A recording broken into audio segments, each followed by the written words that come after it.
Welcome everybody to EPPS 2021. I'm your host, Paramike. It is 6 o'clock on a Saturday night, which is the weekend, and we have a lot of stuff to go over and everything with news and what I have two for myself. Paralor's got some herself, and we'll bring her in, and there's the lovely woman. Hi. And we're going to talk about a movie that came out August 6th, and it's been bugging the shit out of me ever since we saw it yesterday. And Paralor already gave a rating to it. I haven't yet because I'm still stuck on the whole damn thing. The plot was slightly good, but then it just like, what the fuck happened? So we'll explain that to you somewhere down the road tonight on it. So, well, people are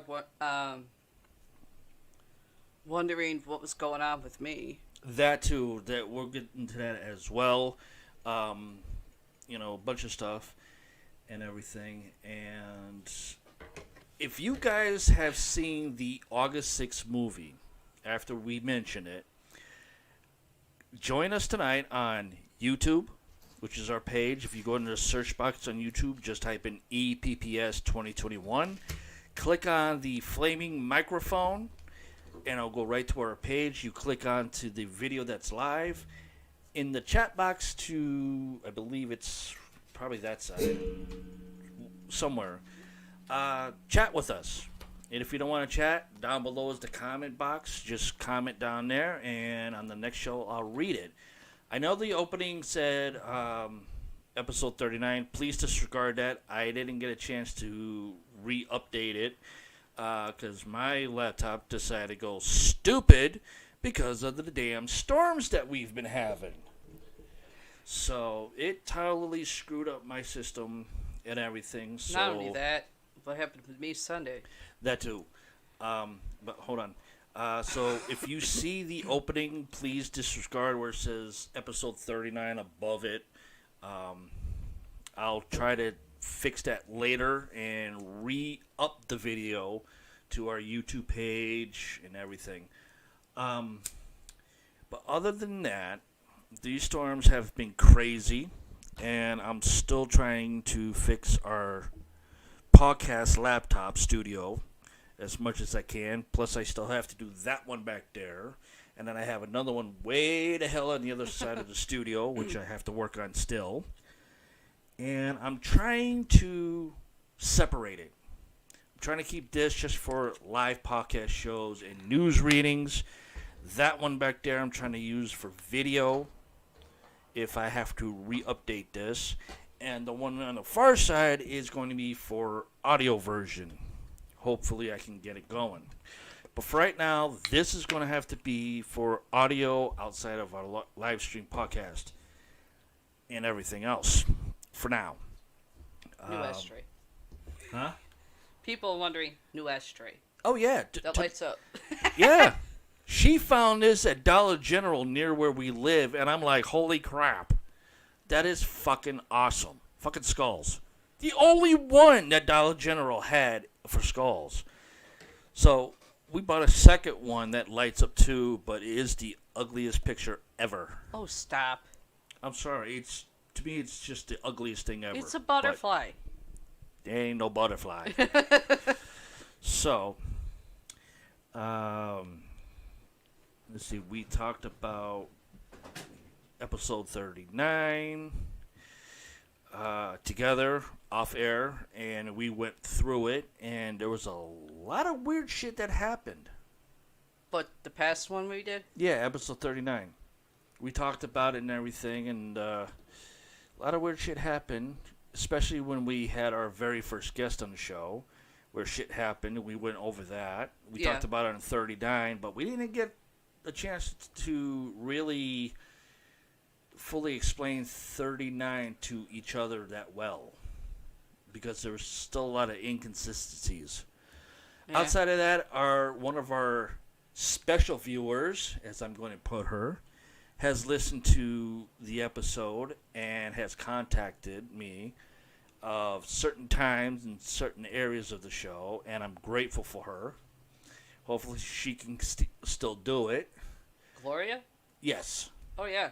And hopefully in this show everything goes great. If not, hopefully she'll let us know what's going on after she watches it from the beginning to the end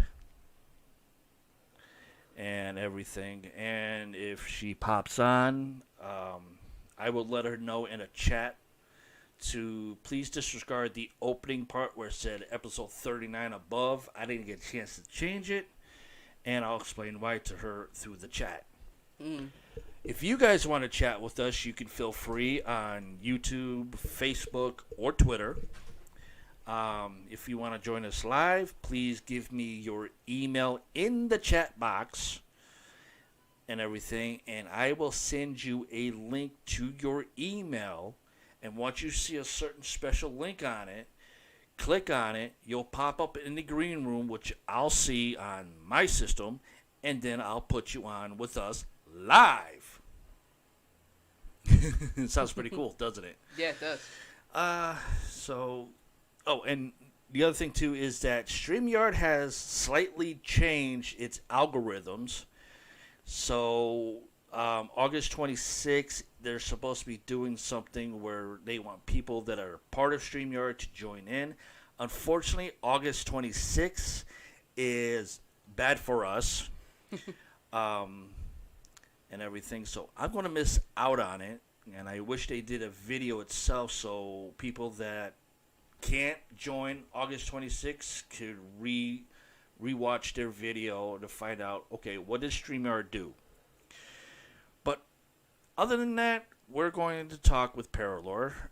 This past Sunday, she ended up in a hospital, and we found out from a doctor that was actually fucking smarter than the other doctors we've dealt with.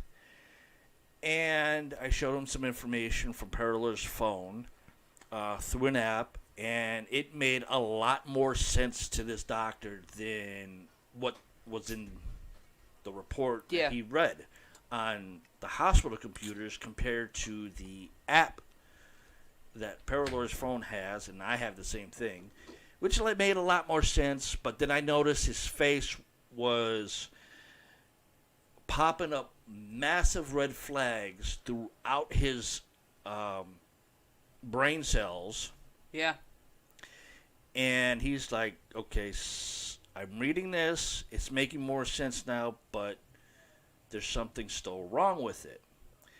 So, Paralore is going to explain exactly what happened, what she went through, and then I'll jump in with a few stuff that she may have missed and everything for you guys. So I'm going to pop Paralore up here so she can do her thing. Let's see. Friday, what was it, Friday night? Yes. Lower back pain, usually that starts with arthritis that I have, but it was different. Mm-hmm. my lower right side was hurting, and at first, slight discomfort in my chest. Had a slight fever. Stayed in bed all fucking Saturday. The fever broke. The slight fever broke about noon. Actually, Saturday it was 2:30. afternoon, huh? It was actually 2:30. It broke.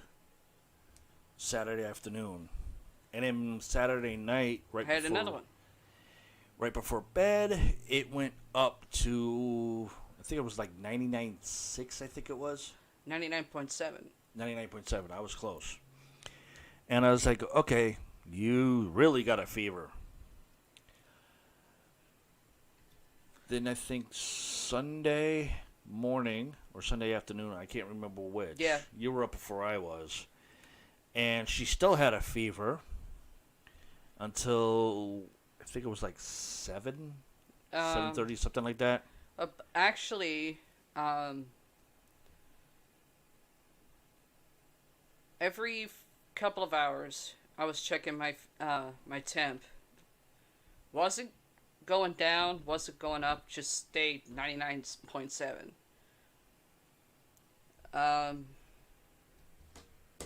Fucking Ash. Started feeling slight pain in my chest,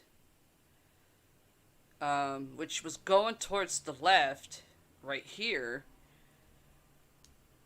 and Paramike, noticing it, said, "You need to get checked out." Our doctor said, any type of pain, you need to get checked. I wasn't the only one that said that. He didn't know at first. Episode 39, in a little bit of it, you were actually grabbing your right lower side in the show. Yeah, I know. And back. That's when he saw it. And he said, you need to go get checked out, as well as I did. I refused. She refused for a while. Until Sunday night, about, I think it was like 7 or so. I took her to the local hospital, and she said, fine. She didn't want to go. She acted like a little child from going. No, but my brother's like, please get checked out for me. I'm like, oh, really? Fucking double teaming me?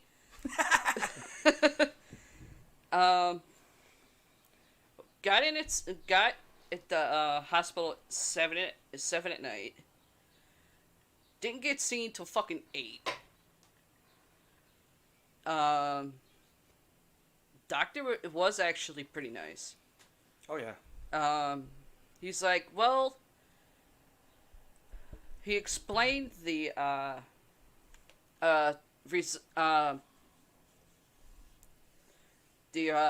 what was it, my blood results?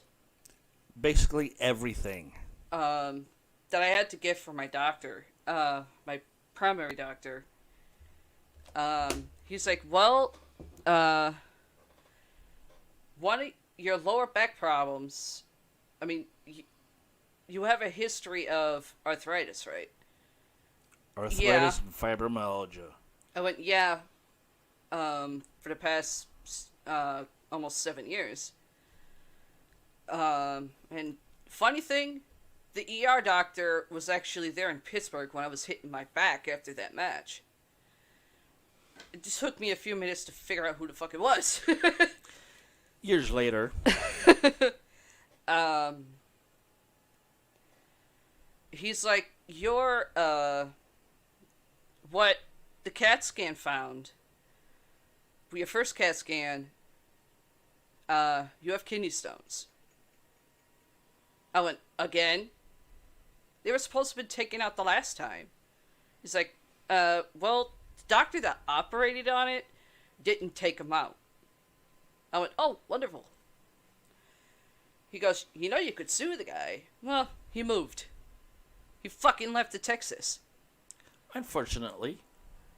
Bet you that's probably why. Oh shit, I fucked up. Figures you get kidney stone first. Ow. Yeah. And then a couple years later, I got it and everything. And it's like, what the hell? And then now you get it again.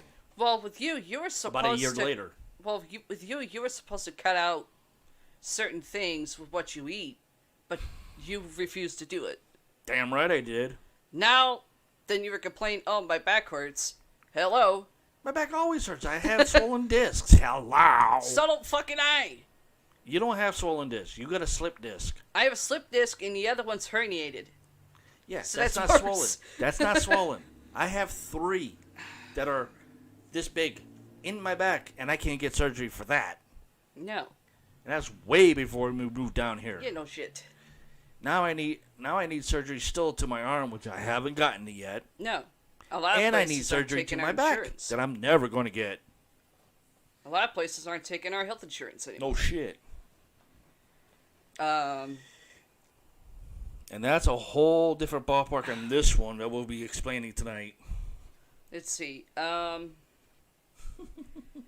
He goes, I'm gonna get, with your lower back, I'm gonna do have another CT scan done on you. And okay. He goes, just to see, if the kidney stones are any bigger than what the report's saying. Mm-hmm. That was my phone.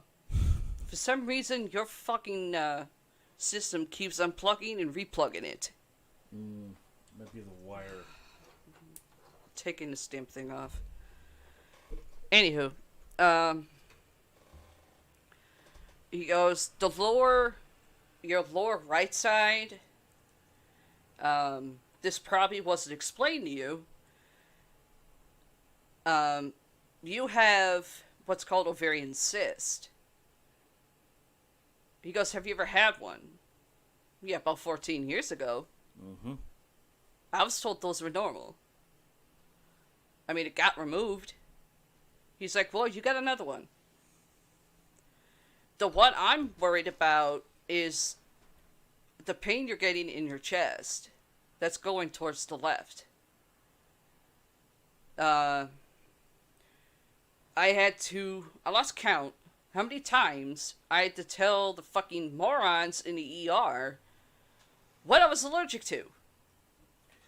One too many times. They were like, oh, we're gonna give you a shot of T3s for your lower back and for your side. I went, hold on. I can't have anything that has Tylenol in it. I'm allergic to Tylenol. He goes, really? That's a bit of a rare allergy. Not really. It's not very rare as you think it is. I cannot have that in my system whatsoever. Pills or anything that has it. He's like, what happens? One, knowing that I've told you and other personnel here, I lost count. And my husband would be going to a lawyer. And my brother would want to come down here to kill you. Yeah. He's like, okay, won't have to deal with that. He goes, then he went to say Benadryl, because I guess some people with Benadryl, it helps with like chest pain or something. I've never heard of it. I went, I'm allergic to that too. He's like, okay. Are you allergic to, what was it, Tramadol? No. What was it? You're allergic to Benadryl, Tylenol, bee stings like me. Yeah, that's not what I'm talking about. I mean, what I was You're injected allergic with. to the regular contrast, Yeah. which usually gets put into an IV, and you're allergic to the drinkable contrast. Yeah, the iodine. But that's not what I'm talking about. I mean, what they injected me for pain. Yeah, it was Tramadol. Yeah, that's what I just said. Yeah. Was a tramadol. Yeah, you're fine with that. He said, okay, I'm gonna give you tramadol with,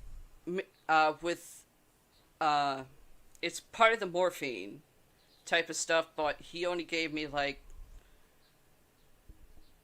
due to the fact you said like 3 cc's, I'm like, what the fuck are you talking about? Three cc's is what a human body can take for Tramadol. I know. Compared to morphine, if they did 3 cc's of morphine, that's only 50 milligrams. I know. Of morphine. It's not morphine, but it was the other one that's stronger than that. Yeah, that's Tramadol, which is a little bit stronger, but a little bit more effective. And because see, with morphine, it takes almost about an hour for it to take effect. Yeah. Tramadol, if you're not a lightweight. Tramadol works immediately. In some cases, depends on how the human body reacts to it. Fortunately for you, it took about 10 minutes to take effect. Yeah. 15 minutes later, she was already... Actually, then he was saying some type of injection he had to give me for I guess another test to see if it was a clot or something. Yeah. He's like, the first part of the test is about 3-4 hours. No, we had to wait 3-4 hours. Yeah. Due to the fact that since he had so many red flags in his head, he's like, okay, let's see. She's allergic to Benadryl. She's allergic to Tylenol. She's allergic to... Contrast. The contrast that gets injected into your arm. Contrast with iodine. She's allergic to the drinkable stuff. So I have to figure out what else I can give to her so the insides can light up during the scan so he can figure out, okay, what is going on in certain parts of the body. And he did give me an MRI or X-ray or something in my lungs. He's like, for a smoker, your lungs are clear. I went, I can't explain that either. Nor do I want to. And the tech that took me to get the special scan done, or whatever it was, I wanted to punch in the face. And simply because, one, she was rude. Two, she had the goddamn list of what happens if I'm given something I'm allergic to. Instead of following it, she went to give me one of them. I went, do you want a lawsuit? What are you gonna inject in my IV? Contrast. I'm allergic to that. I'm even allergic to the one with the iodine. Mm-hmm. She's like, oh, that's what they told me you're allergic to.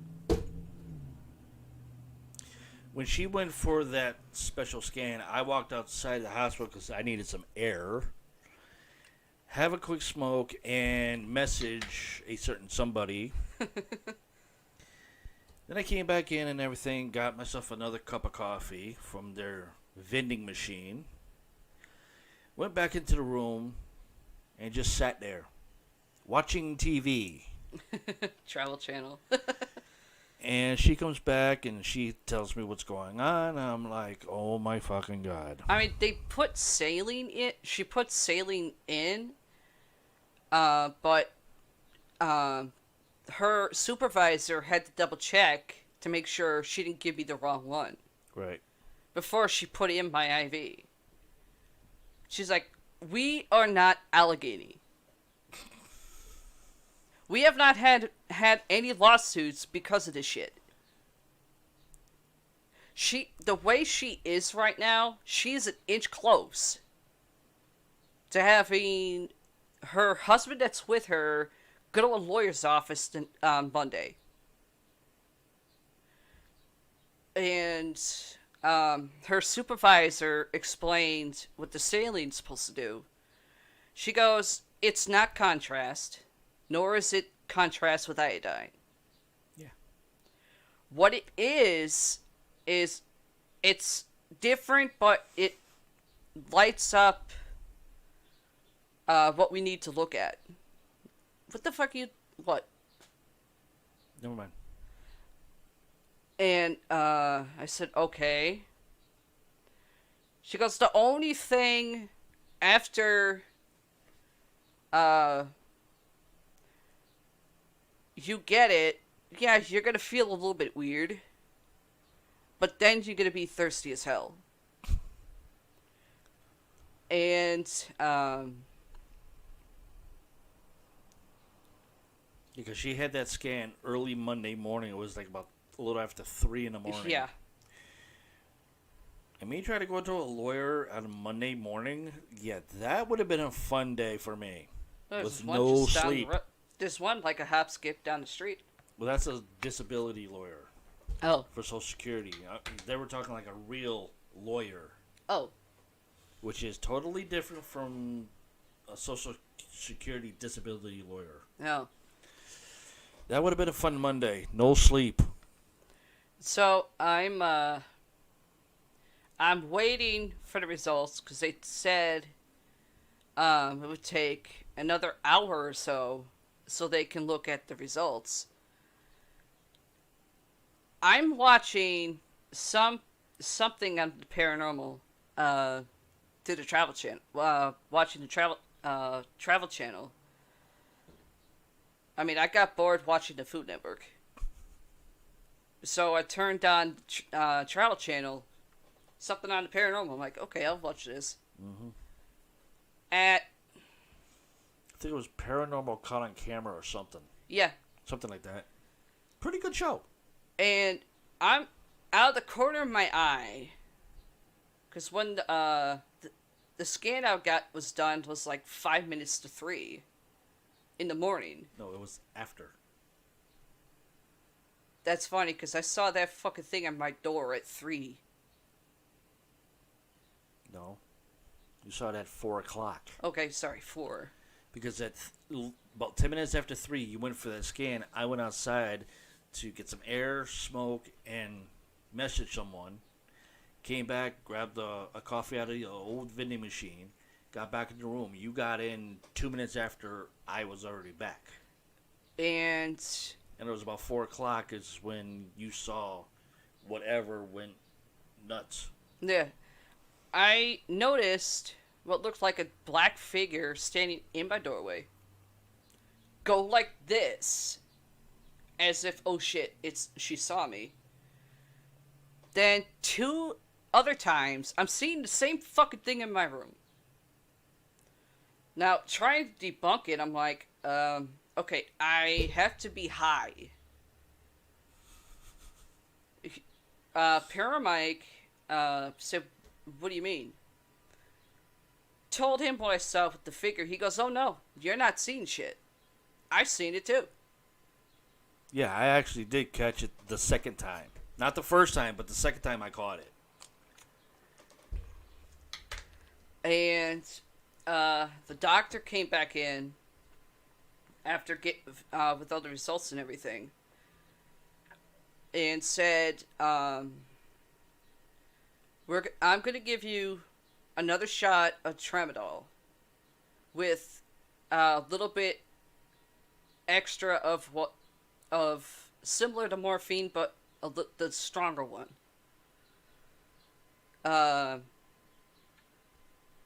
Temporary medication for pain. I was like, yeah, this ain't gonna do anything. And I'm right, because that damn thing doesn't work.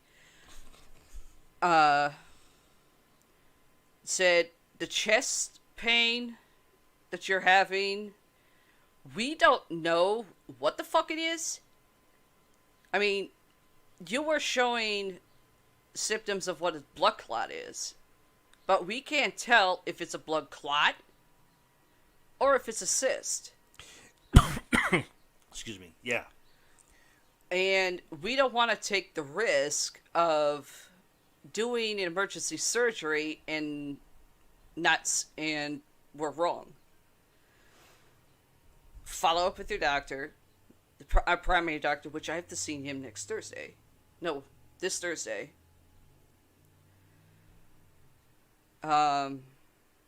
Referring you to a urologist because those kidney stones, they have to get out. 3, you have to get the ovarian cyst taken care of. That you're going to have to deal with another OBGYN because they saw my records, the one I had fucking up and left. Yep.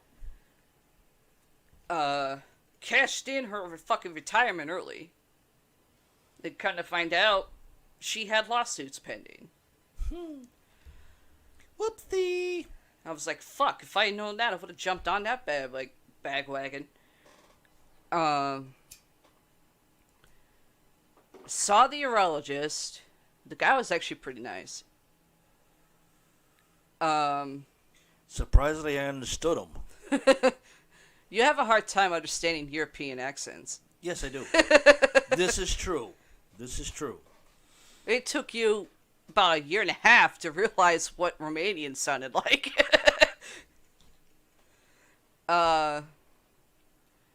He, by his accent, I could tell he was Romanian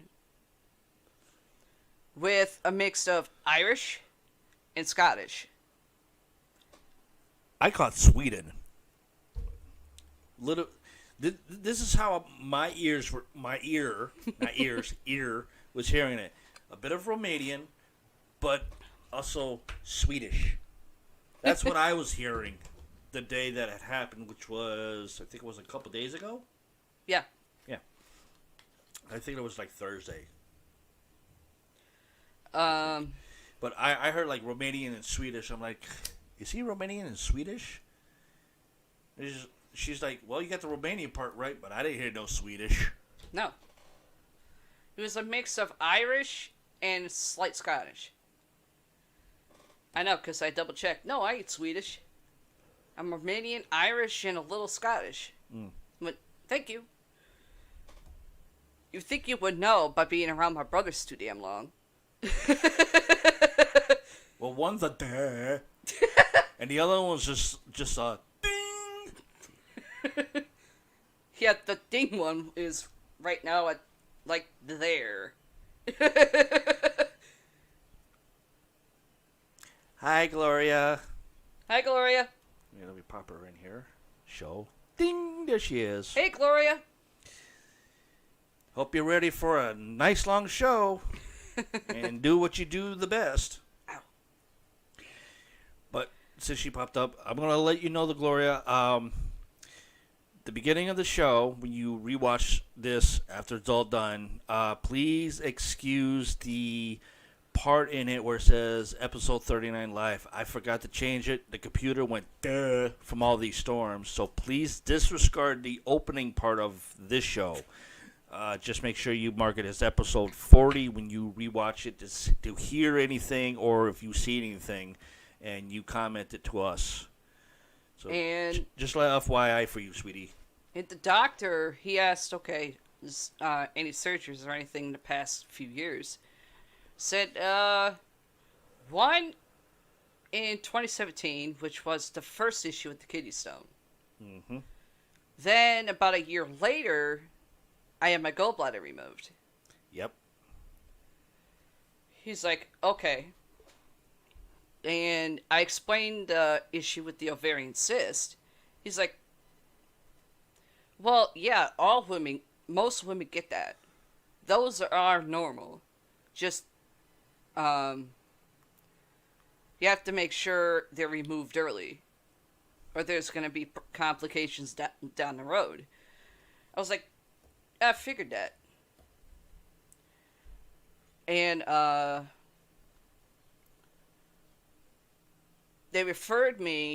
doctor referred me to the gynecology across the hallway. And if you thought if Um, Paramike thought I was pissed on Sunday. I was even more pissed. Like, oh yeah, if we take your insurance. I explained the situation. She's like, you're gonna have to call in the end of September. And even that's slim to none. I went, seriously, you're gonna deny someone who needs to get a ovarian cyst removed? I'll watch your fucking boss. Now! Before I pull you out that fucking door. Never got one.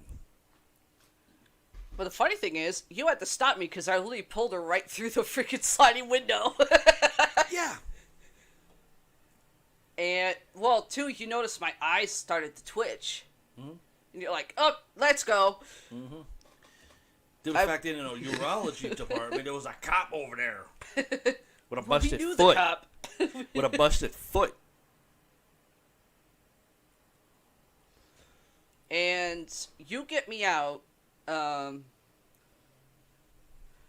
got dinged by my brother on message. He's like, hey, so what's going on? I'll talk to you later. I looked at Paramike because he saw me storming. I was heated.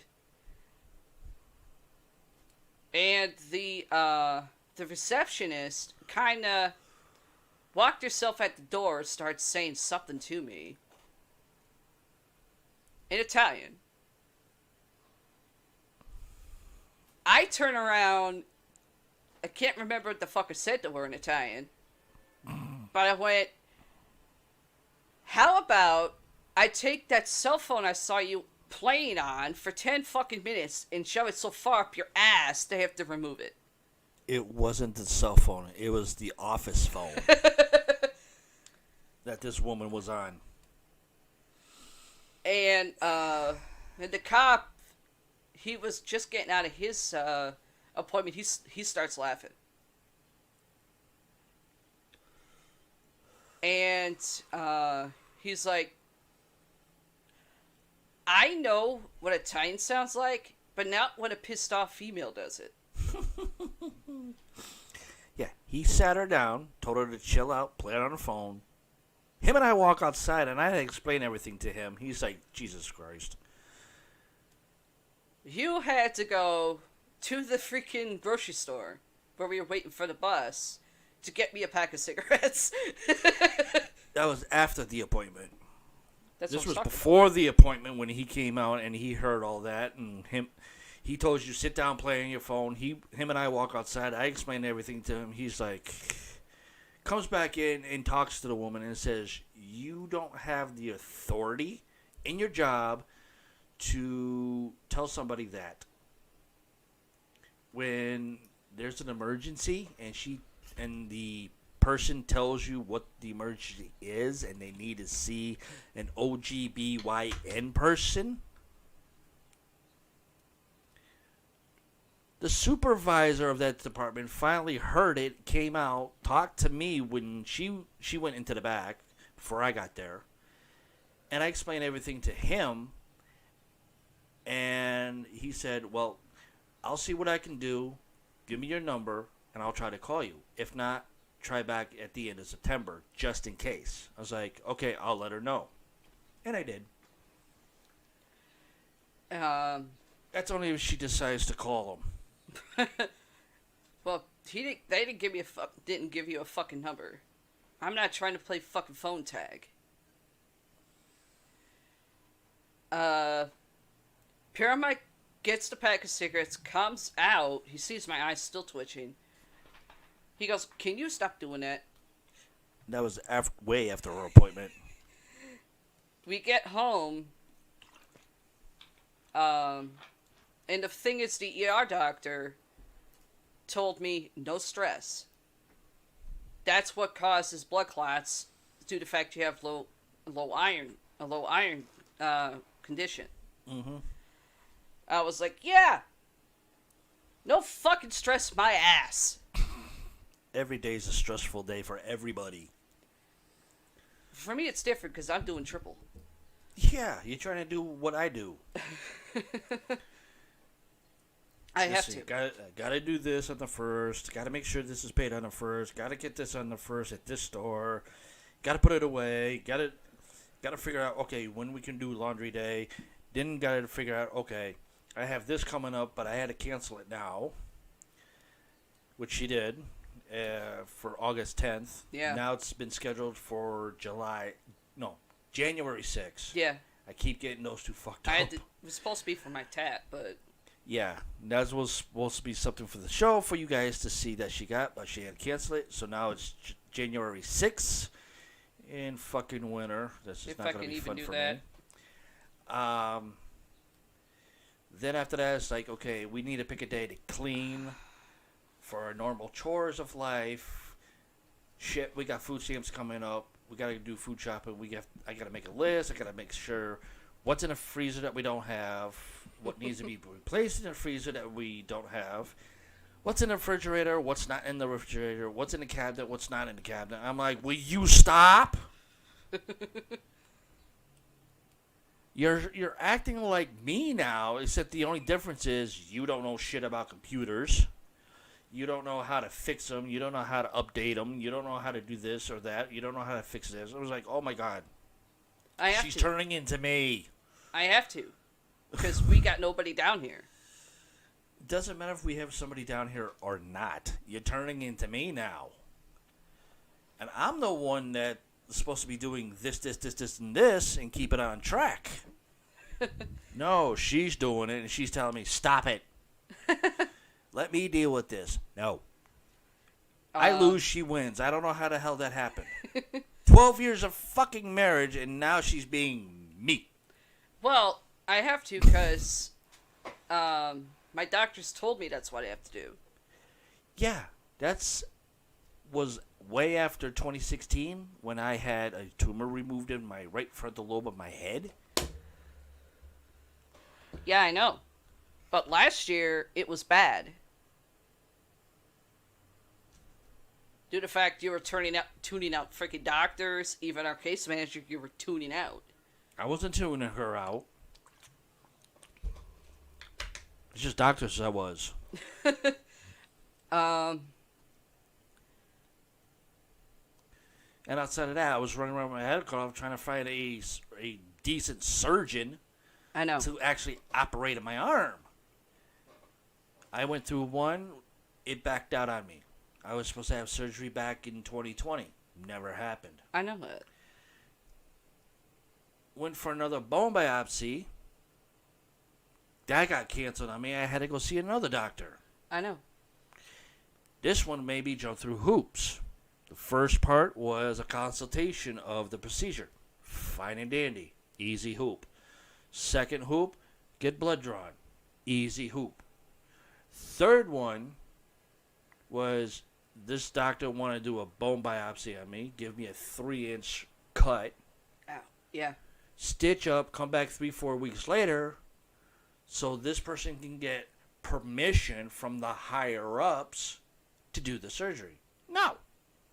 I'm not going to wait that long. You can't. On top of the third hoop, this doctor wanted me to go on a fucking treadmill at a 90-degree angle. The fucking stress test is not. It wasn't a stress test. It was a breathing test. Oh. Okay. Decline hills, I can walk down. I don't lose my breath. I'm fine and dandy. It's the 90,000 degrees uphill that I have a problem walking up because my right lung can't grasp air that quick on a 90-degree 1,000-angle hill. I get pains in my rib cage, and I have to stop for about 20 to 30 minutes just to get my breath back in my lung, and then I can continue. Yeah. She, which is a female, wanted me to go on a treadmill at a 90-degree angle with my arm in a sling.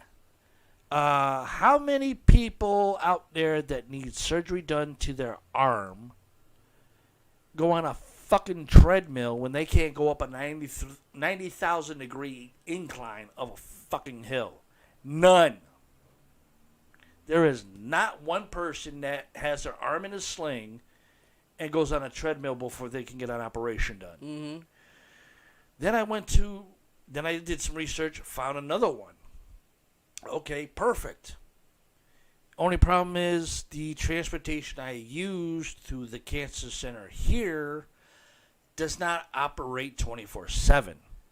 No. They wanted me at this hospital, which is called Shady Side Hospital, You call it shitty side. at 5 in the fucking morning for a 7 o'clock surgery that supposedly takes 45 minutes.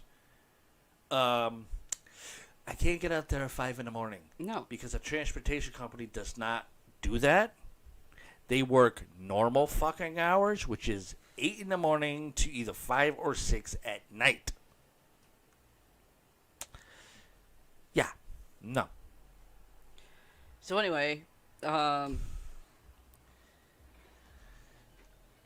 So that's when Paralord decided to be me. I had no choice, and I still don't. I'm throwing shit in my living room, being that pissed, and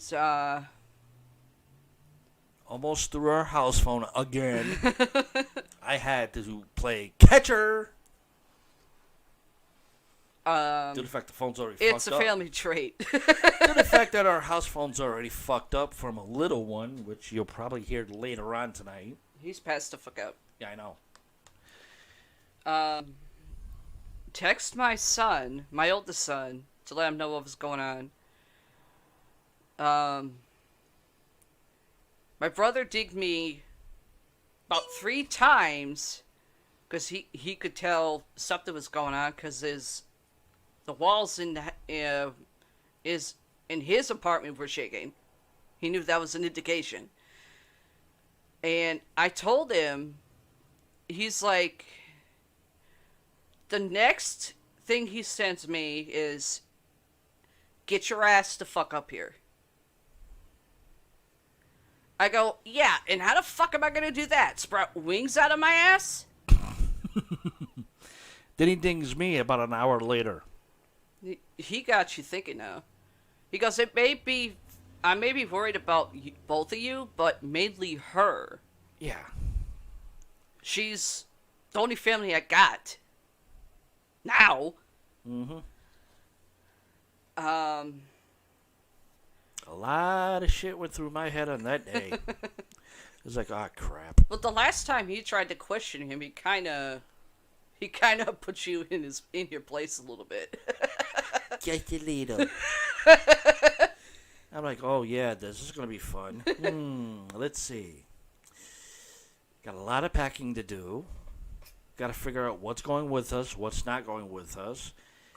He wants us up there in the state of Vermont. Around him. And it's like, okay. One, need to find out what the rent is like. If they accept 3 animals, because I'm not getting rid of none of them. Yeah. Is the apartment smokable? How many windows does they have to actually open up? What's the size of the apartment? What's the kitchen like? What type of stove it has? What's the rent a month up there? Changing from one Social Security office in one state to another. Yeah. What they need for information. Set up a new fucking health, new freaking healthcare. Yeah. Food stamp situation, what that new office is like. New fucking hit shrink for me. Mm-hmm. Let's see, what was there? Saving up money for a moving truck. Yeah. Still don't know how the fuck I'm gonna do that one. Figuring out what the best direction is from Pennsylvania to Vermont, where he's at. And things like that. It was like, holy shit. This is going to take a long time. Yeah, I know. Just to save up money for everything.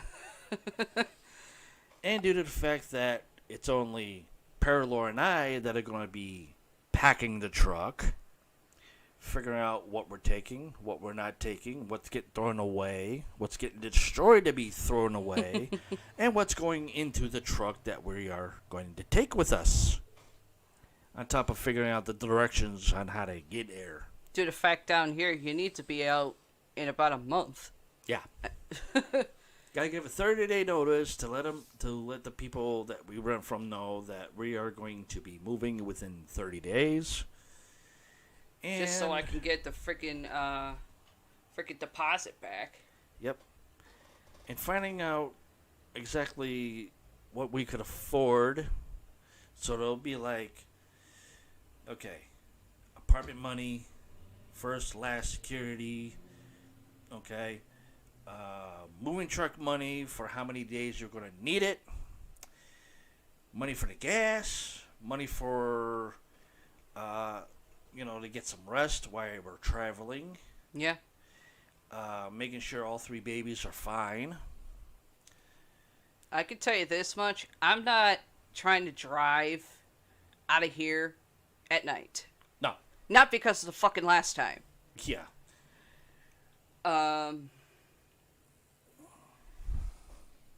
And, how the weather's going to be for traveling and things like that. I was like, ugh. Yeah, still not sure on the moving truck, though. Not even sure where there's a budget in that area. Due to the fact, technically, Budget is the only moving company I can even go through. Yeah. Thanks to Fat Fuck. Fat Fat Fuck is my ex-husband. Yep. Um, If we try to get a Paninsky truck, that's like all the way in Slippery Rock. No. No traveling out there. No.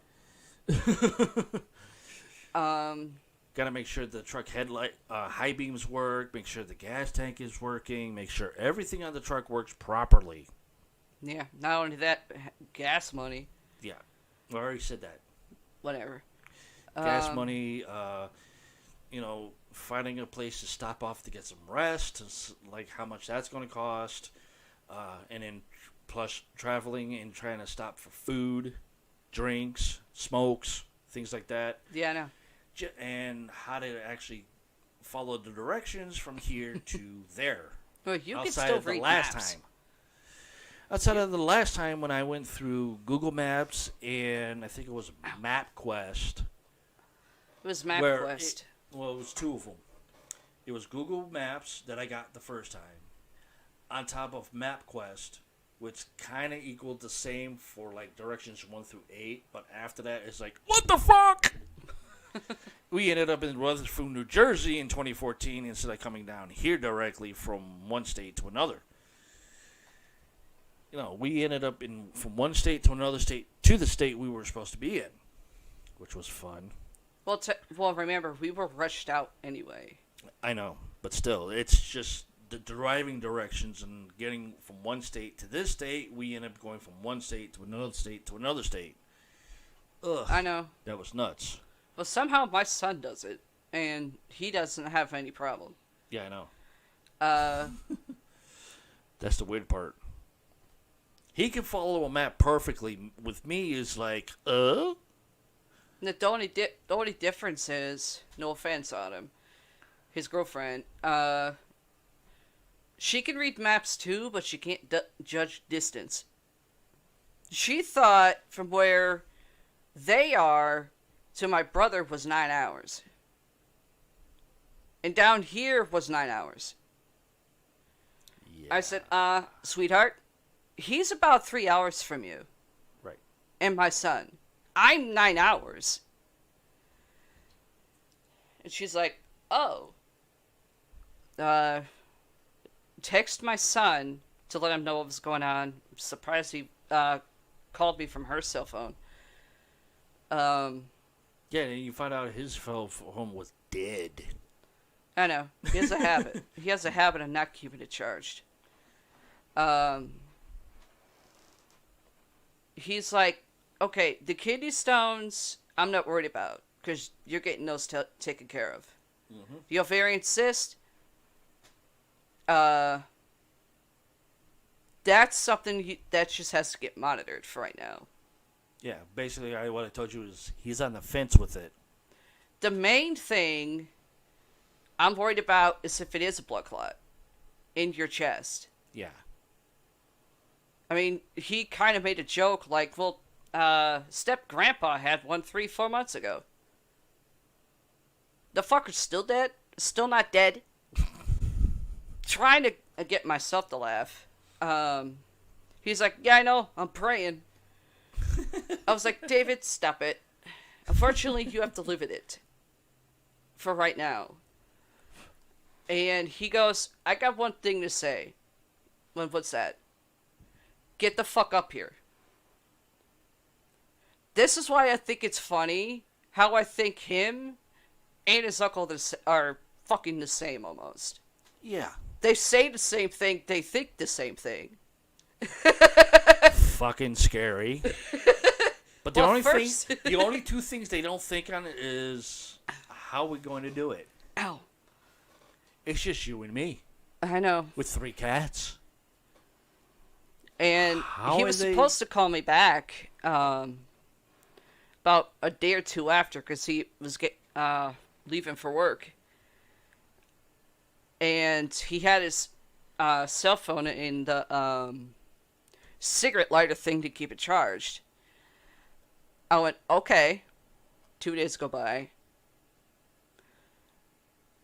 Paramike. Phone call.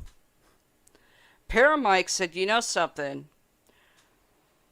You need a day where you just relax. Taking you to the movies. I went, huh? Order of our case manager. Not only that, so my brother. Well, he just said take you out. Only problem is where we live is Route fucking 66 turning into it. Not a whole lot of shit to go on down here. Go to the movies. Saw the Suicide Squad that came out last week. The storyline was there. It was actually kind of funny because me and Paramike were the only ones in the fucking in that part.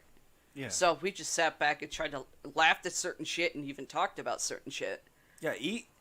Now, a lot of movie theaters have like Theater 7 or Corridor 7 or Room 7. Ours down here is called Auditorium 7. Auditorium 6, 5, all the way to 1 and to 9. You didn't notice it at first when we saw Birds of Prey. Well, when we saw Birds of Prey in the movie theater, we were actually in comfortable seats. Oh, yeah, no. That were wide for the back and wide for your ass. This time in Auditorium 7, the seats felt like fucking airplane seats. The only difference is they actually rocked. Yeah. Not on airplane seats, don't rock. They just sit there like stiff. These were like airplane seats just rocking, and I was like, what the fuck happened? Okay. Certain auditoriums, they have big-ass, wide, comfortable seats. Cool. Yeah. Some of them recline if you're lucky to get those. Others just big, fat, wide, perfect. You can cross your feet if you wanted to. This one, airplane seats, you couldn't even do that. No. I was like, oh my god. 8 nachos. Made damn sure I was eating nachos. I don't give a fuck. I killed mine off. Yeah, you did. Surprising. Before the movie started. The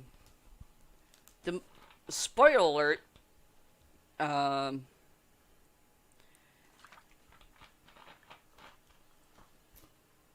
There's an outfit that Margot Robbie as Harley Quinn wears that people should already know what it's from. Paramike didn't even know what it's from. What, the red dress? No, not the dress. The opening part, where she's wearing the red and black outfit. I already knew that. I know, but you were like, wait a minute, that looks familiar. I said, it's from one of the video games. Yeah, I already knew that. And, I mean, I liked the outfit. It was it was the red dress that she was put into. It was like, wait a second, that's familiar. It's symbolic to one of the games, but I can't remember which one. No, it's like I remember her being in the red dress. It was like, wait a second, where have I seen that red dress before? And I'm like going back. I'm like, was it the first one that came out, or was it the second one that was out? With the video game? No, the movie. Oh, I heard that. Because I know she wore a red dress before. I can't remember if it was the first one that came out of Suicide Squad, or was it the second one? What, the Birds of Prey? Yeah. Where she had the red dress on. It wasn't a red dress that she was on in she was imaged herself being in. It was actually what I like to call puke pink. Like one piece pantsuit. Mm. That wasn't red. The movements that they have had Margot Robbie do in this one made her more badass. Right. And I'm like, oh, God, why did I fucking have to stop acting? But with your hair and eye color, you're considered evil. Right. In Hollywood, in that type of setting. Yep. And I'm like, yeah, fucking rub it in. Yeah, because when she first appeared in this new movie, the outfit she had on was from my video game. Yeah. It was from oh God, I think Arkham Origins or Arkham City. I think it's Arkham City in the church part, where one side looked like a dark red, mm-hmm. and the other side was black. Yeah, it's a symbol of a freaking court gesture. Yeah. I just can't remember if it was Arkham Origins or Arkham City in my Batman games. I would have to go back and play it again. I haven't played Batman games in a while now. People wondering if they were seeing shit about fucking John Cena. Oh my God. Being in it. You weren't seeing shit. Spoiler alert. I always knew John Cena could not dance. There's a fucking scene in the Suicide Squad that just came out that fucking proves it. I don't give a fuck if you're playing a fucking fictional character from DC Comics. I don't give a fuck. If you're playing a character for, like, you know, the action and stuff like that, don't you think the person should actually know how to fucking dance? And I called it that somewhere in the movie they were gonna have John Cena do a fucking heel turn on everybody. I called it. Yeah, like we said, the plot for the beginning to I'd probably say maybe an hour into it. Yeah, was really good, because the movie was like 2 hours and some minutes long. Yeah. It was good for a while, and then it was like, what the fuck happened? I mean, just start of it was fucking hilarious, seeing this one dude that's on Saturday Night Live that also dated Ariana Grande get his face blown off. I'm like, yes! This movie's going to be perfect. I don't have to see this idiot through the whole movie. Perfect. One thing that sucks, spoiler alert, they killed Boomerang off. Yeah, that pissed me off. I'm like, really? Yeah. That fucking got me too. I was like, oh my god, they killed Boomerang. This guy was fucking hilarious, I know. He was funny. and they killed him off. And then this fucking bug-eyed Weasel. weasel. I at first I'm like looking at him like, okay, this thing does not look like a fucking weasel. It looked like I was like, oh, that's Weasel. it looked like a big-eyed freaking either a goofy mutt or an oversized fucking rat. Which you thought was actually Ratcatcher. And was like, no, Ratcatcher's a girl. I'm like, Jesus Christ. Well, that's what threw me off as well. I'll get into that in a minute.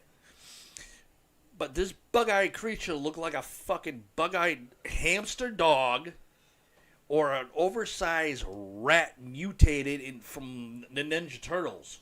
Yeah. And I'm like, oh my god. Fucking thing drowns. I thought the damn thing was dead. I'm like, perfect. Don't have to see this ugly thing. Yeah, What the fuck was James Gunn thinking? Well, he is the brother of Sean Gunn. Yeah, I know. That and then, did the other one. And then, this other guy with the voice that can melt ladies in a second, faster than Fluffy can. Yeah. And I'm like, oh my god, this guy is more gayer than a gay $2 bill.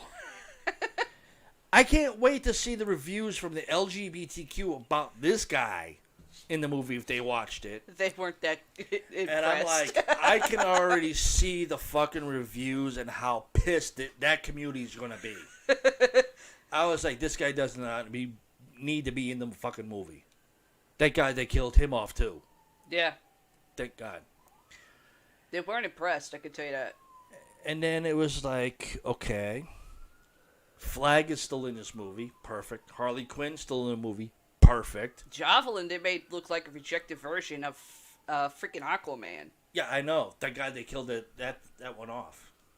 But, hey, Harley had a new weapon. Yeah. It was actually cool. And then they go to the opposite side where you have the guy that looks like he has a fucking alien mask on with teeth from Aliens. Then you have John Cena as the Peacemaker. Well, he was told it's a douchey version of Captain America. Yeah, I know. That's what got him sold for it. Then you have Polka Dot, which I thought was the stupidest character ever. Don't even know where that came in from. I thought his the character. effects for his stuff was actually cool. Yeah, I have to admit that. I will agree 1,000% on that. Looked Fucking like a bag throwing of fucking polka Skittles dots being out. thrown. Huh? Looked like a bag of Skittles being Yeah. thrown. Taste the rainbow. Yeah, literally, it's fucking awesome the way his polka dots just come out and how it fucking kills people. I was like, holy shit. Then you have this oversized shark that looked like kind of looked like Jaws from way back in the 70s. Yeah. To where It's actually the first what King one, Shark's was it the supposed to look first one? like. Huh? Was it the first one that had the shark in it?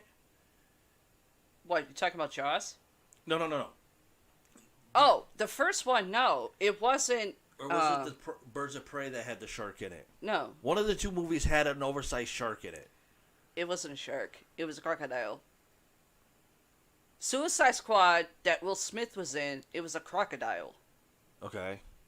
But wasn't there a shark one in one of them? No, I thought there was. no, there wasn't.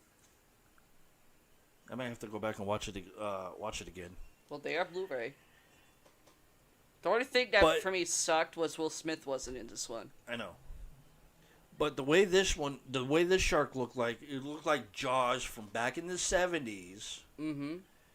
But it looks like James Gunn took the shark from Jaws look-alike to, okay, this one is really dumb as shit, but funny. Voice played by one of what's one of the best Hollywood actors on the planet. Yeah. Sylvester Stallone. They made him sound retarded. Now, when I looked at it and looked at the reviews and the cast and everything, I didn't see Sylvester Stallone being in there No. at first. Until we were at the movie theaters. Parallel was sitting inside. I went out to have another smoke. I'm eating nachos. No. This was way before we got Yeah. food. We were sitting on that hard-ass bench in the lobby area. Yeah, I told you we could have gone in there sooner. And I go outside, having a cigarette. I'm looking at the poster again, and I'm like, wait a second. This is not the right poster that was supposed to be out for the movie, because I've seen the poster for it. That it was supposed to be on movie theaters, oversized glass box things. Yeah. Where you can see, the movie, the graphics, and who's playing in it, and everything else. I go back, I look at it, I'm like, okay, I see Sylvester Stallone's name. I see John Cena's. I see Margot Robbie's. Yep. I see other cast members. And I'm like, wait a second. Okay, I knew about John Cena playing in it with Margot Robbie. Yep. And every other cast member. But I did not see Sylvester Stallone in it until I looked at him like, holy shit, he's in this. Who the hell is he playing? But looking at the picture again and then remembering the other poster that was supposed to go for the movie when it came out on August 6th, it had the Polka Dot Man, Yep. John Cena, Ratcatcher, which is supposed to be the Weasel,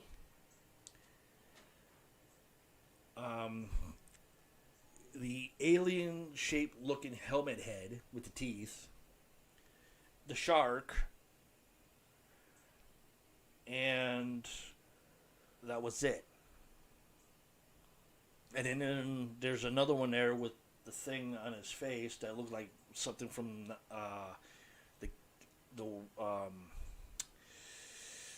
oh god, like the gas era, Yeah. where you pull it over your face, you got these big eyeballs and a big thing right here. And I'm like, okay, so let's see. This creature here looks like the rat catcher. Who's this person playing?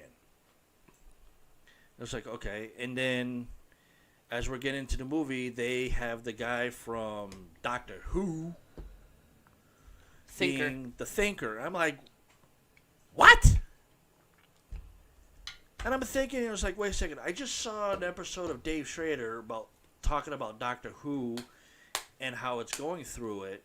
And the guy that's playing Doctor Who, which is slightly the new version, but not the new version, because that keeps going to different Doctor Who's and different eras. Yeah. He's doing that, and I'm like, how did he get into this role as the Thinker? And I recognized the face, because I just watched an episode of Doctor Who just last night before the movie, or before our case manager says, you need to take her out. You guys need to get out of the apartment for a while. Get away from everything.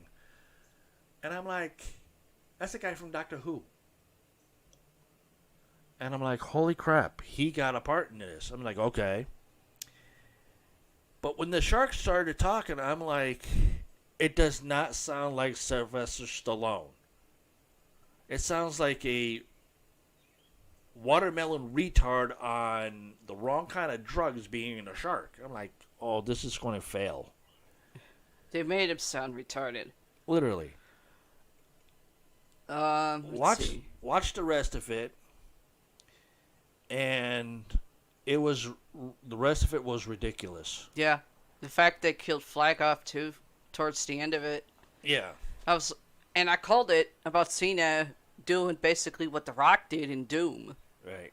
Being like one badass anti-hero, then complete villain turn. Yeah. I'm like, I called it. Yeah. Watching the whole movie, John Cena gets killed off. I'm like, yes! Finally a fucking movie that he gets killed in. Perfect. And then a giant-sized fucking starfish. That was fucking stupid. Who I'm the sorry. fuck came up with that fucking idea? Just watching the rest of it, I'm like, okay. The guy with the alien head with teeth hates rats. Yeah. This girl. That was Deadshot. No. I forgot what his name was. I forgot. Deadsport. Yeah, Deadsport. Is afraid of rats, and this girl that's the rat catcher. Yeah. Which I don't know how the hell that changed, because the rat catcher is a male. They put it as the a original female. rat catcher had a daughter. That's what I remember from the comics. I don't. But anyways, he's afraid of rats. She has a rat that waves high and is all friendly as hell, Her pet. which threw me off. But at the end of the movie, after they killed the starfish with billions of rats, which was hilarious, her rat jumps up on him, and he's just like... I was like, oh shit, did the movie just freeze on him? No, it was still going, and he finally starts petting the rat. I'm like, okay. Movie ended, the credits start rolling, we leave, go outside, light up a smoke, and I'm thinking to myself, what the hell? I could not even give it a fucking star rating. I couldn't even give it a rating at all, except for most of it was really good, but the rest of it was like, 2.5. The story was there. I spent... Majority of it was... Half of it was really good. Towards the ending, sucked.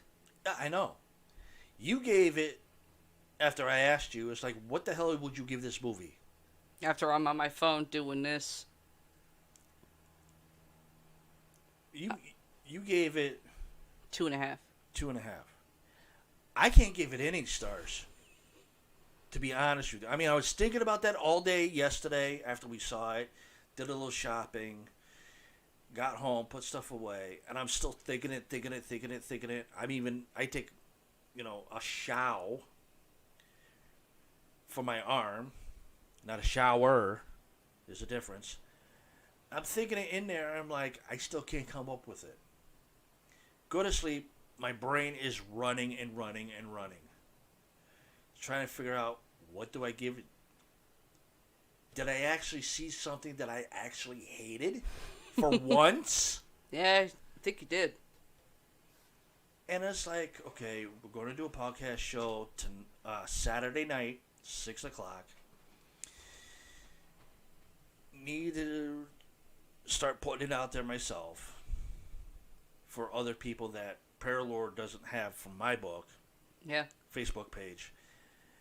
And I'm thinking it. I'm looking for my stories, and I was like, I can't give this fucking movie a fucking star rating. The only thing I can give it to it is 2 thumbs down. Yeah, in other for words, the worst fucking movie made out of James Gunn's head. That's a 1. No, -0. After we get home, and the thing is, before our case manager says, go out, yeah, enjoy your day, do something fun, go to the movies or something. Every review that I've read, and the videos on YouTube about it, saying that it is fantastic, it's a 5-star movie, it's going to be a seller at the box office, it's going to be a seller in stores, people are going to enjoy it. Oh, it was a good seller for opening weekend. Now it's just... I honestly think that these people were fucking wrong. Well, remember, some people that actually like stuff like that are a different variety of nerds. Right. That don't know what a fucking... If you got a strong-ass storyline, It needs to be all the way through, not half-ass and just shit. Yeah. Like an hour perfect, and then an hour and semi minutes.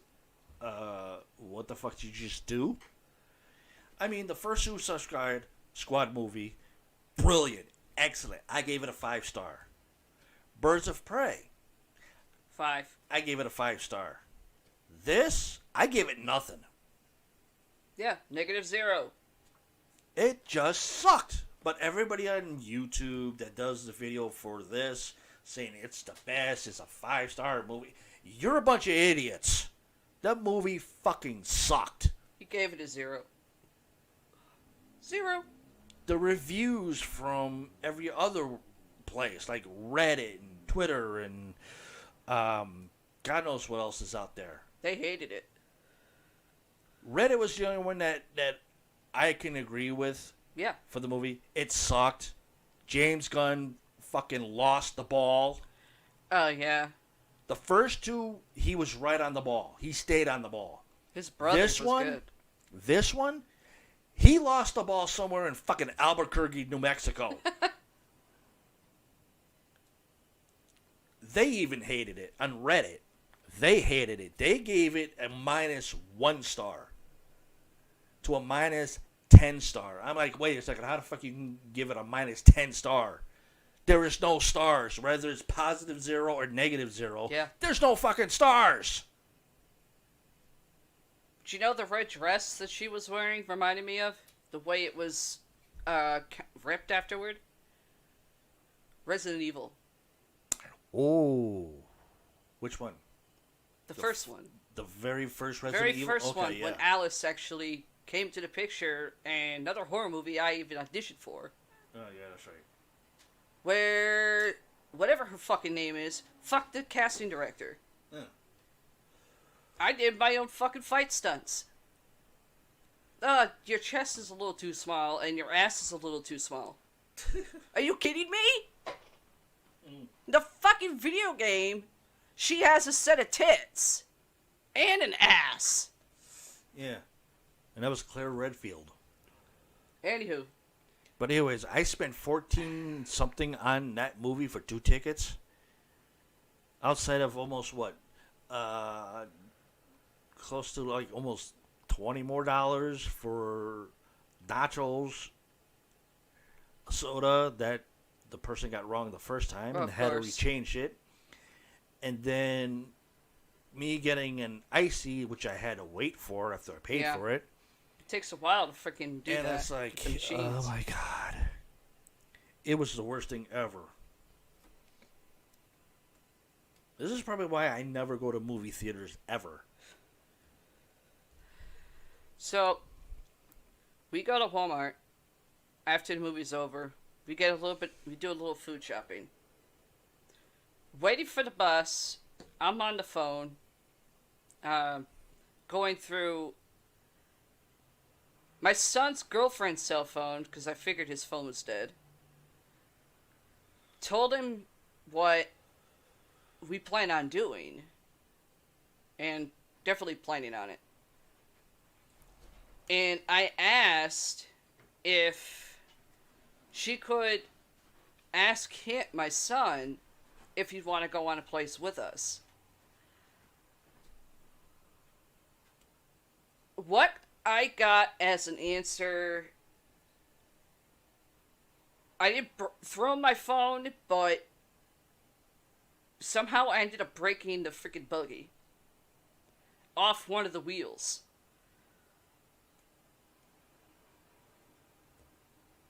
Pear might guess what happened.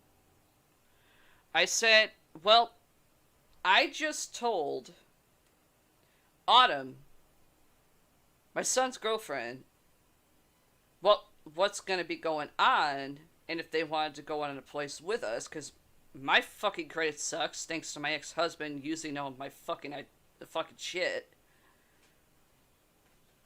And, Pear Mike, here and there, still has identity theft problems. Thank you, state of Connecticut. And I get in 2 months, uh, your son and I are being kicked out again. And we're gonna be going in on a place with my sister and her boyfriend. And due to the fact, Autumn is bright enough to realize, due to the fact David's my son, I already know what's gonna work and what's not. I said, where are you right now? She goes, I'm waiting on him to pick me up from work. Then drop me off so he could go to work. Okay. Someone explain to me what the fuck's going on now. And why the fuck wasn't I told this? She goes, well, explained. David and Doug got into an argument, which turned into a fight again. I went, yeah, that's nothing new. They've always clashed like that. And I could already tell you who on my side of the family that does that. That's Daryl's my brother. She goes, well, he told... David told, Doug, my stepdad, that because of what was happening with me medically, he was definitely coming down in December to visit me. I went, yeah, and... Well, that's what started the fight. First of all, David can come see me whenever the fuck he wants. 1, he's my son. 2, he's 19. Doug can't tell him what to fucking do. He's a fucking adult. He acts more like an adult than half the fucking ones I look at. That we have to be around when we're on a bus. The other part, Doug noticed my son was talking to his uncle in Vermont. And that was one of our fur babies. Gizmo.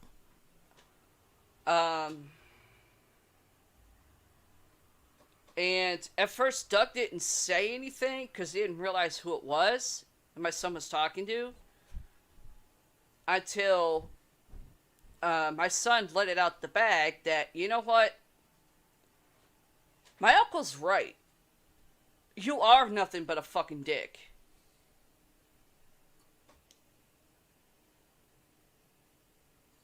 And actually said, how about you do what you do besides drinking piss beer and being a dickhead, and I'll do my own thing. You can't tell me who the fuck I can talk to in my mother's family. You can't. Sorry to bust your bubble, but you're not my father. Nor are you my mother. And Autumn explained that scenario. I went, so my son's not home. She's like, no. Waiting on him to pick me up. Good. Tell my son to call me tonight. Have not got a fucking phone call back. And she's like, what are you gonna do? Trust me. There is a reason some people get weary of someone who's a born witch. I've stated it before, and I'll say it again. Witches are not bad, nor are they good. Majority of us are good. It's that if you do one thing to someone in a witch's family, whether it's in a coven or biological family, that's when shit's gonna happen. Um, get off the phone. I'm heated. Grab my house phone. Mike, he already heard what was going on because Autumn was talking to me over the phone. Because she's trying to tell me, calm down. I went, no. I warned Doug.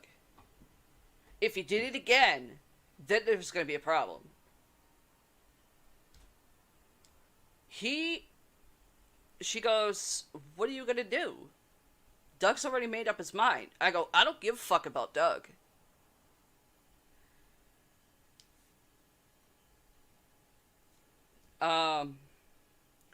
Get off the phone with her. Before I got off the phone with her, she goes, David told me not to tell you because of what you're dealing with right now. Let me explain something to you, sweetheart. When it comes to my family, especially my son, I have a fucking right to know. You should have fucking told me when this happened.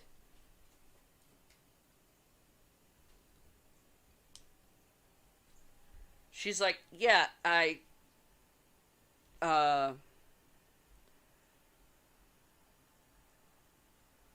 went, just tell my son to call me tonight. I don't care what time it is.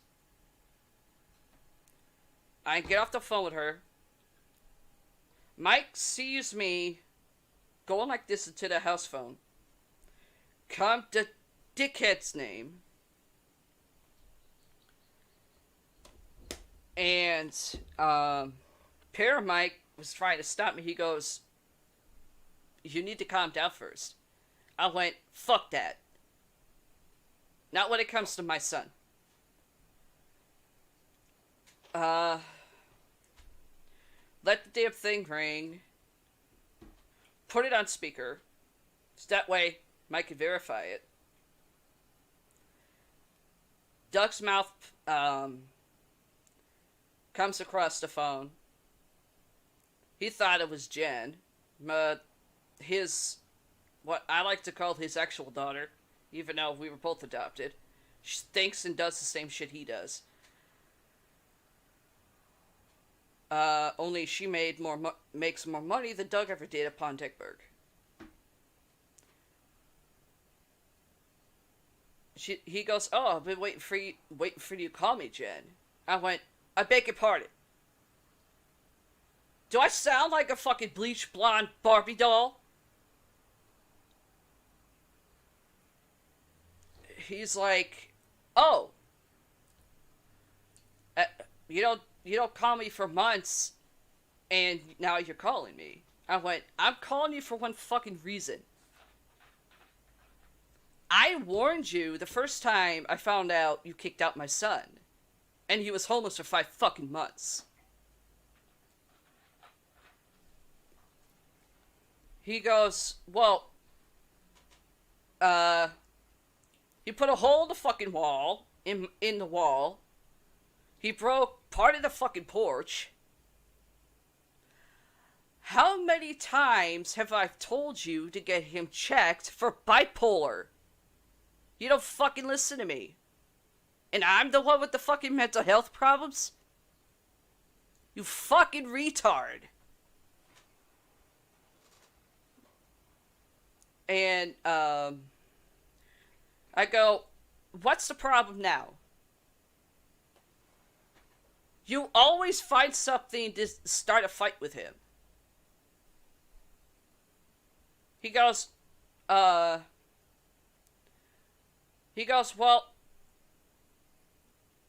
he explains how David went to him and said, I need to save up some money because I want to see my mother in December. I went, yeah, he has the right to come see me. He's my son. And, a little pill of reality. He's an adult.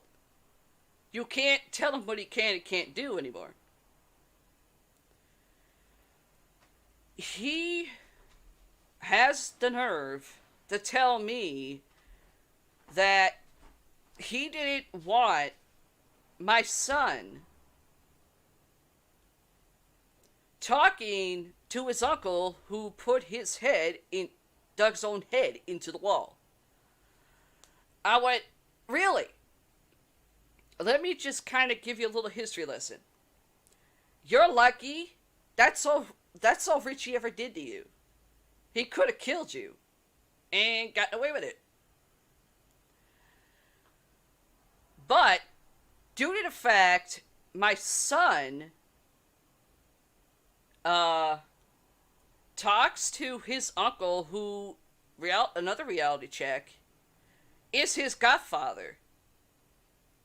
Since David was born, Richie was his godfather. And he always been.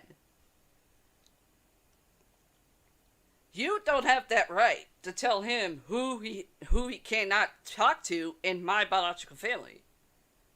Because that'll get you dropped on your ass.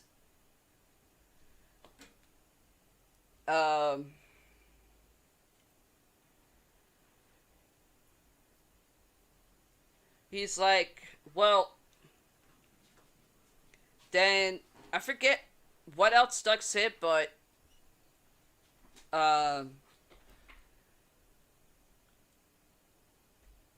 he decided, you damn right, Gloria.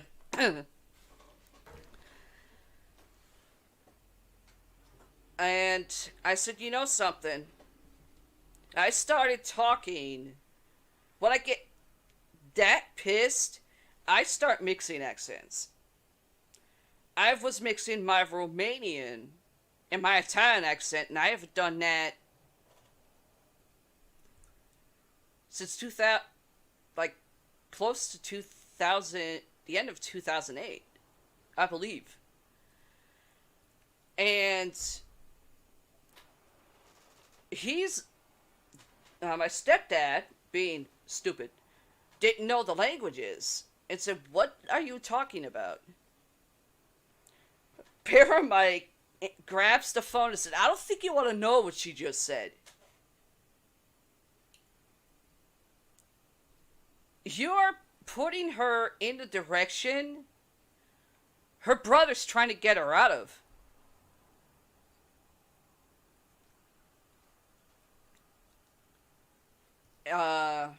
He's like, well, he goes, well, in 2 months, I'm done with it.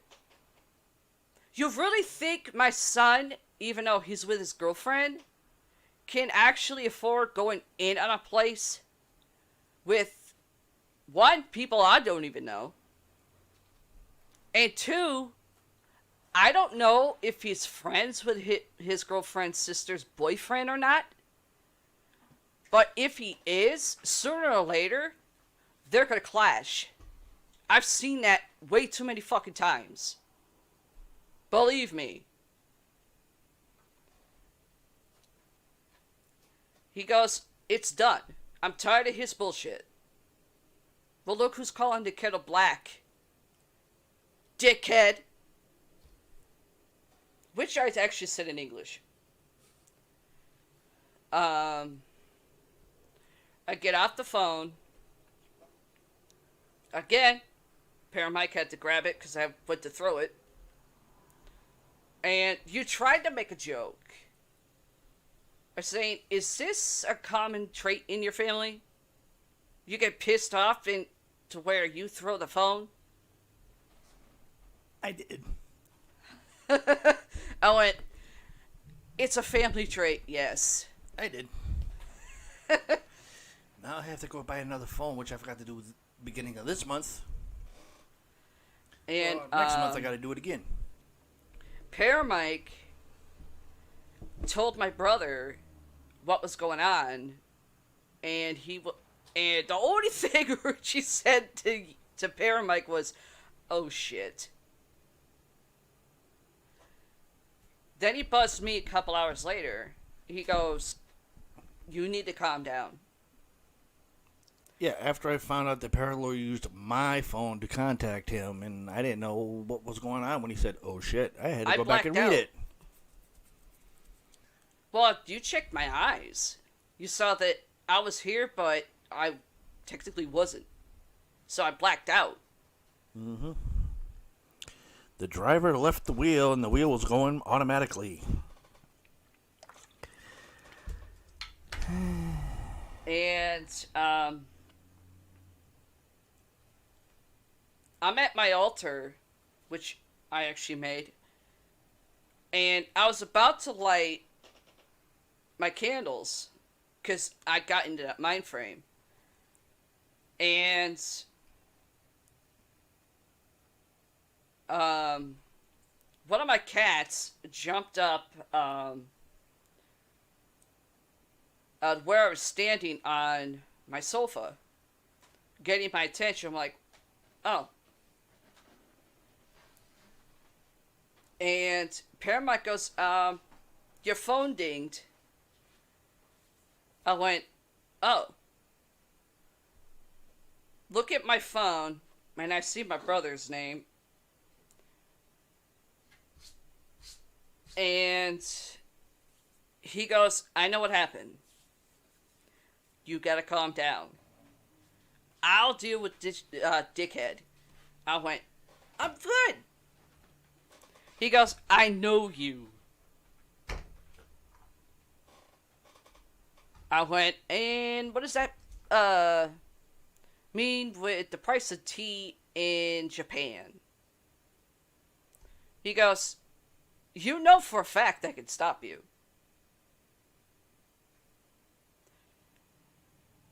And right now, you got that look like, oh really? I went,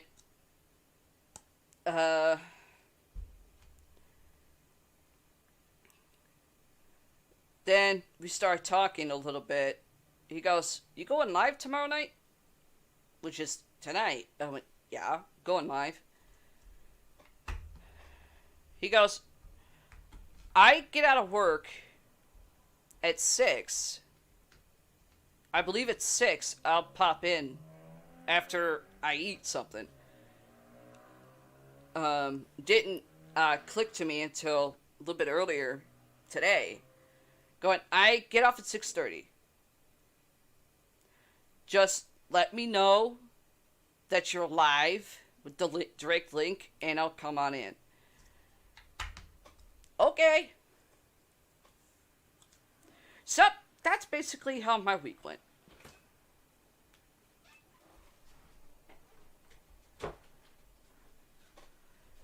Except for, before I got off, he goes, you blacked out, I think. What do you mean I blacked out? He goes, well, for a minute, I thought Paramike, sent me the text about you blacking out, about you, finding out about David. I think you blacked out. Or, you and Mike have the same cell phones? Yeah. You probably mistook his phone for yours. You do that when you black out. This is mine. She got the same one, but hers has a different backing than mine. Well, that's what Richie summed up to. Yeah, blacked out. Let's see. Oh, after all that going on, I'm going into my stories. If you plan to go see Suicide Squad, the new movie, don't. The first, which I actually saw, which is kind of sweet, but in a way tearjerker. Robin Williams' son, Zach Williams, pens heartfelt tribute to late father on 7th anniversary of his death. The joy and inspiration you brought to the world carries on in your legacy.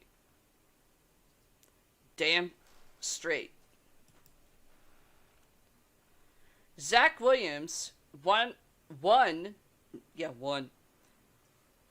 Zach Williams, son of the late Robin Williams, is honoring his father in the 7th anniversary of his death. The mental health advocate, his son's an advocate for the mental health, wrote a touching tribute to the actor and comedian who died by suicide in 2014 at age 63. Wait a minute. There were reports that he died from Parkinson's. Hold on. Where the fuck did it say that he committed suicide? I'll look it up right now. Oh, wait. Okay. I asked the question too damn early. After Robin Williams' death, he was diagnosed with diffuse Lewy body dementia, a neurodegenerative disorder. Ooh. But that's weird. He didn't show any of that stuff in anything that he did. I know. It does say here on his Wikipedia page that cause of death was suicide by hanging. I know some people like, oh, he went to hell. Piss off, assholes. August 11th, 2014, aged 63, from Paradise Cay, California, and cause of death was suicide by hanging. Now, you just read something different. Yeah. So now puts up a lot of red flags. Yeah, it does. How many different stories is out there about this? I don't know. I've heard of dementia, but not Lewy body. Unless that's a fancier term for fucking depression. Which I would like to know. Yeah, I would too. But it even says here his autopsy attributed to his suicide to his struggle with Lewy, Lewy, Yep. body disease. Yeah. Dementia's in the brain. Dementia, Not through the body. Dementia and Alzheimer's is in the brain. Yeah. Everything else below the brain would be a body disease. Yeah. Although I did hear one part before that he had Parkinson's disease. So did I. That's the one I looked. I was. And I'm like, wait a second, how's he have Parkinson's disease, but he doesn't shake? No. But yet Michael J. Fox has it. Yeah. And he shakes like crazy. Yeah, he does. So, is there different types of Parkinson's diseases out there for a human body where you either become Michael J. Fox with it or you become Robin Williams with it? I don't know. One story I heard of was that he suffered from depression. I mean, I'm not tooting my own whistle here, but I got bipolar depression, which is bipolar 2. Well, technically, bipolar 1 and 2.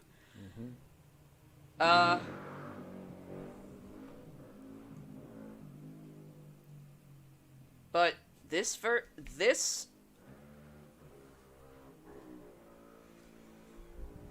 I'm clueless. Yeah. I got down to his health addictions. During the late 1970s and early 1980s, William had an addiction to cocaine. Yeah, I even knew that. He was a casual friend of John Belushi. Yeah. And the Saturday Night Live comics death in 1982 from a drug overdose, which happened to or happened the morning after the two had partied together, along with the birth of his own son, Zach. Yeah. Prompted him to quit drugs and alcohol. Yeah. It was a wake-up call, oh yeah, on a huge level. The grand jury helped too. He did with his comedy stuff, he did his bits. If some people weren't paying attention, they were just laughing about it. Right. But he made good fucking points. Mm-hmm. I mean, technically, he makes fun of people. He didn't make fun of people that drink or get plastered drunk. Right. He made it a comedy bit. Yeah. And he's right. Oh, yeah. Definitely. As a bartender, I've lost count how many people that got plastered and did stupid shit. Literally. Yeah, and it goes down here, later health problems. In March of 2009, he was hospitalized due to heart problems. Yeah. He postponed his one-man tour for surgery to replace his aorta valve. Which, repair his valve and correct his irregularly heartbeat. Which is a heart murmur. Sorry, words are hard. The surgery was completed on March 13th in 2009 at the Cleveland Clinic.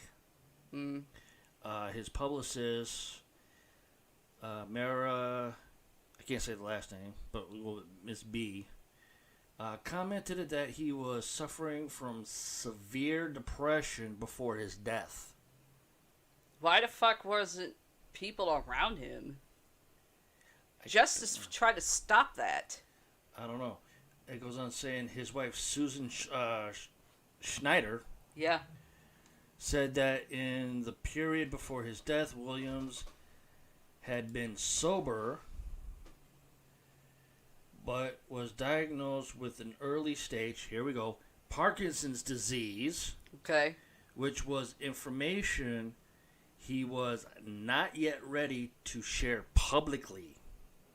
An autopsy revealed that Williams had diffuse LEWY bodies, which had been diagnosed as Parkinson's. That's where I heard that part, and his wife stated it here on his Wikipedia page. Yeah. Well, be careful, Wikipedia. You know people can just go and change shit. I know that, but this right here was in quotations by her. I know. Okay, here's what his son said. Hold on. Read that. Hang on. Has anyone tried to channel him?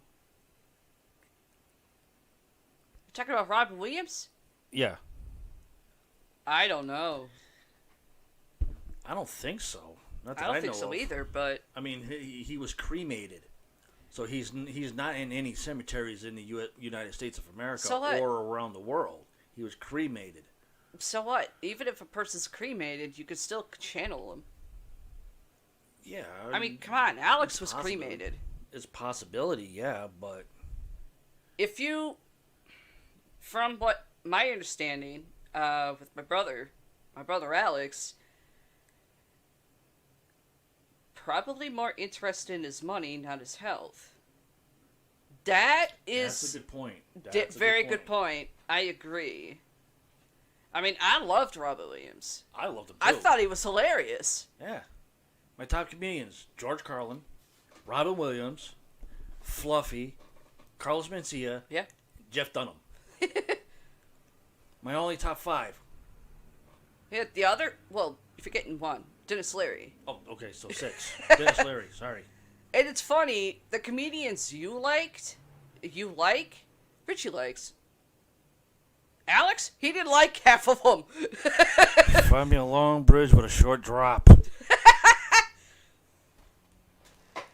But no, I don't think I've ever seen anybody through YouTube that does the paranormal stuff ever do that. Maybe maybe his family may not believe in that. I don't know. I don't know either, but that is a very good question. I mean, speaking on personally, Alex, my brother Alex, he was cremated. Right. You could still channel him. How I know? His daughter does it. Almost more times than should be normal. Right. Yep, she got another one here. Let's see. She said, I think Steve Huff did a spirit box session with him. Steve Huff. I don't think I've heard of him. Neither have I. Let's see. Here's what his son said. Dad, 7 years ago, you passed on. Zach Williams tweeted Wednesday, the joy and inspiration you brought to the world carries on in your legacy and in your family, friends, and fans you so loved. You live to bring laughter and to help others. That's true. Mm-hmm. I will be celebrating your memory today. Love you forever. I definitely agree.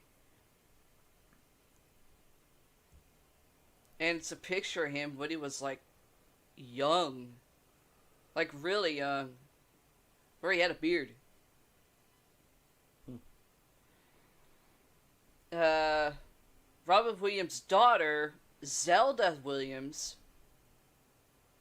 not saying anything on that, also marked the anniversary of her father's death by offering support to others grieving the loss of loved ones. Why am I reading this? Sending love out there today is to all the folks navigating loss.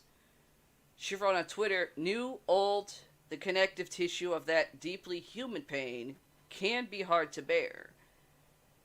But I find it easier sometimes knowing how many others have felt the same sting.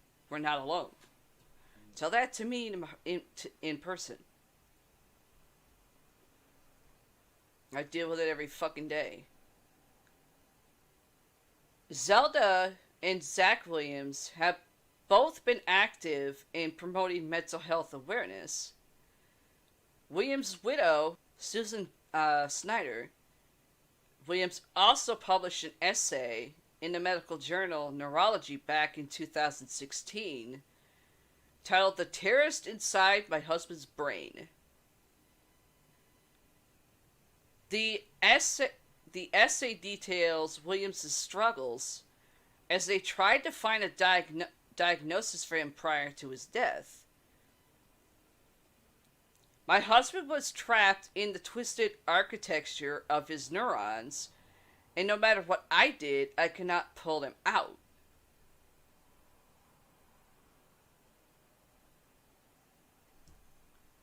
Doctors struggled to pinpoint what was wrong with the actor, who was diagnosed with Parkinson's disease a few months before his death.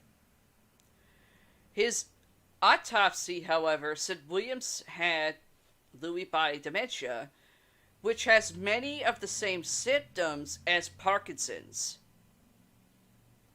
Well, there goes that answer.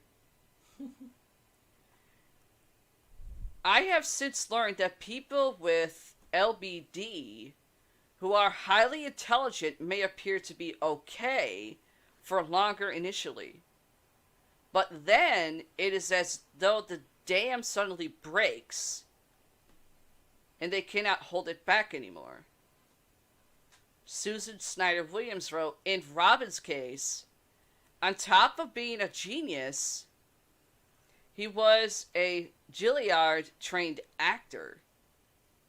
I will never know the true depth of his suffering, nor just how hard he was fighting.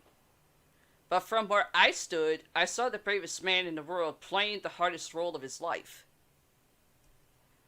That, I would say, is 100% true. Being an actor, you can easily fake shit. Not tooting my own horn. That's what I know. And And knowing my brother, he's probably gonna want to beat my ass later. If you can kick that high. I love you. That part's off limits. That's mine. Everything else, he knows too. other ways of doing it. My second one deals with another wrestler who is also an actor. Dwayne "The Rock" Johnson answers fucked up question about his abs. They're not perfect. You fucking kidding me? Jesus fucking Christ. Before he was a full-time actor, he was a wrestler. He still is. The actor and his Juggle Cruise co-star, Emily Blunt, don't feel like wasting money on that film, due to the fact it looks like a reboot from something else, fielded a batch of absurd internet questions, including one of his about his abs, which he injured in a wrestling match. Dwayne Johnson's abs have found themselves between a rock and a hard place. Don't you think could start a paragraph better besides between a rock and a hard place? For someone that went by the name The Rock? In a hilarious new video, which we can't show on here, thanks to YouTube being douchebags, in which they engaged with the most popular online searches tied to their names. The wrestler turned actor and his Juggle Cruise co-star, Emily Blunt, revisit a painful memory from the 49-year-old's past in the ring, while discussing the internet's fucked up question, as they refer to it, obsession with his admittedly imperfect abs. Now, some people, ever since I did the bit where, with the wrestling stuff, due to the fact I was in the ring half the time in 08, 09, 010, all the way up till 2016, 2015, 2016, 2013. Thank you. No, wait, we were down here when that happened. We were down here in 2014 when we moved here. 2013 was your last time when you visited here for a match. Why do I just remember? It couldn't have been, because when we moved down here, I got back into it. You were trying to get back into it.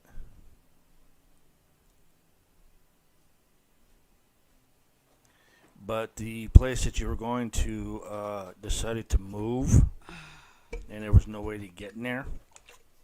No, but his friend that was part of that wrestling company wanted to hire me. Right.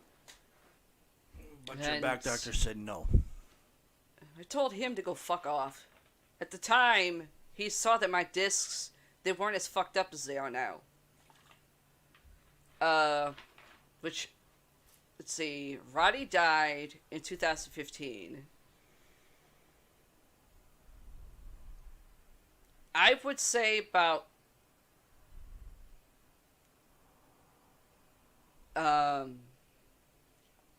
late August. No, not August. That's right. Roddy was supposed to be down here in June that year. But something happened and he couldn't do it.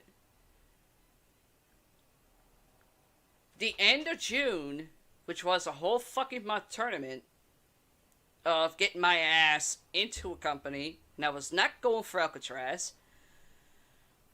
People wonder what that means. World Wrestling Entertainment, which used to be World Wrestling Federation. I call World Wrestling Entertainment, we were Alcatraz. With the E instead of an I. Or an A, sorry. Wrestled in a ladder match which had the prize contract for whatever company you choose. I was choosing AEW before anybody even knew who AEW was.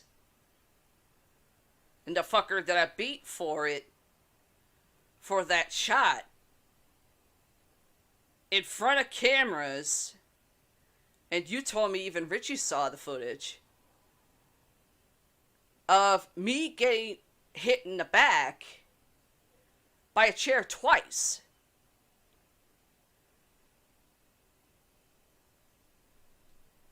And, I mean, the silver lining for that,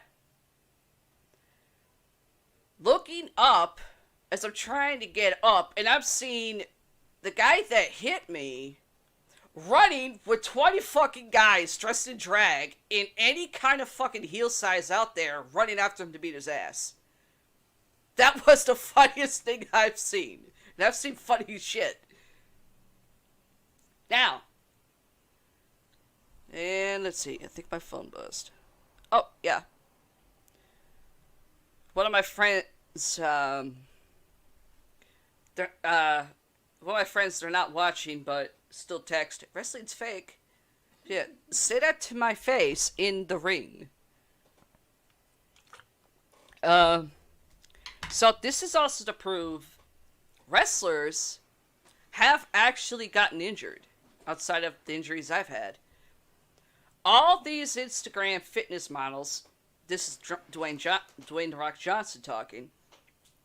All these Instagram fitness models have these incredible 6, 8, 12, 24-pack stomachs. I've got like a 5.5 pack, sometimes a 4.5. Johnson said with a laugh. But the problem was, which a lot of people don't know, still, in a wrestling match, I tore the top of my quad clear off my pelvis. Ow! Oh, that hurts me. And I'm already in pain. It caused a chain reaction, and it tore my abdominal wall. I had to do a triple hernia emergency surgery for 3 tears in my abdomen. So they're not perfect abs. And that hurts.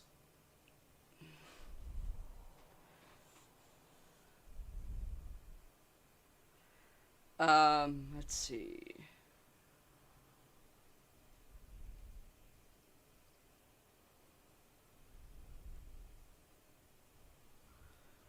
That's all that, that's on that one.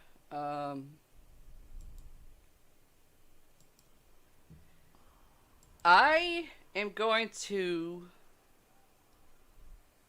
now go into what I like to call the truths on fairy tales. Dum dum dum. How I've known for fucking years, fairy tales are not all the peaches and cream with the fucking fairy dust. They're dark origins from other authors, from long before we were born. If you're listening, bro, prepare to fall off your couch or your seat. He knows. Here it comes. He knows. I lost count how many arguments I got in Alex about letting his daughter, my niece, watching fucking Disney movies. False precedent. Hello. I know that. You know that. I'm just saying. Okay. Original Grimm's fairy tales that are too scary for kids. Crimea River. Freaking adults bring their fucking kids to horror movies. I think they'd be able to handle the actual origins on fairy tales, including Disney ones. And there's a reason why I'm grinning like a Cheshire cat. The human endeavor is only to be happy. When reality is gruesome, we tend to keep kids in an elusive state by weaving tales that take them to a land with infinite possibilities, to somewhere where magic is real and fairies dance with us. And I mean fairies that have wings. Some were even bizarre. Oh, hold on. Missed a line. But these tales we grew up listening to or reading actually have pretty dark and murky origins. Some were even bizarre. Such stories include, and here's where I'm going to burst some people who allow their kids to watch Disney and other fairy tale movies. Such stories include rape, incest, cannibalism, torture, and other heinous crimes. We can never dare mention the kids who dream of a better future. I can understand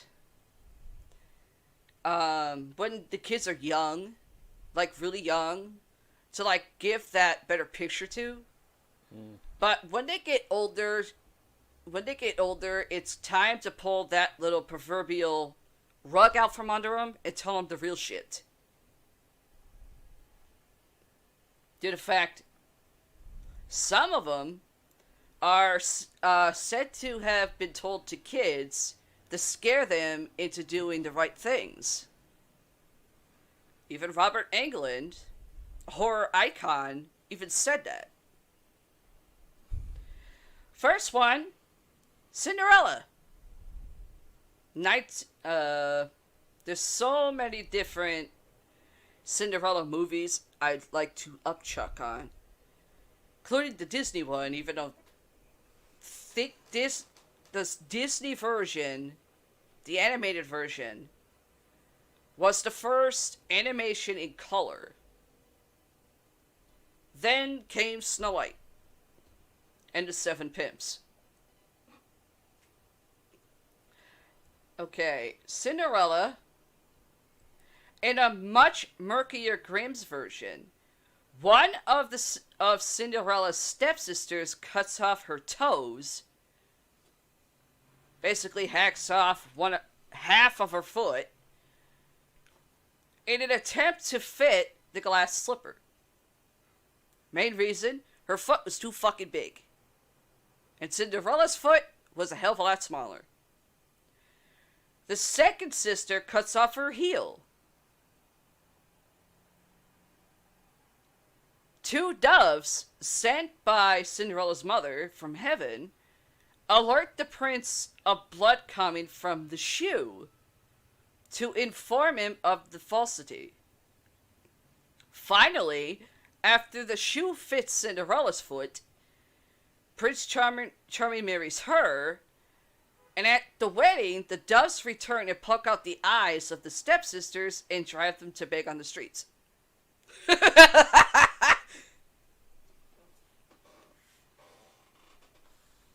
But here's also a false precedent. Let your young daughter watch Cinderella. Think, after whatever's going on, you find an actual prince, and then you don't have to do nothing for the rest of your life. Sorry, that don't happen. Little Red Riding Hood. It's not Disney, but it's part of the fairy tale lores. In the original version of Little Red Riding Hood, the big bad wolf arrives at Red Riding Hood's grandmother's house. No shit. Eat early and eats both the grandmother and Red Riding Hood. When a woodcutter finds the wolf, he makes an incision on its stomach and rescues them both alive. Red Riding Hood, I almost said Red Robin Hood, then fills the beast's stomach with stones. That hurts my back right now. The moment he wakes up and wants to run away, the wolf collapses due to the heavy weight of the stones and dies. Hansel and Gretel, one of the oldest. Which there's been a couple different versions of that too, including 2 horror versions. One wasn't too bad, the other one was kind of stupid. The popular children's version of Hansel and Gretel is a lot innocent compared to the Brothers Grimm's version. It is said that the story actually points to the parents who desert their children during a major European famine in the 14th century. In the story, the evil mother abandons her stepchildren in a deep forest to let them die, as the couple was unable to feed them any further. In the forest, they discover a cottage who belongs to a cannibal witch, which is probably where one of the folklores where witches are evil, and we're not all of us. The children, after devouring the feast thrown by the old woman, outwit her and kill her. Which is similar to the other version too. They kill her by putting her in the oven. That version, this version is practically the same one. The rest of it, prior, is a little bit more darker. And we got Snow White and the 7 Pimps. Snow White and the 7 Dwarfs, and people wondering what the fuck I was talking about 7 Pimps for. Snow White is a German fairy tale which paints a much darker story than the one we know. In Brothers Grimm's original version, the evil queen turns out to be Cinderella's real mother, who sends assassins to kill her and get a liver and lungs for her to eat, so she could become younger and fairer. Later in the story, when the prince and Snow White get married, the evil queen is also invited to the event and is forced to dance until she dies of the hot iron shoes she is made to wear. That's just one of the fucking versions. Rumpelstiltskin. And they got a picture of the guy who played him in Once Upon a Time, the show, who was actually really good. Which, Paramount, he couldn't freaking got lost somewhere in one of the seasons. A poor miller told the king that his daughter could spin straw into gold. Now this is Rumpelstiltskin here. Tempted, the king locked the girl into a chamber, forcing her to spin all the straw into gold before next morning. An imp comes to help her, and they make a strange deal. He'll weave the straw into gold if she gives him her firstborn. But when the time comes, she couldn't give her child up, and the imp agrees to yield if she could guess his real name. The girl overhears the imp singing his own song, his own name, and as she tells him that, in a fit of rage, he tears himself in two.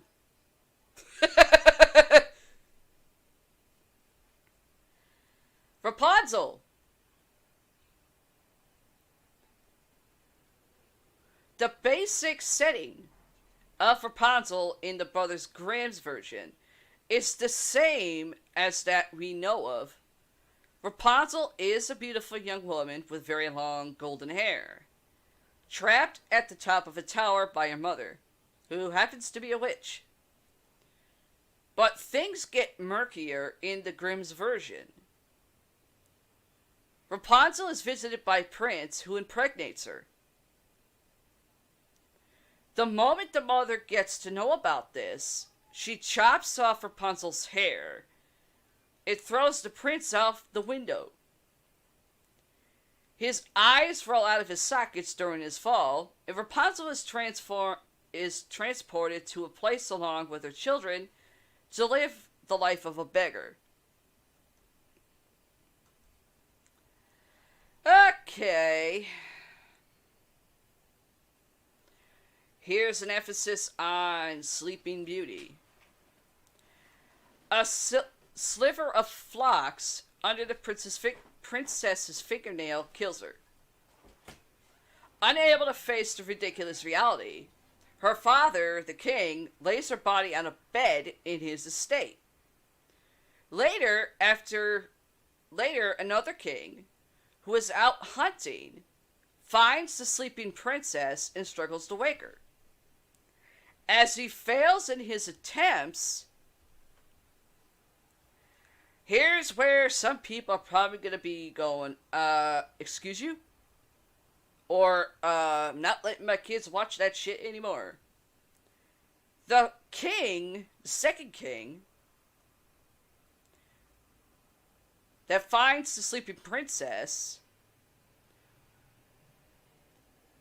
rapes and impregnates the girl. The unconscious princess gives birth to two twins and is only revived when one of the babies accidentally takes out the phlox sliver from her finger. The king who violated the princess is married to another woman, but also strangely, madly in love with the princess. To get to the princess unhindered, he burns his wife alive.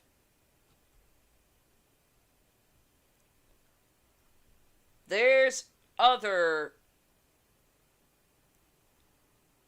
indications of what I just read. It's one of my other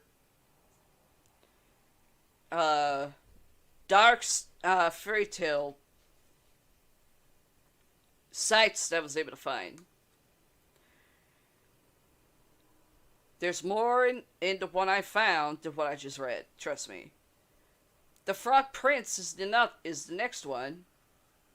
And the last one for this. We all know how the ugly frog turned into a handsome prince when the princess kissed it. But the original story does not actually involve a kiss. In fact, the frog metamorphoses into a prince by a wicked slam on the wall. In other words, the princess in the original Grimm story beats the shit out of the frog prince, and then he turns into a prince.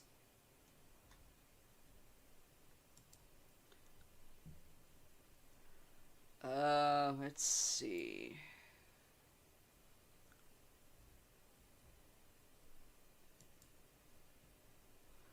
See if I can find the next one.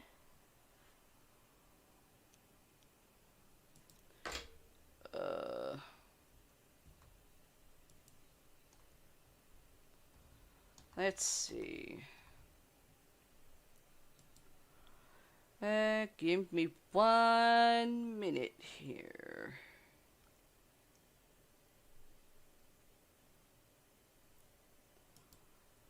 Let's see.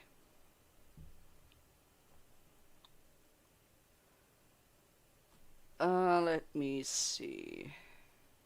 Found it. I have to get rid of the one I just read.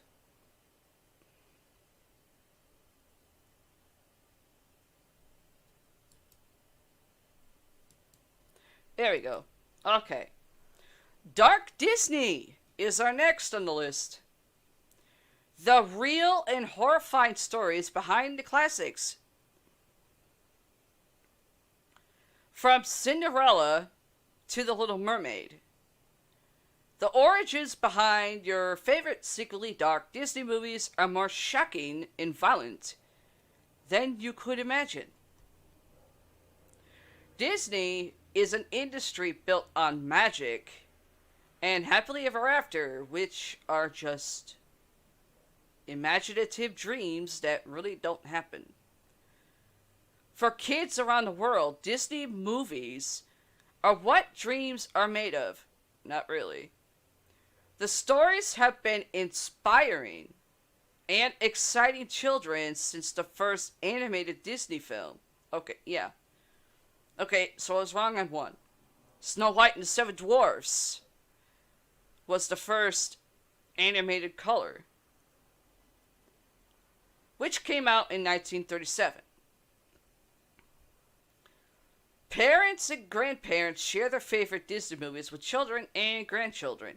Not me. Every little girl has a role model Disney princess. Not me. Well, thank you. Even as a kid, I knew the double standard. And little boys, for some reason they got Cars or Toy Story stuff over here. The films are wholesome and positive, loved by parents and children and everyone in between. Not me, because I ain't stupid. When it comes to many of Disney's classic films, however, the polished happy endings are often a long way off from the original fairy tales that inspired them. Torture, hanging, burning feet. These are just a few of the things Disney cuts out when rewriting century-old fairy tales for the screen. Now, this is me kind of rubbing it in with advanced apologies for ruining some childhoods. There's going to be 7 origin stories here that I'm reading about right now. 7 dark origin stories. Dark Disney starts with Pinocchio. Yes, Pinocchio. When people visualize Pinocchio, they see the sweet puppet boy with a desire to be a real boy. The Disney movie tells the tale of his adventures with his friend and advisor, Jiminy Cricket. And I think they spelled Jiminy wrong. And how they ultimately lead him to his dream of becoming a human. The original creator of Pinocchio, Carlo Collodi, was hoping for a different image. Collodi created the character for a serial story in Italian newspapers with the goal of showing kids the consequences of being bad. Collodi's Pinocchio was cruel and mischievous. His Jiminy Cricket was only referred to as Talking Cricket.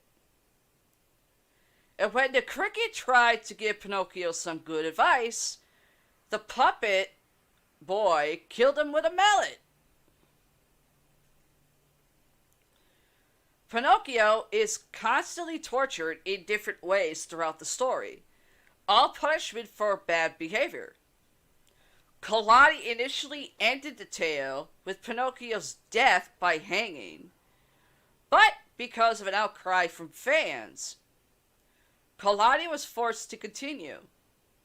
So he decided Pinocchio's life would be spared in exchange for even more gruesome punishments from that point forward. Now, remember what I said about Sleeping Beauty in the first site that I've read about it? Here's the rest of it. Here's some more. Disney's Sleeping Beauty is a classic tale of a princess in distress and the prince who comes gallantly to her rescue. The original 17th century Italian tale was similar beginnings. The princess wasn't named Aurora like it is in Disney. The princess's name in the Italian tale was named Talia, pricked her finger on a spindle, and was sent into a deep sleep, fulfilling an earlier prophecy. The rest of Talia's story is too gruesome to be a child's tale. To explain what I'm talking about, the man who came to Talia's rescue is a king, not a prince. The king's kiss did not awake Talia. He instead gathers the fruits of her love. In other words, that's a nicer way of saying, which is a nicer way of saying he raped her while she was asleep. So, yeah. The dark version is a king that goes to the Sleeping Beauty and is not a prince and actually rapes her. 9 months later, she gave birth to twins. One of them sucked the splinter out of her finger, waking her up. Talia and the king fall in love, but the king is still married. His wife orders the twins to be kidnapped, cooked, and fed to the unknowing king. Luckily, she fails. The moral of the story was, lucky people, so 'tis said, are blessed by fortune whilst in bed. Well, that's real nice. Another version for Cinderella.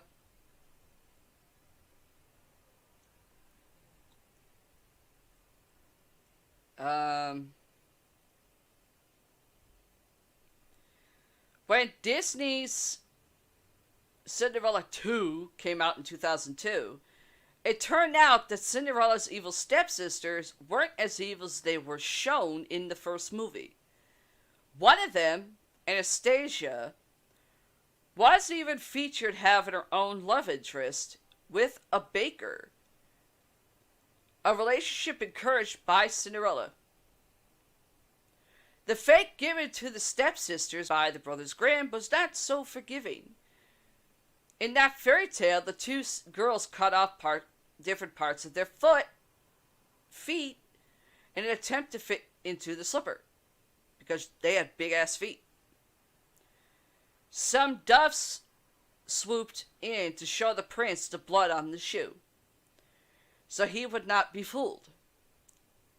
At the end of the story, the stepsisters attend Cinderella's wedding, only to have their eyes pecked out by the doves who had betrayed them earlier. And I think my phone just buzzed. Nothing interesting. Anywho. Dark Disney's, The Little Mermaid version. Yes, there's a dark version for The Little Mermaid. In Hans Christian Andersen's version of the tale, Ariel makes a deal with the Sea Witch in order to become a human and pursue the prince she saved in a shipwreck. She gets a pair of legs in exchange for her tongue. However, part of the deal is that every step she takes with this new pair of legs will feel like walking on shattered glass. If Ariel gets her true love's kiss, she can remain a human, but if she fails, she dies. The prince never actually saw Ariel's face when she saved him. So he ends up marrying someone else. The Sea Witch tells Ariel she can just turn back into a mermaid instead of dying if she kills the prince. Of course, Ariel cannot bring her to do that. Instead, in the dark fashion, she throws herself into the ocean and dissolves into sea foam. In other words, she kills herself. Oh, one of people's so-called favorites, Bambi. Yes, I'm going there too, because it's part of this. Bambi, A Life in the Woods, is a novel following a deer through his life growing up in the woods.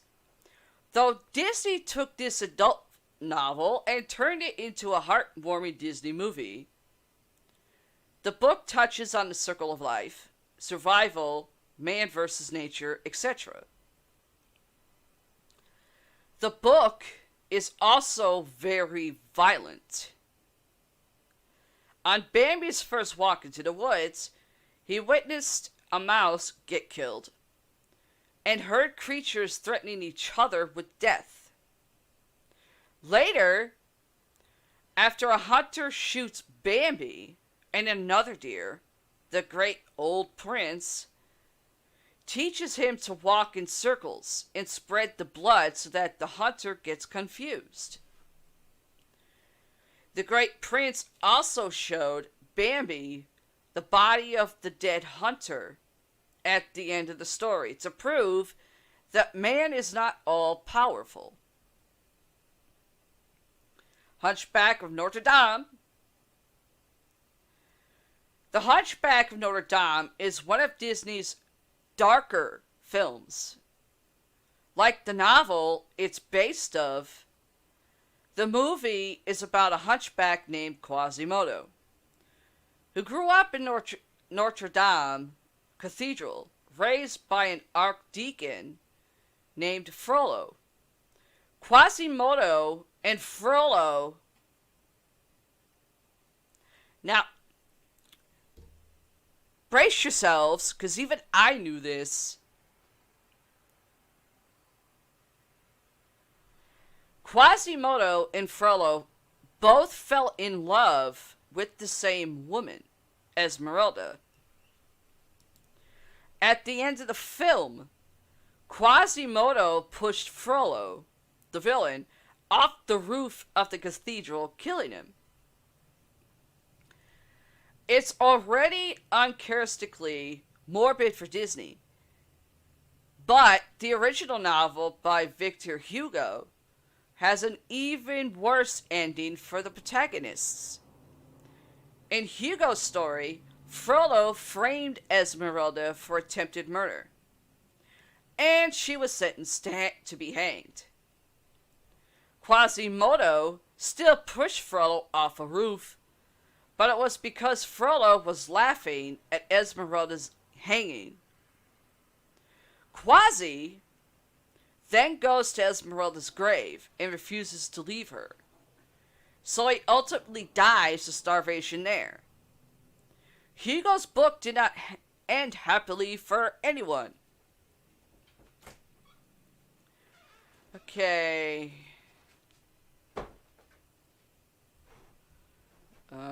Let me read this here. I think I just read this one on Snow White, but let me double check here. Snow White still gets her happily ever after in the original Brothers Grimm fairy tale. After the evil queen failed 2 attempts to personally kill Snow White, she finally decided to take out the poison apple. It seemed to work, but then the prince swooped in with his true love's kiss to save her. Ugh. In the end of this dark Disney story, Snow White and the prince are still married. However, the Eva Queen is at the wedding, and her punishment is that she has to dance around in iron hot shoes, burning her feet until she dies. Even princesses get their revenge.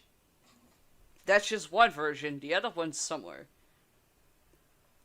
And that's it for that one. Where's the other one? Where's the other one? Let me see. Let me double check here.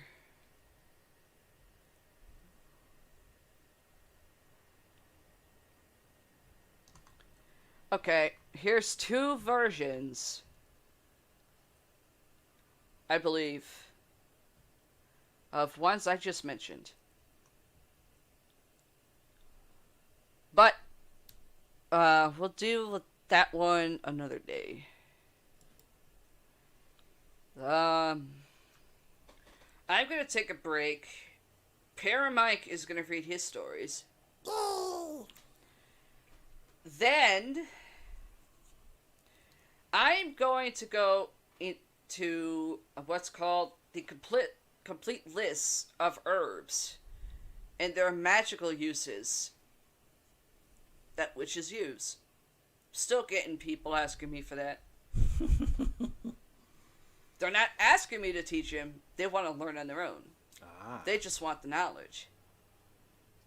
Knowledge, I'll help you with. Teaching you? No. My stuff is passed on through biological relatives.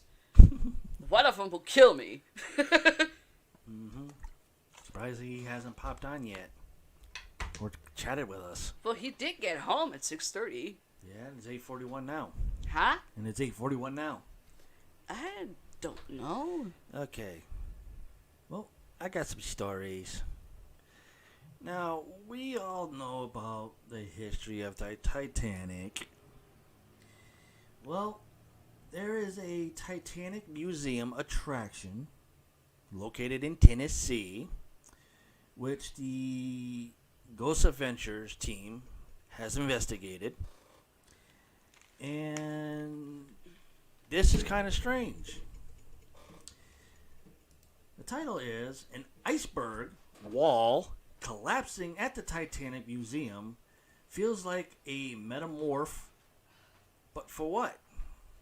A large iceberg wall at the Titanic Museum attraction in Pigeon Forge, Tennessee, collapsed on Monday, which sure seems it might be an allergy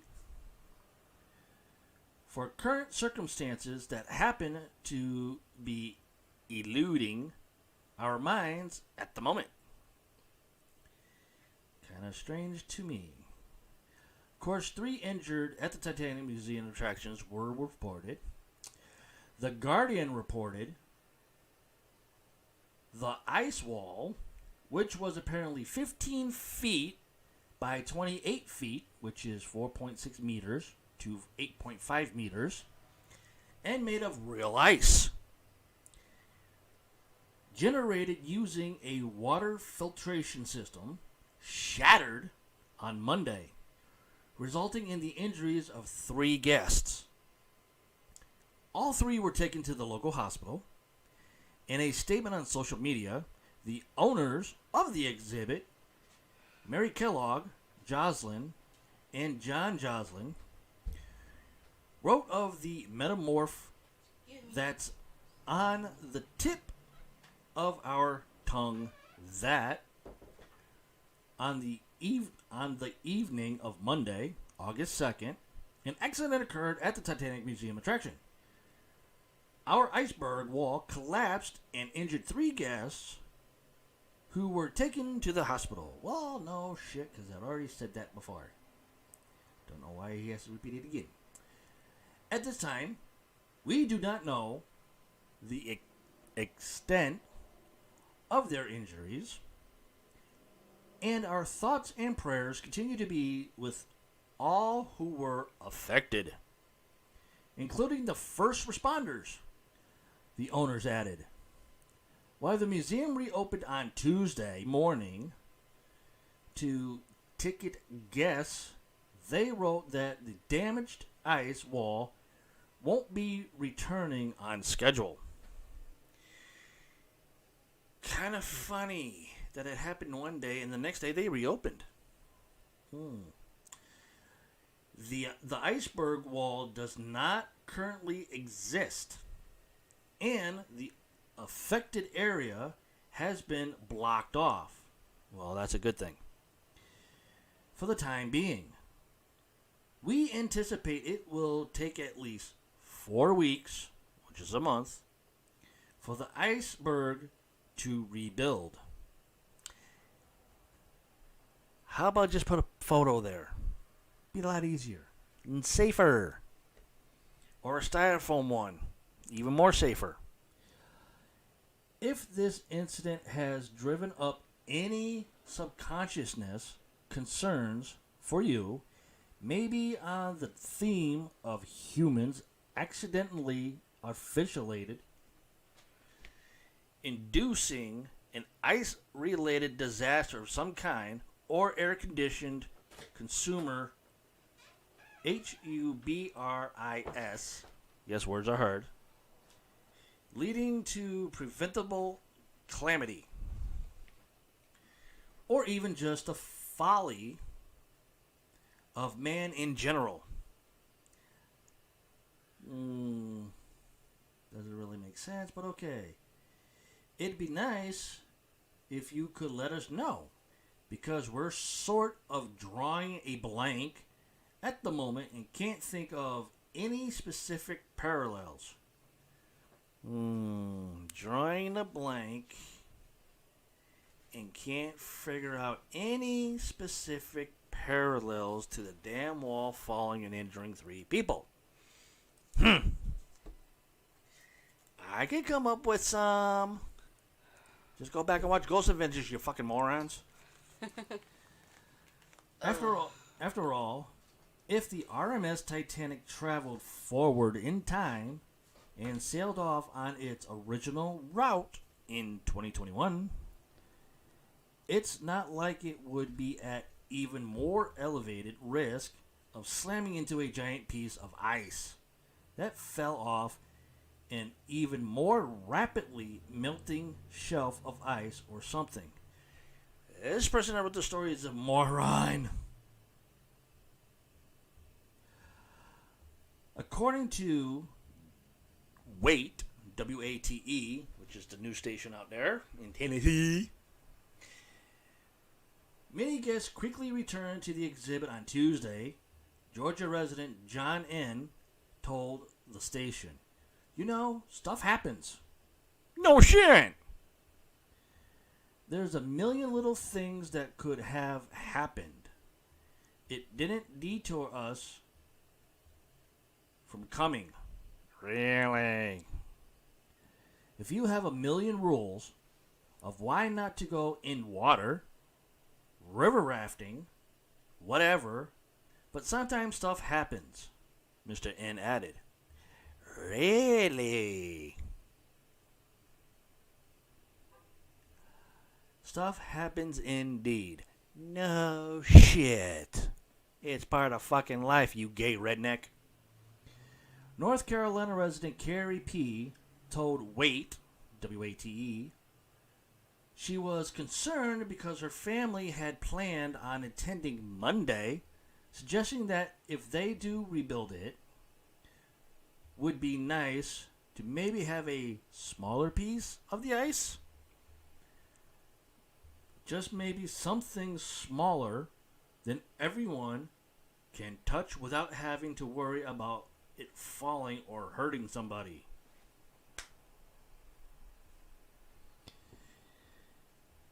As of press time, it wasn't clear what exactly the sudden, this doesn't even make sense here, inexplicit collapse of the big piece of ice, or the fact that no one seems quite clear on how much ice there will be in the future, reminding us of, but hey, here's an idea. Maybe if we ignore it, that tiny pit of dread will just fade away without us having to do anything at all. Okay, most of the story was knowledgeable. It made sense. The rest of it, what the fuck happened? Does a reporter not know how to write fucking shit no more? Obviously, Tennessee reporters can't get the shit straight. Because the rest of it did not make goddamn sense. My next story. 25 plus fascinating abandoned submarines and bases. And of course, they have a picture up here of, I don't know if it's supposed to be a boat or a submarine. But it says, all over the world, there are strange, shadowy underwater wrecks and bases still being explored. From abandoned submarines to military bases, keep reading to uncover the fascinating stories behind them. The Submarine Explorer. Built between 1863 and 1866, this German invention was the first submarine that could sink as low as 100 feet. It was originally commissioned by New York's Pacific Pearl Company with the intentions to find pearls. Just go fishing for fucking oysters, you idiots. They have pearls. Sadly, disaster struck. The decomposition of the air in the submarine caused sickness amongst the 6 crew members, resulting in several deaths. Because of this and pearl overfishing, the sub was abandoned. It was discovered in Panama in 2001 and has since become the subject of many documentaries.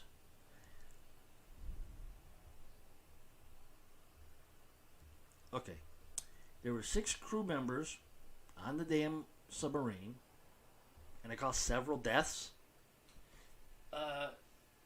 Wouldn't several deaths be like 7 people, not 6? Huh? If you're in a submarine Yeah. that was built in Germany. Put me back up on the screen. Hold on. There we go. Ow. If you built a submarine in Germany back in the 1800s, and a United States company purchased a submarine to go pearl fishing in a submarine, you have 6 crew members. Okay? Mm-hmm. How can something result in several deaths if there's 6 crew members? Of what? In a submarine looking for fucking pearls Oh, at 100 submarine? feet down in the ocean. I don't know. How can you come up with several deaths out of 6 people? That doesn't make sense. Don't you need 7 to become several? That's at least the way I'm looking at it.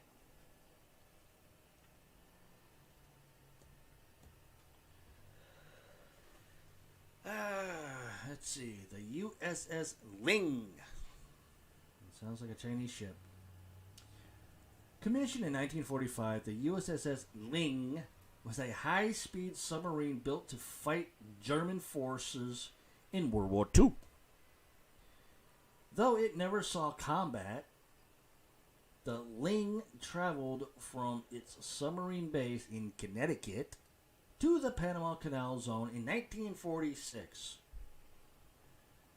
That year, it was officially decommissioned and became part of the Atlantic Reserve Fleet. So that damn ship only sailed for 1 year? What was the point of building the damn thing then? 14 years later, the USS Ling became a training ship and was moved to New York to be reclassified as an auxiliary submarine. To this day, The submarine is moored in Hackensack, New Jersey, at the New Jersey Naval Museum. Though some have wanted to restore the old sub, no one has raised the considerable funds needed to do so. I hate to see what the price would be. The Yellow Submarine Quester 1. Coney Island's long submarine wreck. In 1956, the ocean liner SS Dora sank just off the coast of Massachusetts. Ass and shits. Thank you.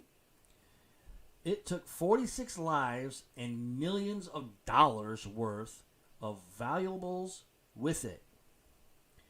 Years later, a shipyard worker named Jerry Bonko heard the story and decided to take action.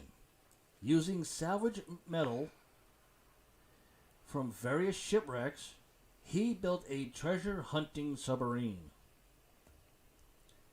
Yeah, that's why the damn thing looks like it has a swastika on it.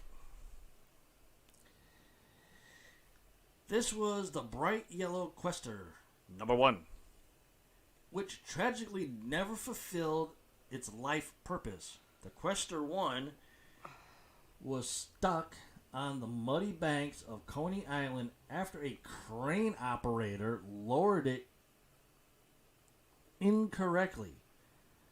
As of 1970, it is just one of 24 shipwrecks in the Coney Island Creek, though to be old whaling ships and Navy vessel.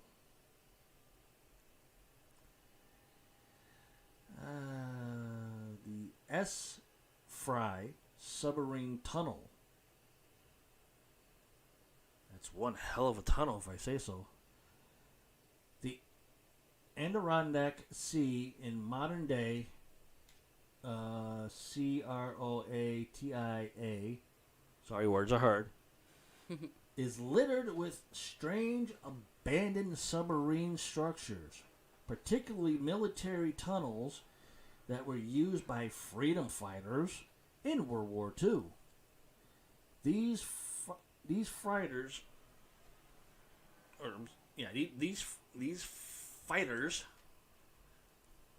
were trying to free the island of Vis from German occupations. And the S-Fry was part of their military strategy. If that tunnel is still around, it looks like that. That's one hell of a history landmark. These tunnels had once been occupied by the former Yugoslavian army during the Cold War. I can't believe I actually said that word right. Huh? I can't believe I said that word right. Yugoslavian. Yeah.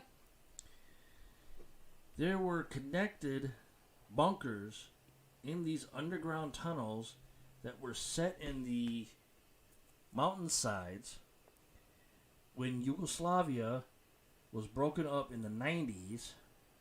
The tunnels were abandoned. Fast forward to today, and they have become a popular tourist site. Yeah, if you don't want to go for a swim first. Because the way I'm looking at this photo, I see a bunch of people and everything sideways, just like...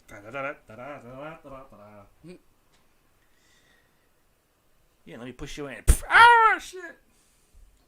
Splash. The Isle of May's World War I submarine. This thing took a beating. The Battle of May Island is one of the strangest battles in military history. Perhaps because there were never any enemy ships involved. Okay, why would you have an exclamation at the word after the word involved when it sounds like a question? I don't know. To this day, It is considered one of the most unfortunate military episodes in history. In fact, it was actually kept from the public for decades until the involved parties were deceased. Hmm. In 1918, which would have been the Spanish flu pandemic, two British Royal Navy K-class submarines collided with each other on a mission to Scapa Flow in Scotland. Aye, laddie. The crew of the first submarine had turned their sub to avoid hitting a minesweeper. Isn't that a video game? What? Minesweeper? Mm, Last time I knew it was. maybe a computer game. I don't know. Yeah. And instead crashed against the second sub. All but 9 of both submarine crews died. And the two subs now lie 100 meters apart.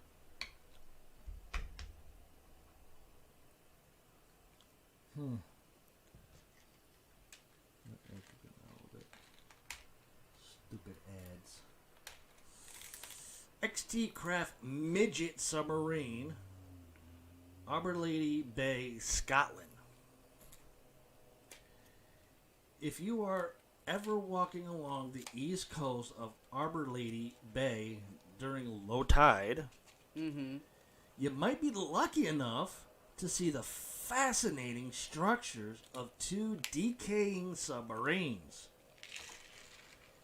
These World War II midget submarines were part of the Royal Navy, built in the early 40s by an engineering corporation called Vickers Armstrong Ltd.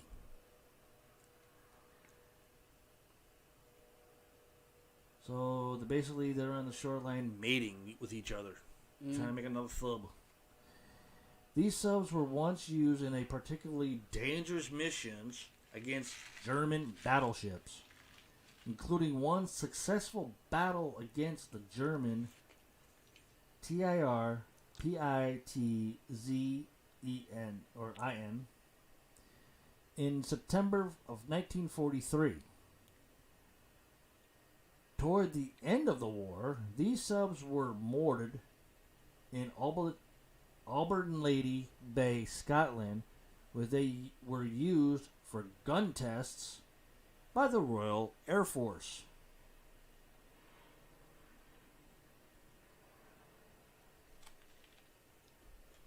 Wow, this is a weird looking ship. Huh? This is a weird looking one. K-84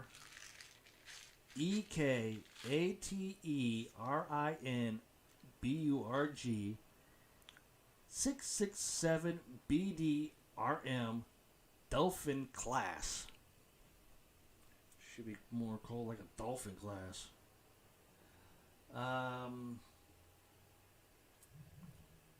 The Delta IV class missile submarine was still in use by the Russian Navy after the fall of the Soviet Union. Once it was taken out of the military operations, it was transported to the port city of... Oh, I can't even say this word.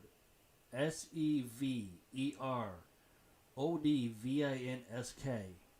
where it still sits at the shipyard.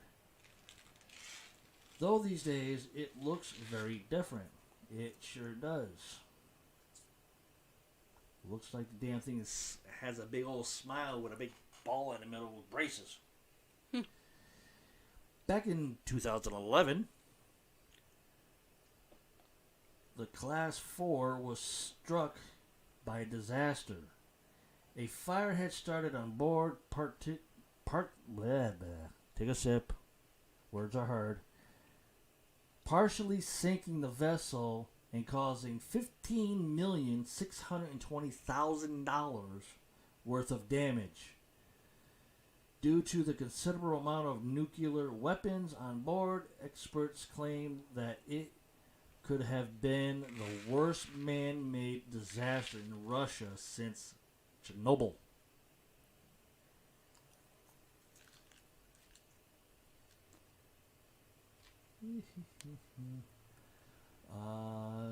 Sazan Island's abandoned submarine base. Looks like a small little city outside of, I don't know where the fuck to go. Once home to the cluster of Soviet submarines, the small Albion island of Sasan has been left with an abandoned network of tunnels throughout the island. There are many defunct vessels that have also been left behind too, after the base was officially seized by the Albanian government in 1968 when it left the Warsaw PACT. By the 90s, the Albanian military had failed to replace the submarines at the Sazan base. The whole site soon fell into disrepair and became unusable. Today, the site is barren, but a small town still operates on the island. There are plans to turn the site into a tourist destination due to the stunning landscape around the base. And to me, it looks like a place for submarines to just like pull up, but it also looks like an airport for water planes to land. Yeah. That's what it looks like to me. But it's nice.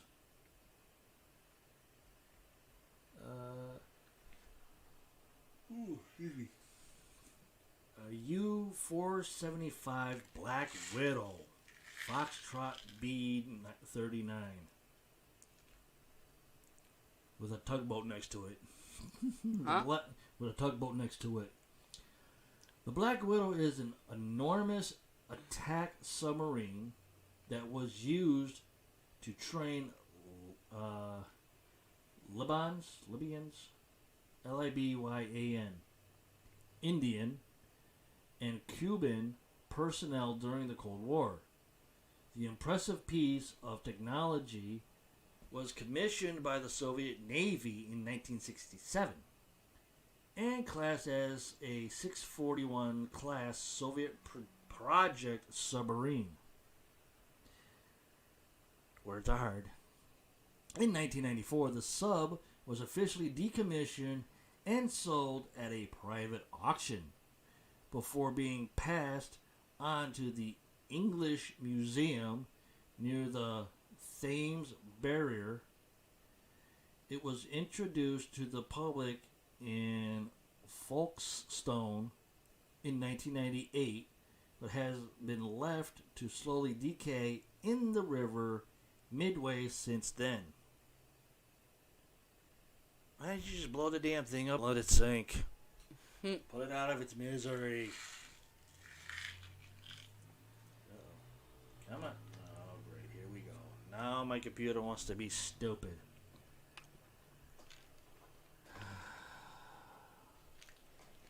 Hey, there we go. Foxtrot Zulu 5 Class B-80 submarine.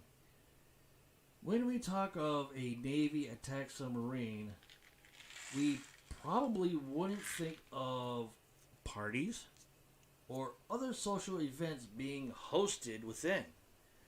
But that's exactly what occurs on board the Soviet Zulu 5 Class B-80 submarine.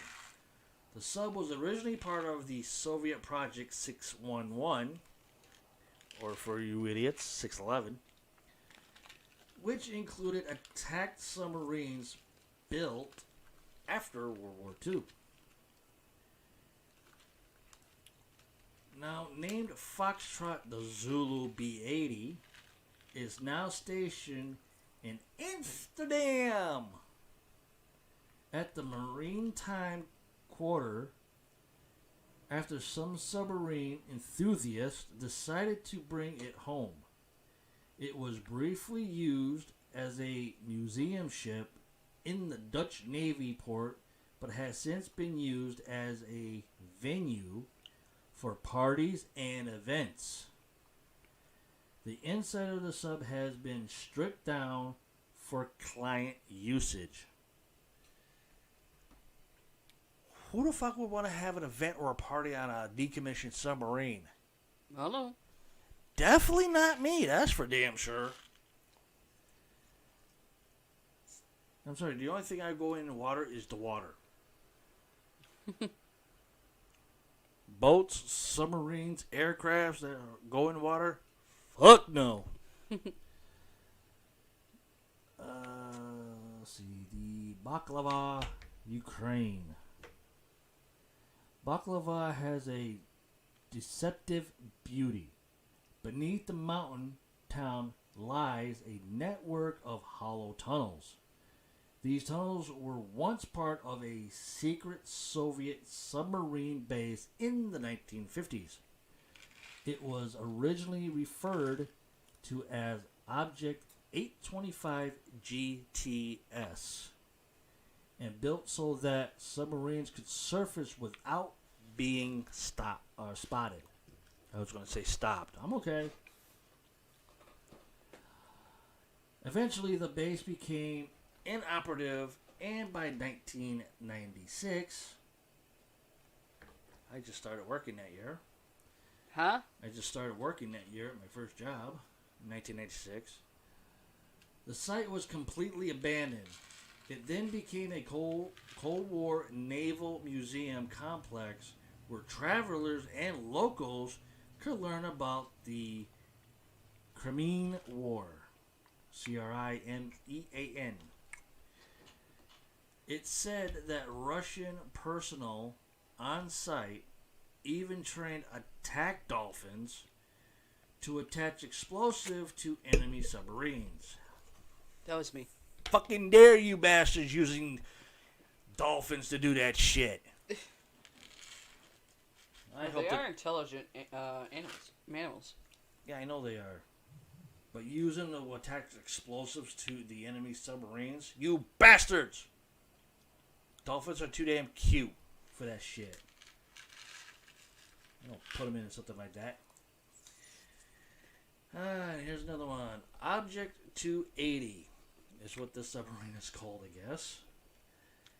Within the aforementioned site in Baklava, there was also a repair base known as Object 280. Okay, so it's a repair base, not a submarine. It was a complex that had been built as a storage unit for the site's nuclear arsenal. And these weapons were moved further into Mount Travels through the tunnel system. I wonder if they're still there. In essence, Object 280 was a tunnel used to transport equipment to the submarine base. It was an integral, if I said that right, part of Object 825, as 825's entire process or purpose was to hold submarines and maintain them in between military ventures. It's exactly as captivating as it sounds, and there are plenty more abandoned bases like it. I wonder if they're actually haunted. Huh? I wonder if they're actually haunted. What? These bases and these submarines. I wonder if they're actually haunted. Military bases? No, submarine bases. Yeah. I wonder if they're actually haunted. Anything With that... the submarines there. Maybe. Probably a residual, though. Like a tape theory. Like a tape theory, right? Huh? Like a tape theory. Like a Stone tape? Like the Stonewall tape theory. People are wondering what I'm snacking on. Nerds. No wonder she can't answer Stone my tape. questions. Stone tape theory. Yeah. Yeah, it can fall on that line. That's why I asked that question. I was like, I wonder if they're actually haunted. It's a possibility. I would love to see that. To see if these submarine bases are haunted with stuff that can be captured and interact with people, or is it just a stone tape theory where you go there, you do your investigations, but you get nothing? Anything that has energy has a stone tape theory logic. Whether it's wood, stone, even metal. Well, I know that, but what I'm saying is like, since there's two different sides of the spectrum of paranormal, Yeah. you have the one side that could be the stone tape theory and doesn't interact with you whatsoever, Yeah.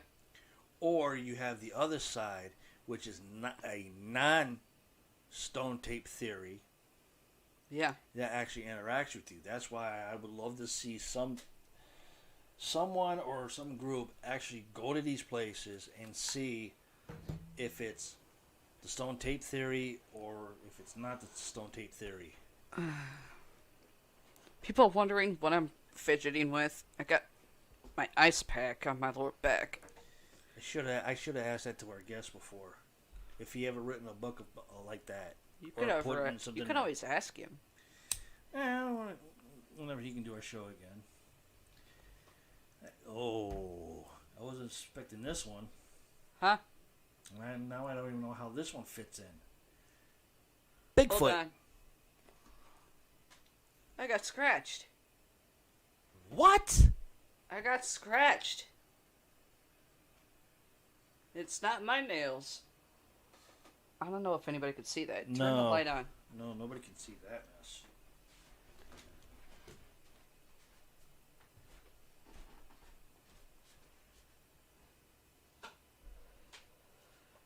I don't know if it's gonna there. Oh, I see it right here. Yeah, nobody's gonna be able to see it that way.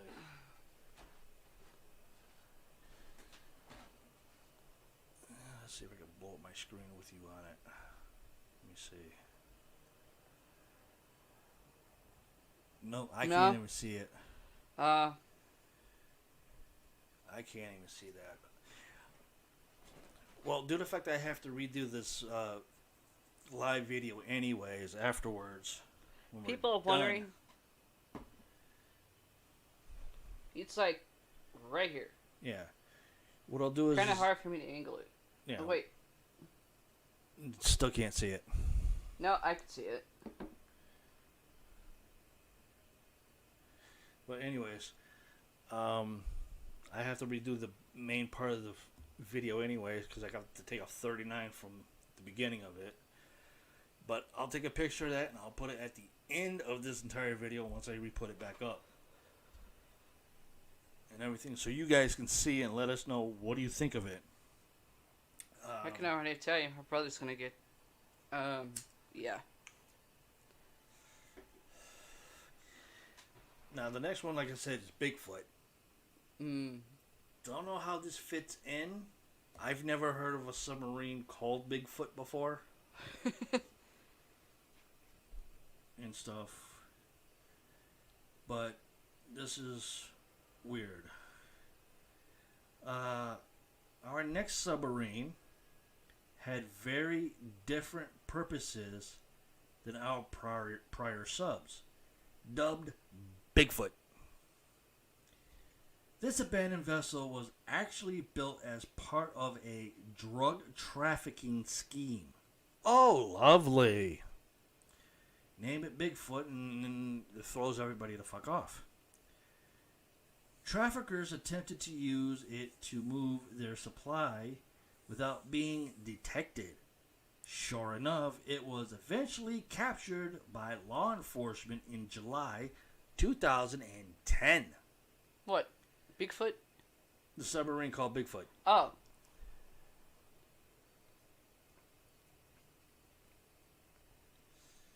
in Ecuador. Hmm. Whoa, I went a little too fast. Wasn't even knowing it. It was frequently used by Colombian drug cartels and was considered a near foolproof way of moving supplies from Colombia to Mexico to the United States. Their advanced infrared sonar and radar systems meant they could operate with minimal risk.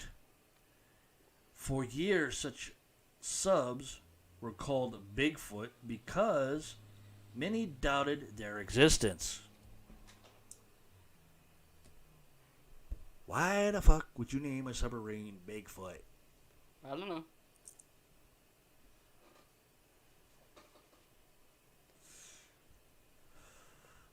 I mean, we have a monster truck named Bigfoot. Supposedly, there's Bigfoots around here on the planet. It's called something in a suit. We have Bigfoot people that are trying to find them, study them. They talk about them. If they are real, then they're elementals. Mm.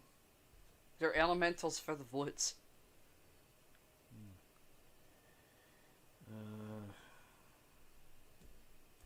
One too many, but I don't know if I should continue reading or what. Because that one just like really threw me off. Yeah. INS Kursura? I can't even say this. Kursura. In English terms, it would be called the S-20. This underwater vessel was the fifth submarine built by the Indian Navy. I didn't even know we had Indian Navy. I don't know.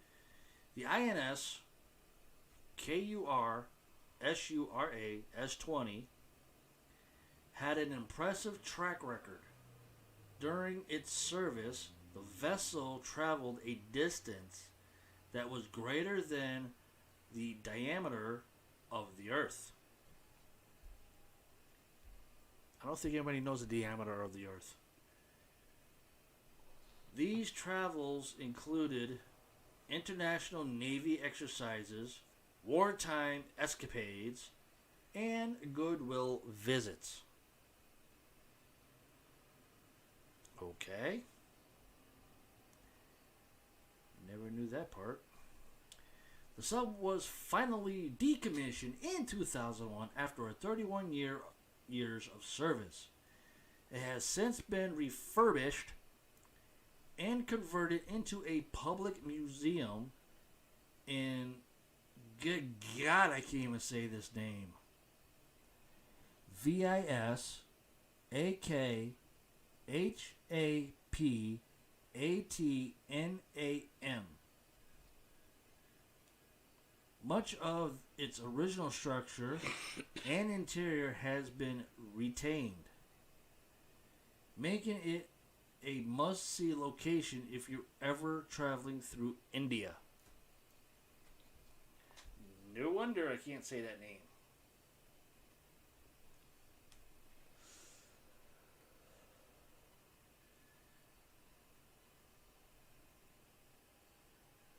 Tell one thing, I'm feeling something fucking with my hair. And I got a feeling I know who it is. Oh, good Lord. How the hell is this a submarine? Here's the name of this thing. Horse Sand Fort.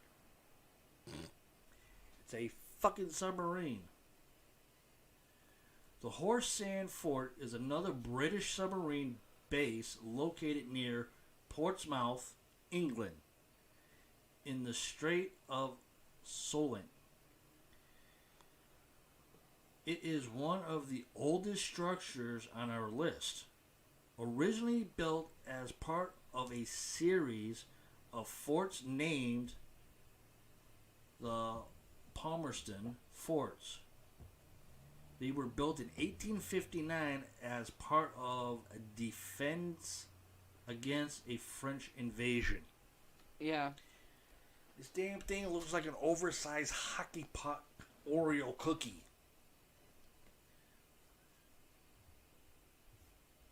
But yet it's supposed to be a submarine. I wonder how the hell that thing travels underwater, being a big ass circle. I don't know. Because the base was so well equipped, the Royal Navy actually used it during World War II as its ready-made concrete and iron walls made for great fortification. As of 2012, the fort was purchased by AMA Zing Ventures, with plans to turn it into a history museum. Mm.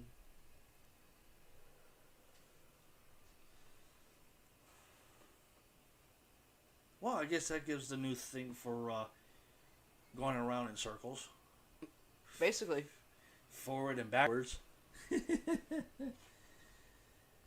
probably how NASCAR started, was because of that submarine there being a circle. My God. That is crazy. I put my ice pack back in the freezer. Okay. I'll pop you off. Use it later. PU Get Sound Naval Shipyard. This old shipyard is a part of the U.S. Navy known as the PU Get Sound Naval Shipyard, an intermittent maintenance facility. Located in Washington, it has been used for ship and submarine recycling spanning back to 1891. Today it holds 4 aircrafts, carriers, a submarine tender, and a whopping 16 submarines. All are decommissioned.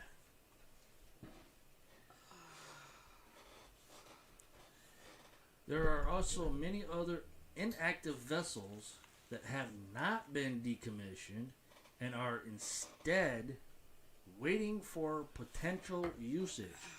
The PSNS is currently the only shipyard facility in the U.S. that can legally recycle nuclear ships and has processed over 125 submarines among other vessels. Damn. That is a lot, if I do say so myself. 125 submarines. Hmm.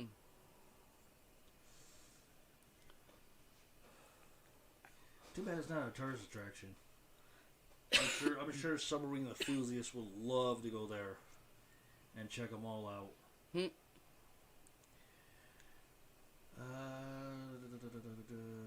Johnson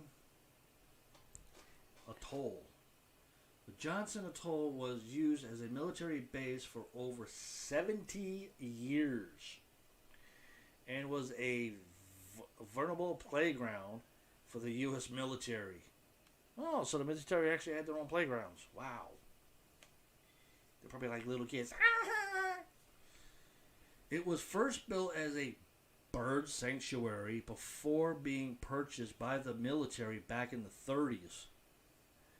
They decided to use it as a place to repair and maintain submarines and aircrafts. Oh, so the U.S. military stole the entire place that it was supposed to be used for birds. You bastards. Taking a bird's home away. What the fuck is wrong with you people? Shit, my grandfather was alive and he heard that story. Man, he'd probably flip a script and break his canes. Yeah, he would. About that. Yeah, Back get then... another one for me. Oh, Jesus Christ. Back then, over 1,000 personnel lived and worked on the atoll. It later became a nuclear testing facility used to store and dispose of the controversial chemical weapon known as Agent Orange.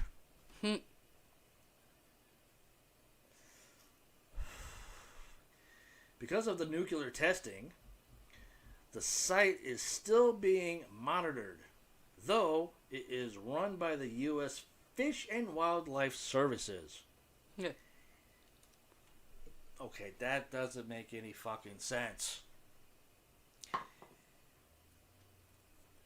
If it's still being monitored by the U.S. military, then how is it being monitored through the U.S. Fish and Wildlife Services? U.S. Fish and Wildlife Services is like marine biology. I don't know. Jesus Christ. And, you know, sometimes I'm getting really tired of trying to figure out our military now. I think they all just went stupid. Soviet submarine K-77. Submarine pictured below, which you guys can probably see, but I don't think I can do it. Or maybe I can. Hold on. Let's see if I can do it.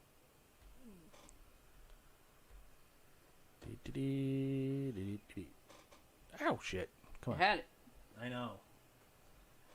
A little goofy on me. Get up to 100 here. Yeah. That's it right there. Huh. It looks like a junkyard to me. Yeah.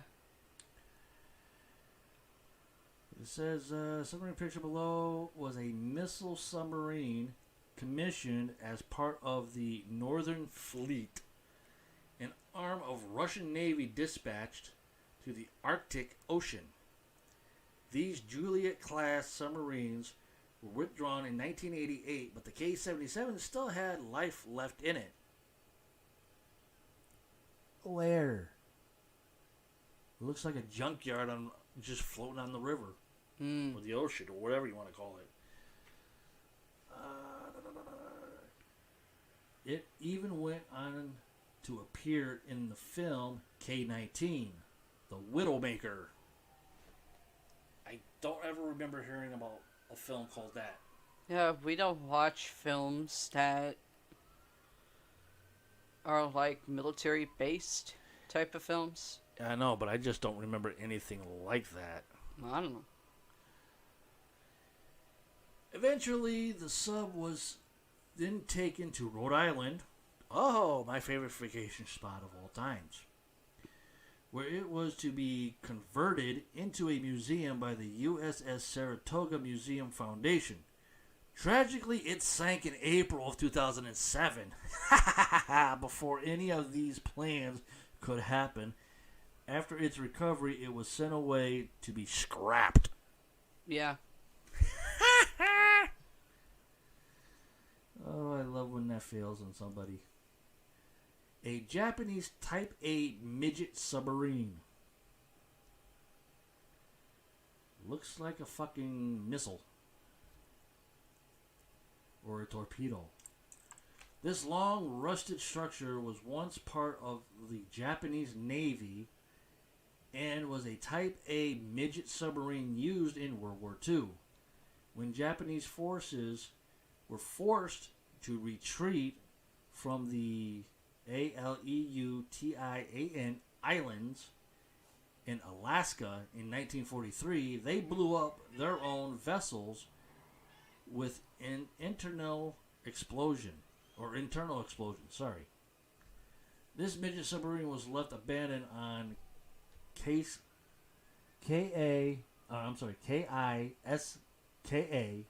Island.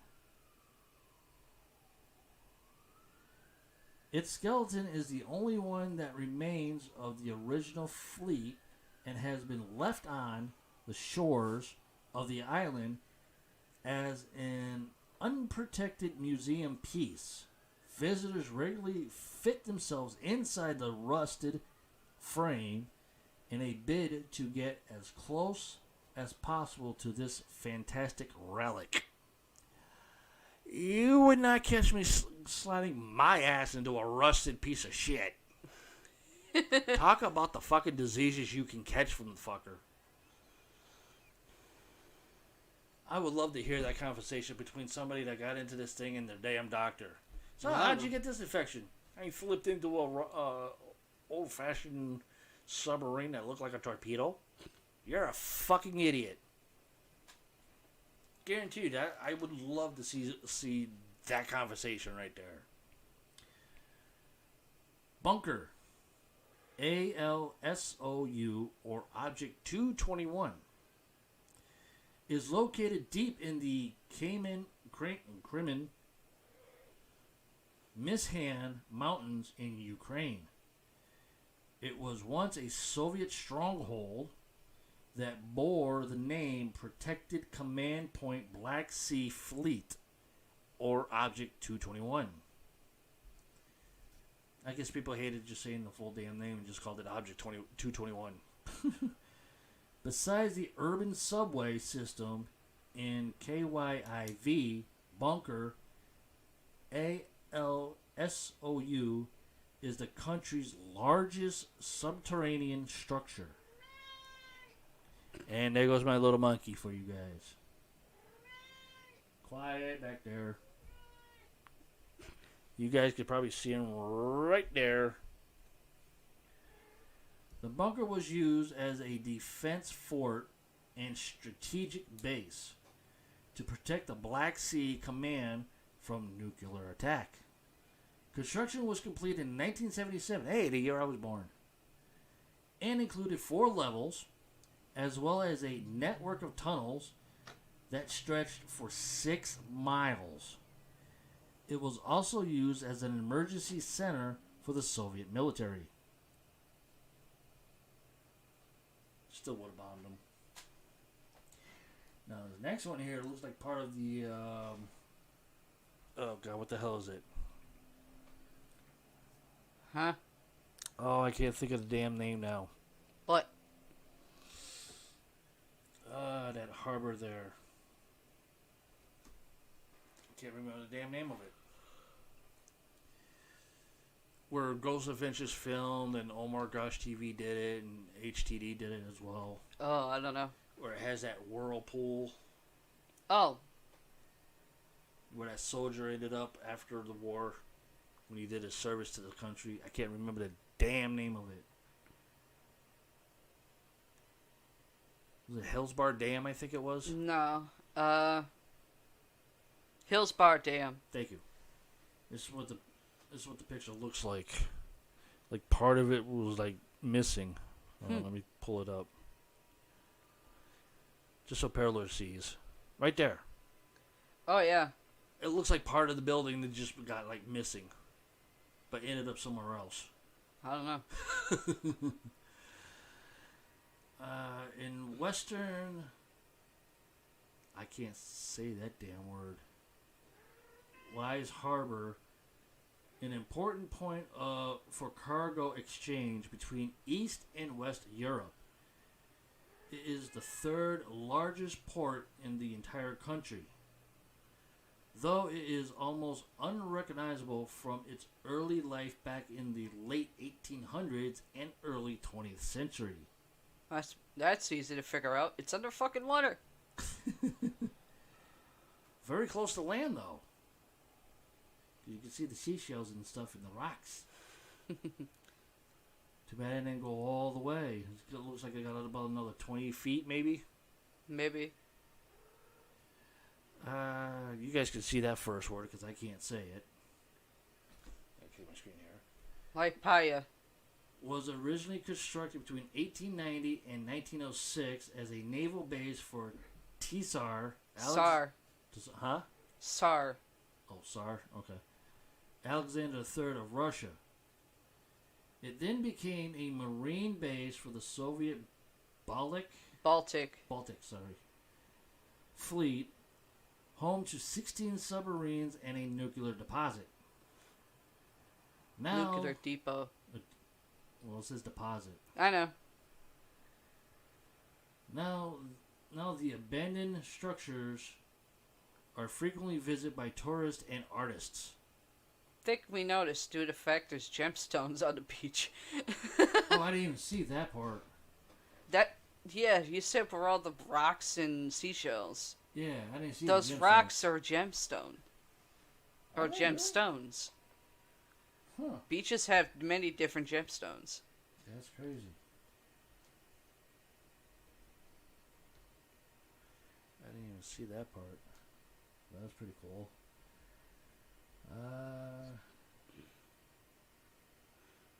I'm not reading this one. It's got the word in there that I hate saying.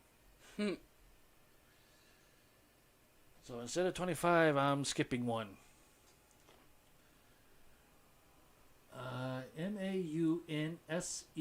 Maunsellc forts in United Kingdom. These armed towers, which looks like something from one of my video games, that stand in the river Thames and Mersey, were special defense forts used by the British Army and Navy during World War II. They were built to be used as a backup to defend against potential submarine attacks and air raids by certain forces. Mm-hmm. It's the other word again that I don't want to say. This site was decommissioned and the towers were emptied in the 1950s. They were later used as part of a pirate radio base in the following decade. Sorry. These days, at least one of the forts has been claimed unofficially by the unrecognized Principality of Sealand, which sometimes visit the site by boat. Okay.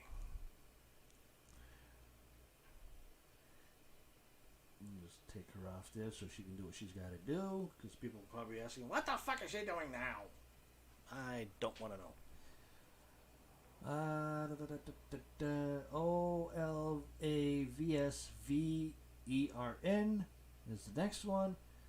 The only Scandinavian site on this list is the former Royal Norwegian Navy base. It was officially decommissioned in 2008 when the entire Norwegian Navy went through restructuring process. Words are hard. The complex was built into a mountain and also housed its own submarine hangar, which has a freaking boat in there. But they didn't just decommission it. There's Gizmo. You can see him right over here. The Norwegian Navy sold the entire base online in 2011. It was purchased by an oil rig firm for $38 million. Norwegian kroner, $4.3 million, which I believe that would be USA money. The firm is Russian owned, and there has been some suspicion of Russian military activists or activities, as alleged research vessels have been spotted at the base. I see that. Probably still to this day, but who knows? Let me see. Okay. PAVLOVSK Bay. This dark maze of tunnels was built to be a nuclear shelter for Soviet Union submarines. However, the military project was reportedly abandoned after 20 years of construction.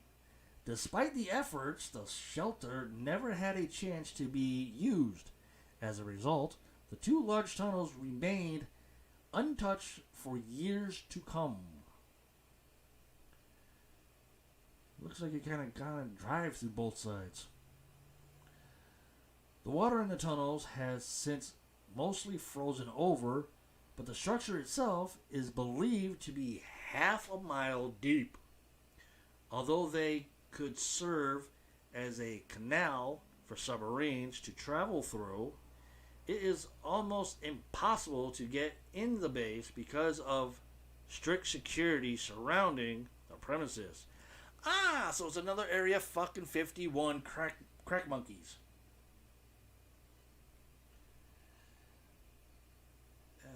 Let's see. SIMUSHIR Island. This island is in the form of a chain dormant volcanoes and was believed to be a secret submarine base for a Soviet unit during the Cold War. Using explosives, they managed to make channels in the CALDERA for submarines to go in and out.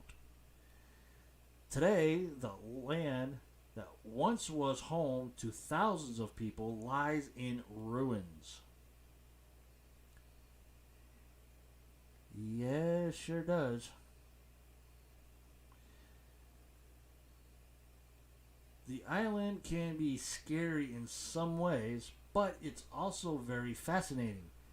Very few people have visited the so-called outdoor museum that is currently a place unlike any other. However, a trip for the brave-hearted can offer unique views of the volcano and surrounding beaches. I don't see a volcano in this picture. That's for damn sure.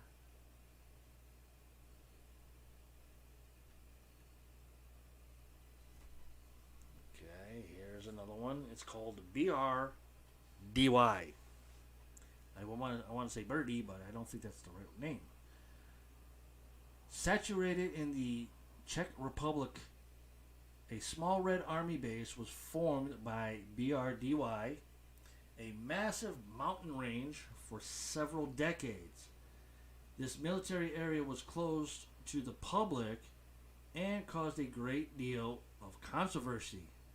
Ultimately, with the army cost cutting, the use of BRDY mountains decreased. Looks like helicopter landing parts. There were even attempts to use the space for an American radar system. I could see that. But no official steps were taken. And the area's central part was left under restricted military status. However, it was temporarily used to house outdated Czech currency and even a makeshift holding area for the remains of 4,000 German soldiers from World War II. Sound like a prison.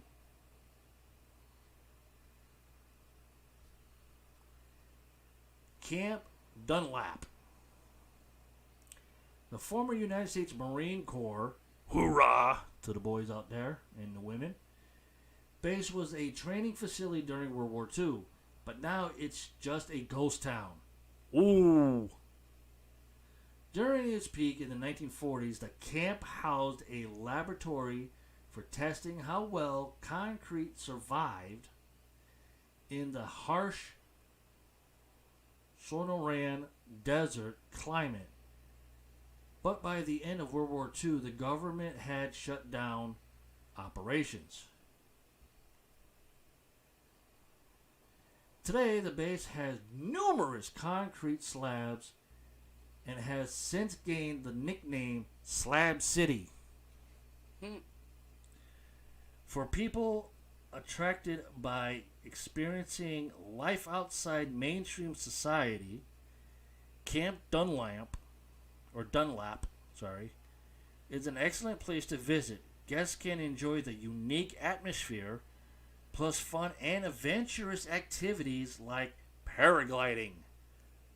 Fuck you! With the paragliding crap.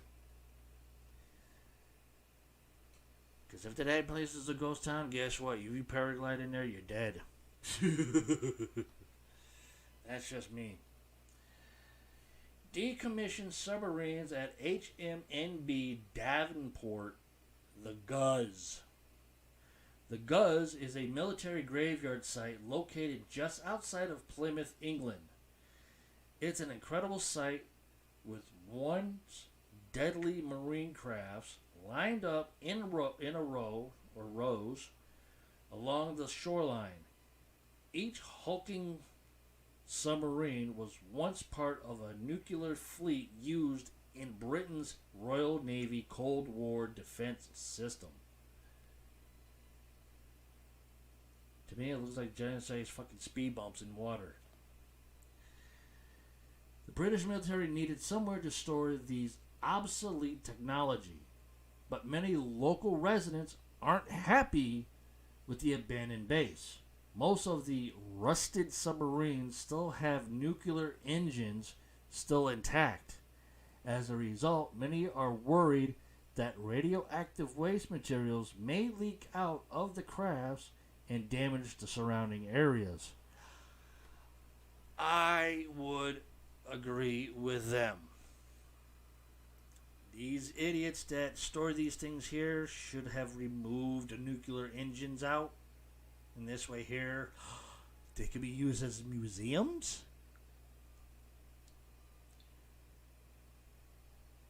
Dumbasses. I would literally make a huge ass partition and have those things removed out of those damn subs. Huge partition. Go to your counselors or whoever you have wherever you live in that where those ships are or submarines. Get a big partition and have them freaking remove the damn things. Hera submarine base in Estonia. If I said that right, Estonia.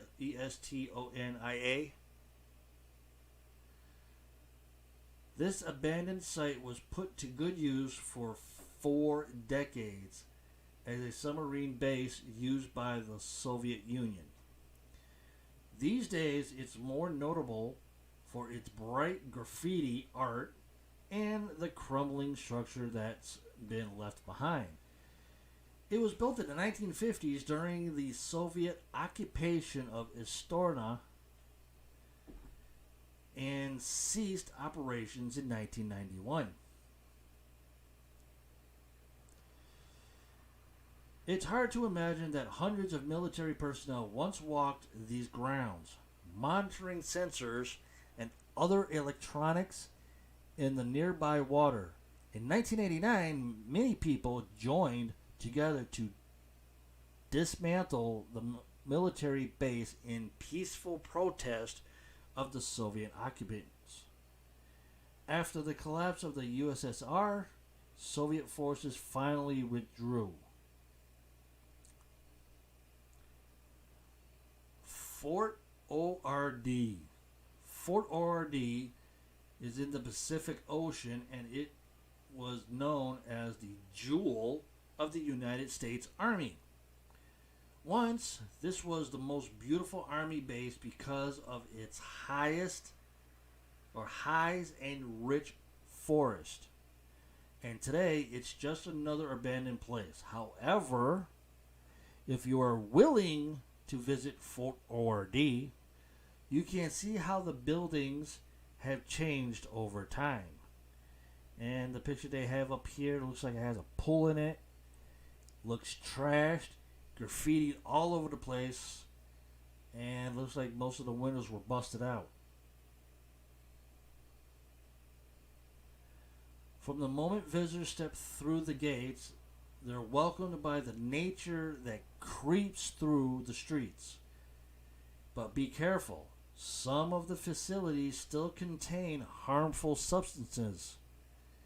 If this is up your alley, the Secret of Fort Ord organizes an annual tour that provides a detailed outdoor history lesson for the military base. Holy crap!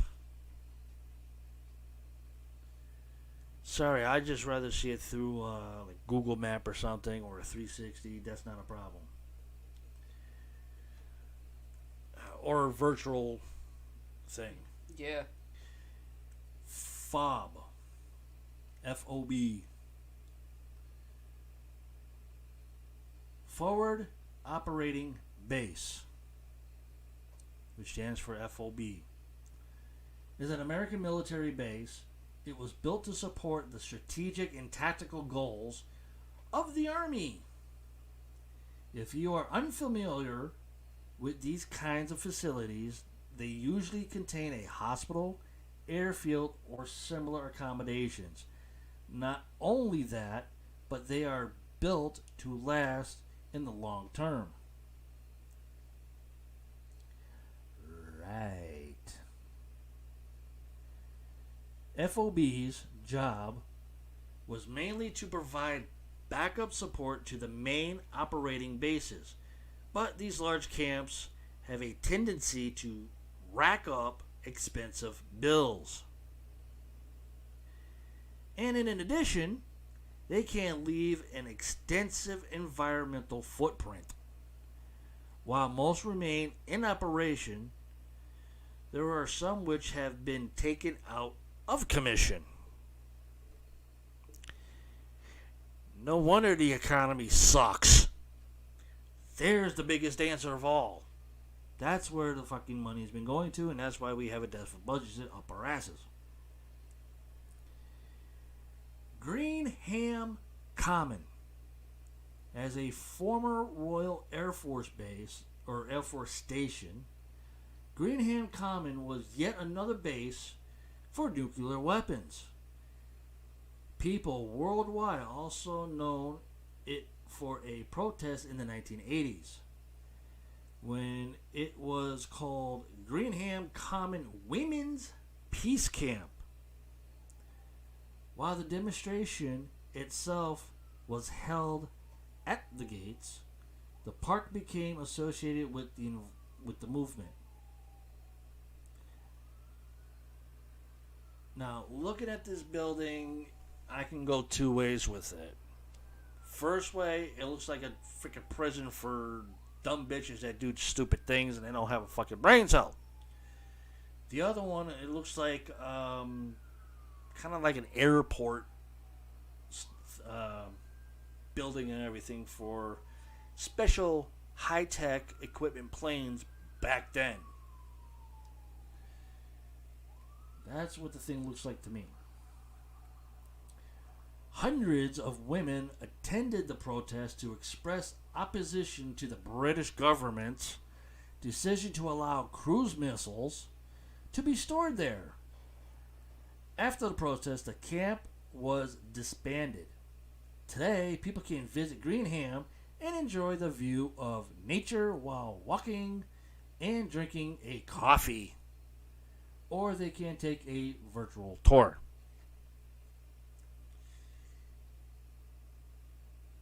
Would you want to take a nature view while walking and drinking coffee of this place? I sure wouldn't. Virtual tour? Yes. I could sit right here on my ass and drink my coffee right here while I'm looking at a virtual tour, but actually being there with a cup of coffee and walking through this place? No, thank you. My coffee might start radiating and I'll probably get like superpowers or something. Let's see.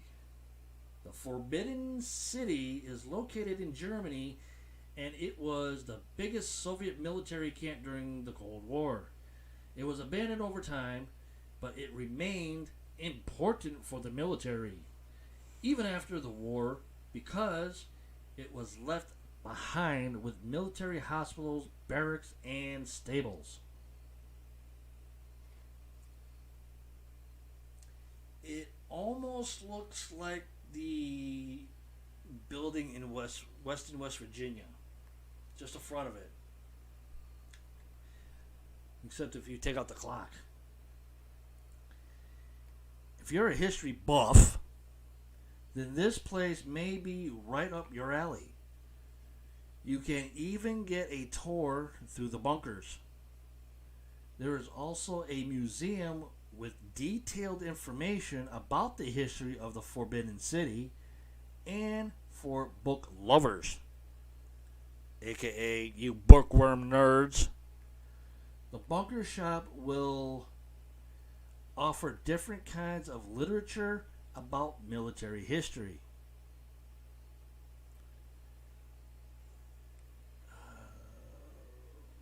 Okay. Oops. My computer wants to be stupid. Swiss military bunkers. What the hell just happened?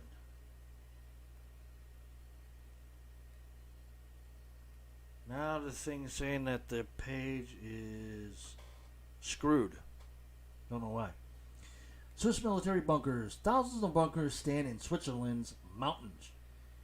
Back in the heat of European conflict, the Swiss military dished out a lot of money to build a string of comprehensive defense structures. By 1945, the military had spent the equivalent of $10 billion on the project. The bunker still stands today and are open to tourists. Yeah, if you like walking underneath a mountain. From museums to hotels and private houses, visitors can choose depending on their tastes.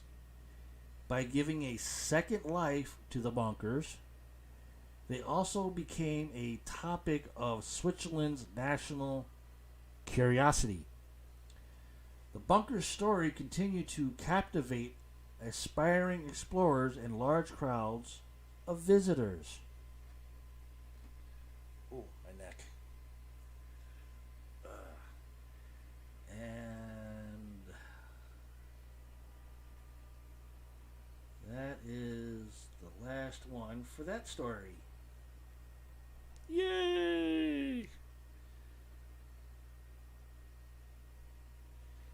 Oh my goodness. Well, I think that's going to do it for our show tonight. It is 10 o'clock. And I'm still kind of drained out. But I'm surprised We'll I had have to energy do the for herbs this. and stuff next time then. Because I mentioned how to start that. Well, how many do you have there for it?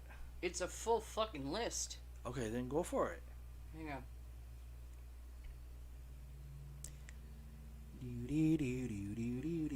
Will you stop?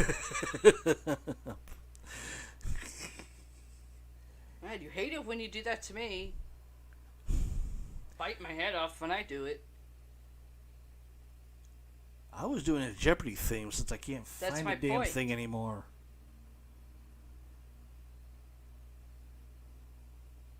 Well, you Oh, can wow. explain to Scratch. Military honor and courage United States Marine Corps men's ring by the Bradford Exchange for $99.99. What is wrong with that one, I wonder? Abandoned theme parks nobody will visit again. Well, let's do that story. This one should be interesting.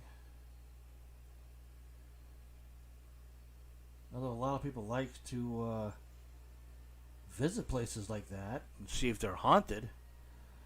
Yeah.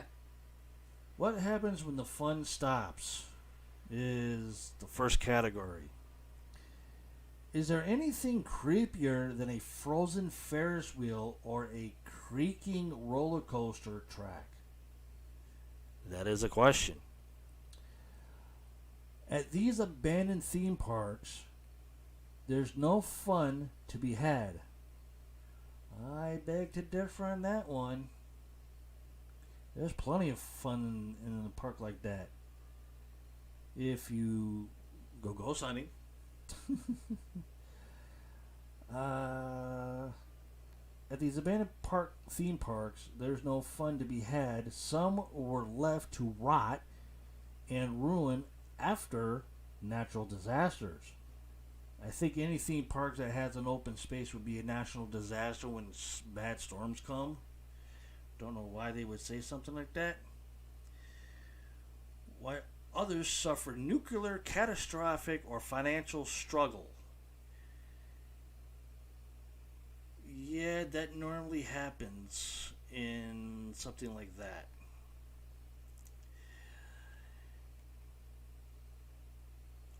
Boomers.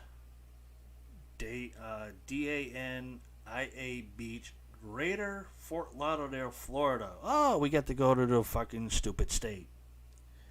The Hurricane, a 100-foot tall, 30-meter wooden roller coaster, was the main attraction at Boomers Park in DANIA Beach.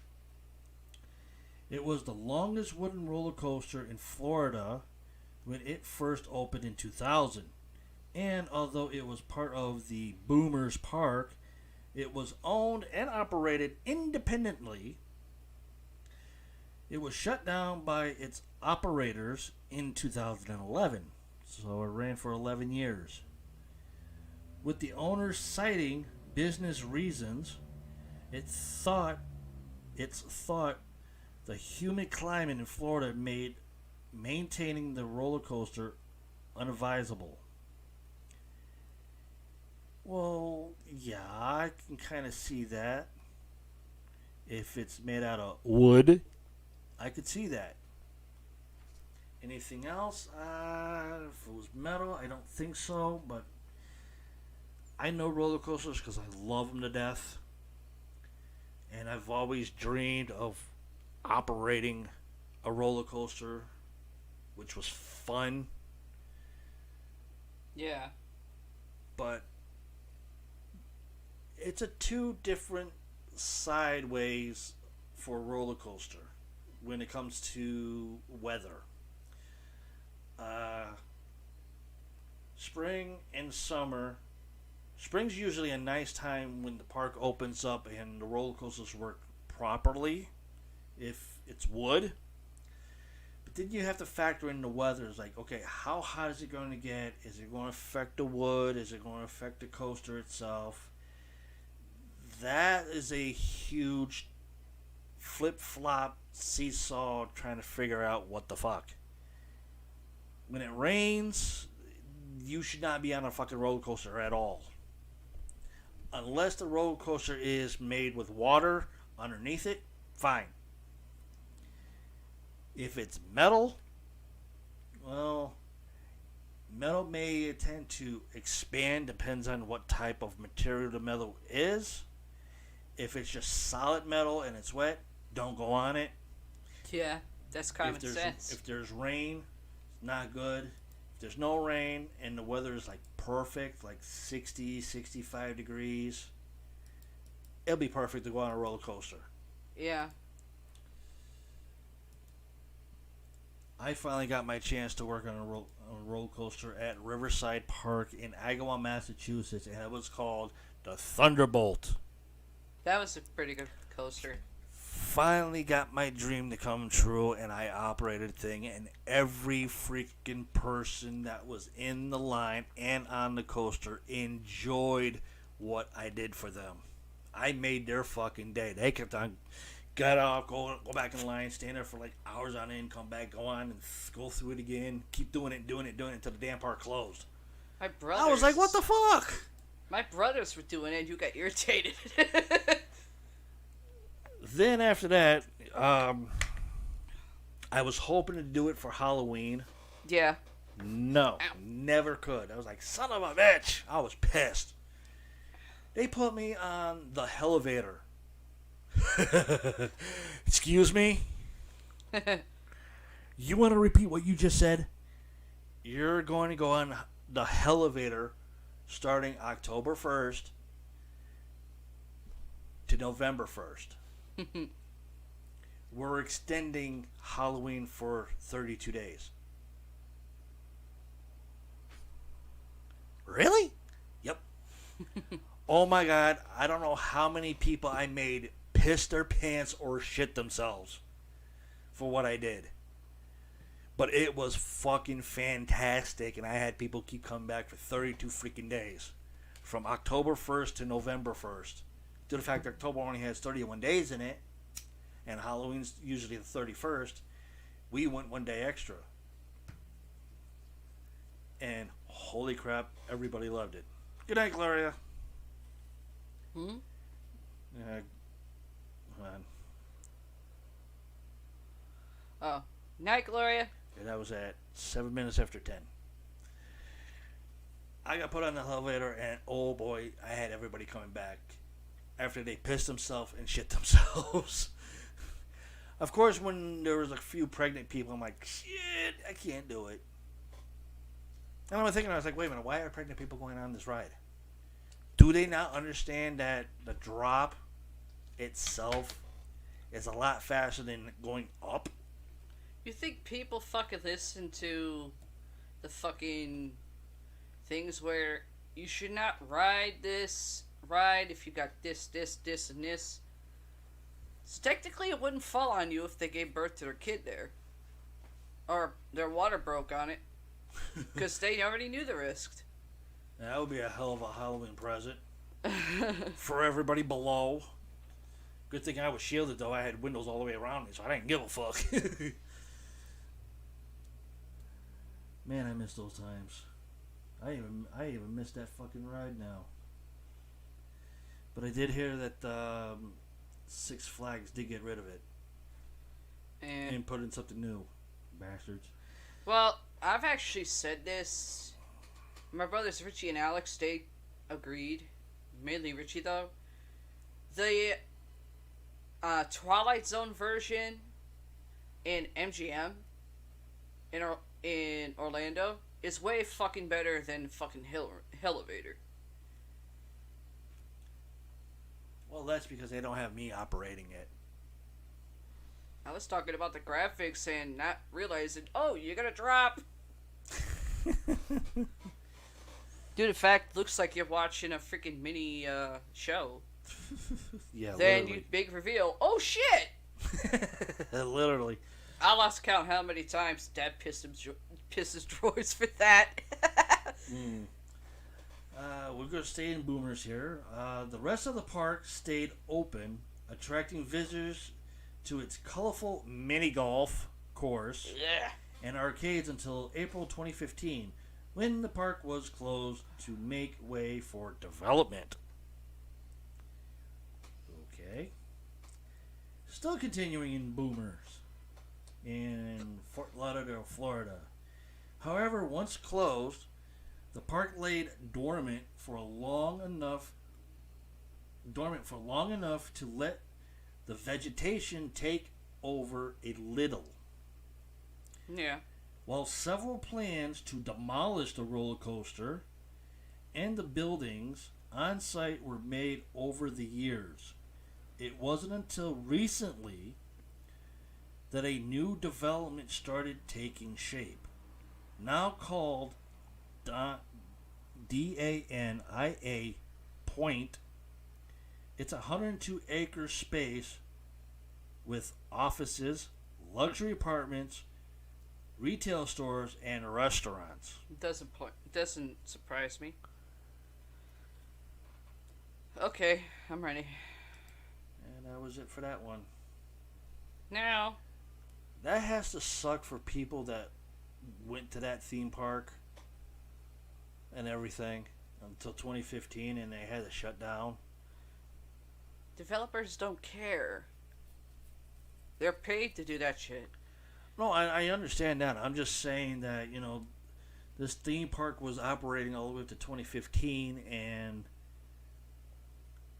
shit just changed. I wonder how many people were pissed by that. Mm-hmm. Because it was. I would say it was probably the closest thing for the amusement park instead of traveling to Orlando, Florida. Yeah. For the theme parks up there or anywhere else in Florida. I would have to feel bad for those people. Anywho, now to the witchcraft knowledge of magical uses of herbs. Take notes and pay attention, people. You asked for it. I ain't teaching, I'm just giving people the knowledge so they can do whatever they want. Let's see, herb names. Start with Aceia. No wait, Bless you. shut up. Acequia. Okay, its uses: protection, psychic and spiritual enhancement, money, platonic love. I don't know about the platonic love part. What? And look up platonic love because I'm not looking for that. Or looking that up. It sounds like a disease. It's a type of love thing. Platonic, I don't know what the fuck that's supposed to be. I know, but if you think about it, it sounds like a disease. Platonic. The and you have last the time- word love with it. The last time I ever heard anything that had the word platonic in it was Jim Carrey in Liar Liar. The only time I've ever heard of platonic. Yeah.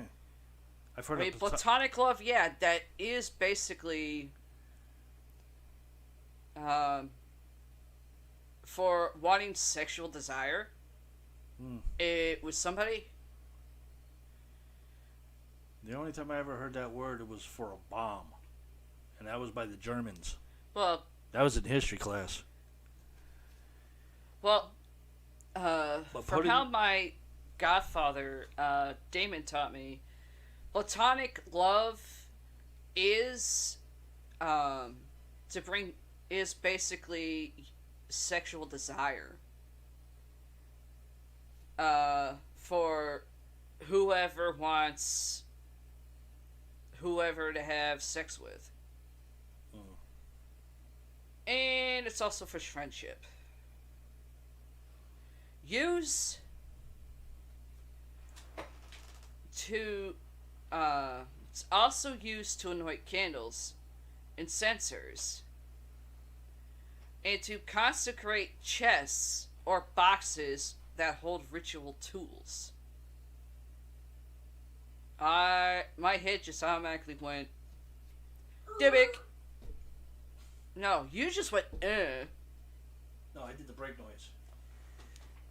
I went, consecrating chests or boxes that hold ritual tools or ritualistic. My head automatically went Dybbuk box. That's considered a consecrated box that someone did a ritual in yeah, or on. yeah, and I I'd think still like to know if there's more than one. I was just about to say we heard something about that, and then that's when you threw out that question. Yeah. How many divot boxes are there compared to what we saw when Paralore was in the hospital and we were watching the paranormal caught on camera when they were talking about the divot box? Yeah, but the Dybbuk box that was shown isn't what's in Zach's museum. Right. That's why I'm still wondering, is there just that one? Except his was different. His Dybbuk box was way different than what was on that show that we saw in the hospital. That What? one had a little bit more design to it. One thing I remember looking up Dybbuk box. Dybbuk boxes are basically made out of wood. Right. Actually, hard wood that's formed into a chest. Mm-hmm. And yeah, mostly done by Jewish. Right. I mean, I think there's other religions that did that too. But the one that was shown in Paranormal Caught on Camera, in fact, technically, being an empath, I could see shit, and I could feel it even if it's on fucking TV. I felt that type of energy to it, but it's not as strong as the one Zach has. Right. Even though Zach's second live Halloween episode, I'm screaming at the fucking TV. Open the fucking box! You said you're gonna open it! Mm-hmm. We were watching it on TV, and we were watching it on the laptop. I was still saying, Through open Facebook. the fucking box. Through Facebook, and she was yelling at the TV and at the laptop when I was Yeah. watching it. I'm It was like, funny as hell. I actually remember saying onto the fucking TV, which I actually still say to this day. I said this before, but more now. Hike up your fucking skirt, Zach, and fucking open it. She seriously did. She said it to the TV and to the laptop.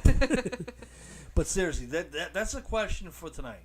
How many divot boxes are actually out there compared to the Paranormal Caught on Camera TV show? And I ain't talking I about want the to know shit. that. I ain't talking about the so-called divot boxes that you can buy on eBay. Yeah. Because those are just cardboard. That ain't wood. No.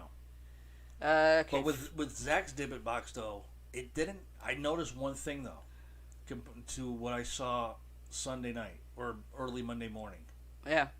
when we were still at the hospital. The divot box on TV did not have a drawer. No. When Zach got his divot box, It was nothing but straight he had a doors. drawer. No, he had a drawer. Yeah. Before you actually open up the doors of the divot box. Yeah. Well, finishing to see it at Cassia, you can use it in incense to promote a meditative state, which means to put yourself, basically, it's also for putting yourself in what's considered a trance. Aconite. Use aconite as a magical wash for ritual tools and space. Wear as an amulet for protection.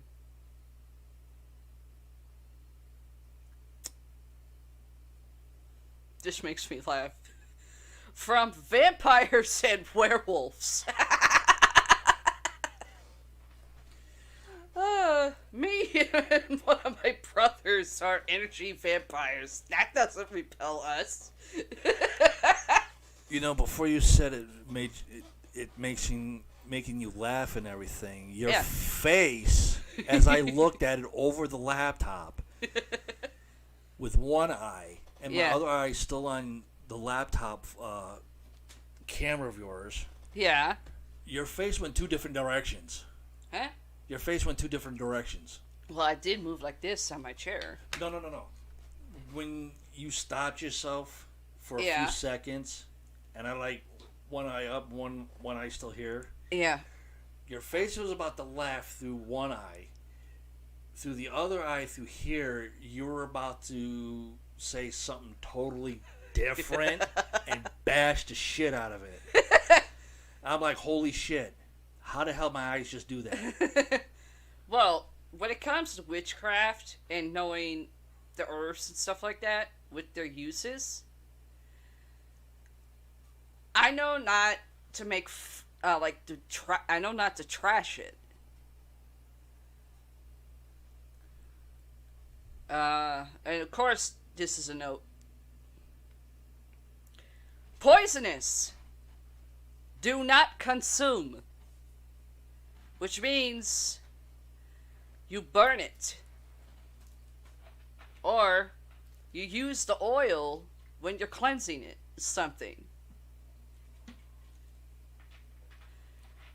You can't eat it or drink it. It will kill you. Ew. Which, Could probably also give you the shits, too. No, it'll never straight know. up kill you. Aconite is actually also called Wolfsbane and Monk's Hood. Sounds like a mud flap you'll find on a Ford. Acorn,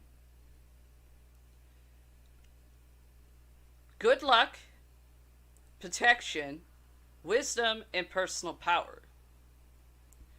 A dried acorn is an excellent natural element for keeping a youthful appearance.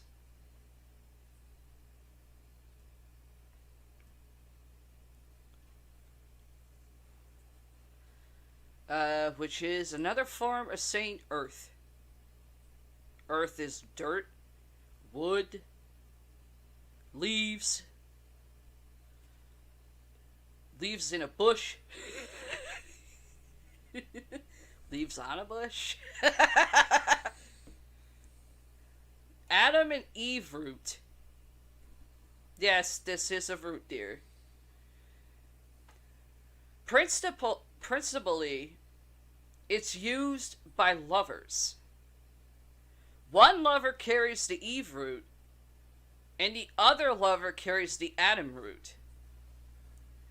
This keeps your lover true to you and discourages rivals. Carry both roots in a small bag at all times for attraction, to bring a love to you or a marriage proposal. Which is what came out of my mother's mouth down in Florida. And I laughed so hard I fell over on the fucking porch chair onto the porch. And no less than 2 seconds later, Richie falls on me laughing.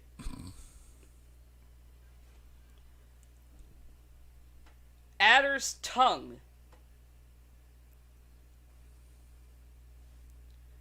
Which means it stops gossip and slander. Promotes healing. Sacred to serpent goddesses. Used in divination, healing magic, lunar magic, and dream magic. Also called dogtooth violet. Dogtooth violet. That's a new one. Well, the adder's tongue, to kind of use an example,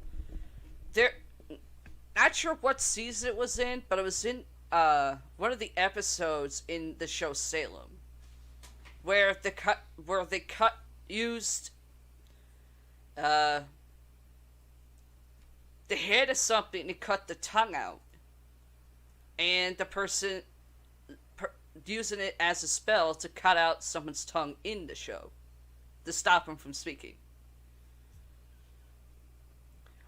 African violet. Spirituality, protection, and healing. Wear an amulet for protection. Keep in the home to increase spirituality.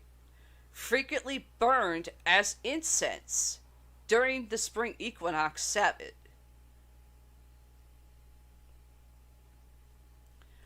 Agar agar. I didn't stumble. That's literally what the herb is.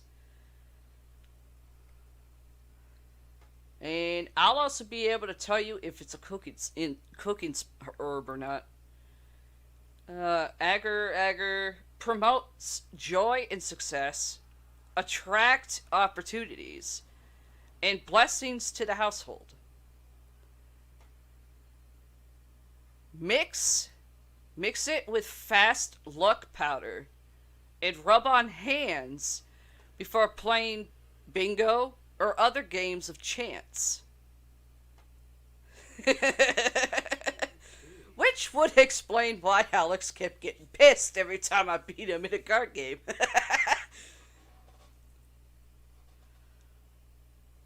He probably kicked my ass too for knowing how to do that against him. That, and he was a fanatic for cheating.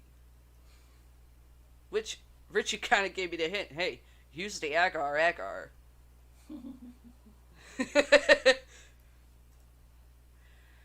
Agrimony is what's used to overcome fear and inner blockages, dispelling negative emotions, also used for reversing spells. Sew it into a dream pillow with mugwort for best results. Can also be used as a wash or oil to increase the effectiveness of all forms of healing rituals. Wards off evil entities and poison. If it wards... Okay, it wards off most evil entities, but not when evil entity is a fucking living human. I know that from fucking experience. Agu. Is for protection and hex breaking. Used in amulets to protect against evil.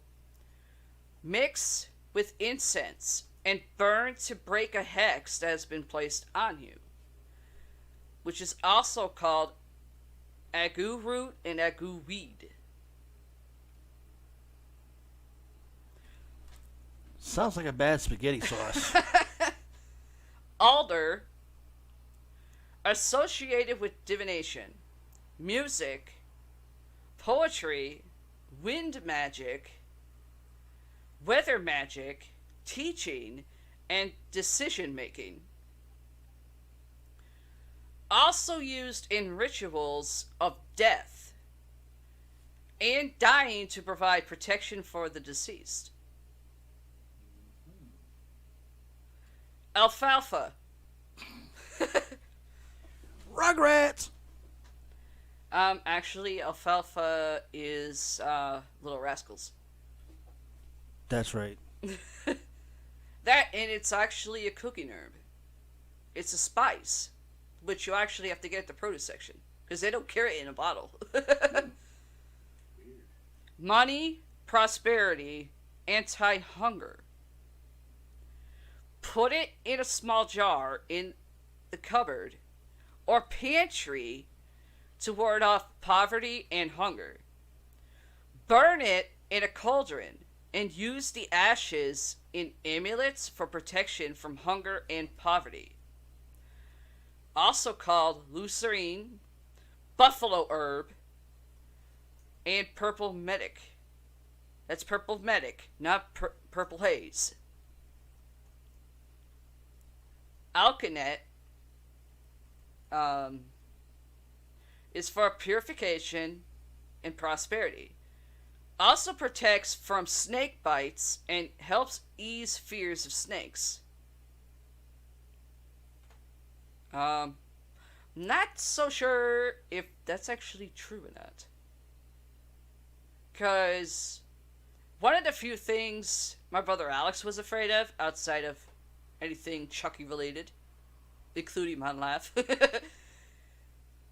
he had a fear of snakes. Nobody in my family is afraid of snakes. I'm not afraid by most of them. Except for boas. And anacondas, because they'll fucking strangle you.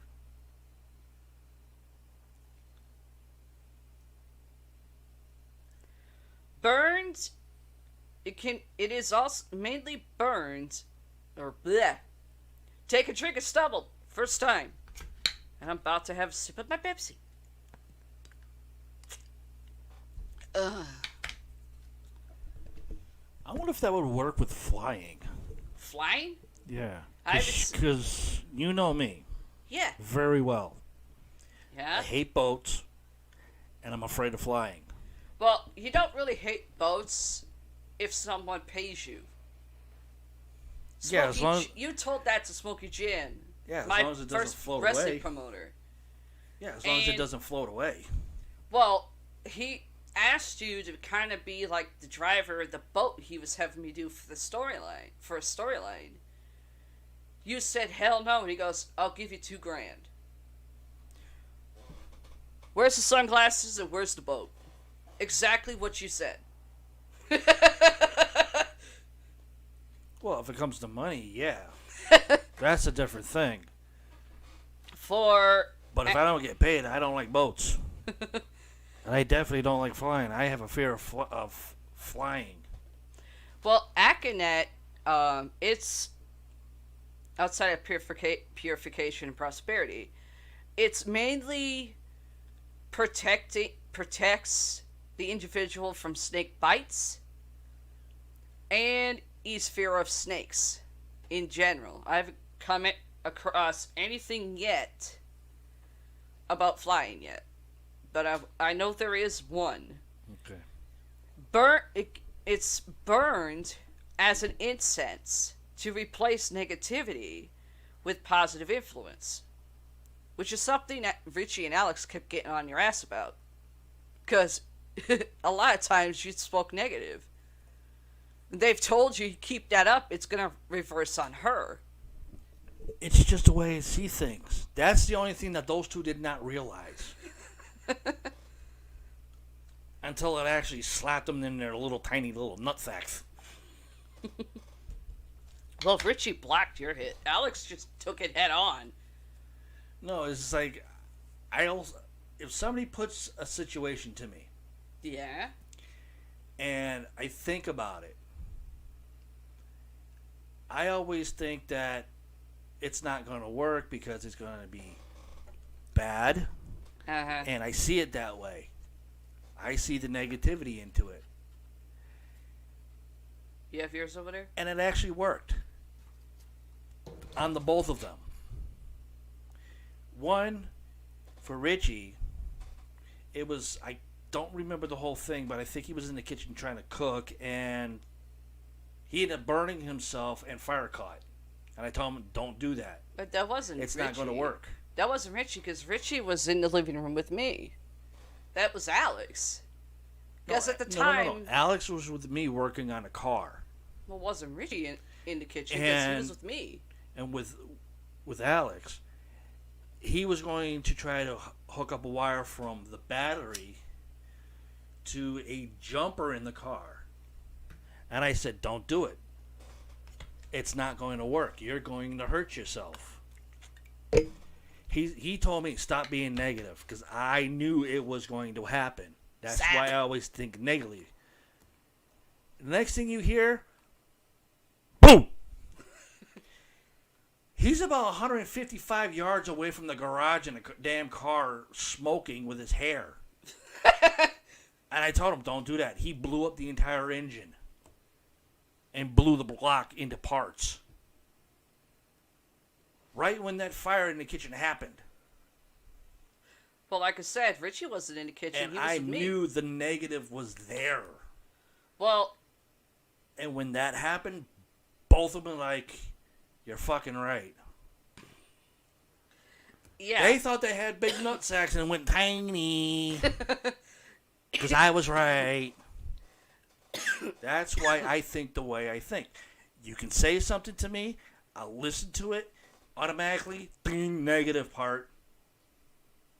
And I tell you positive, go try it. Yeah, but like I said... A week later, you were right. It didn't work. Ta-da! Like I said, though, Richie was with me outside, in the back, in the fucking pool. The one in the kitchen was Adam. That was Adam in the fucking kitchen. Richie was with me in the pool. He didn't want to get out of the pool. Neither did I. Last I knew, Richie was supposed to cook dinner.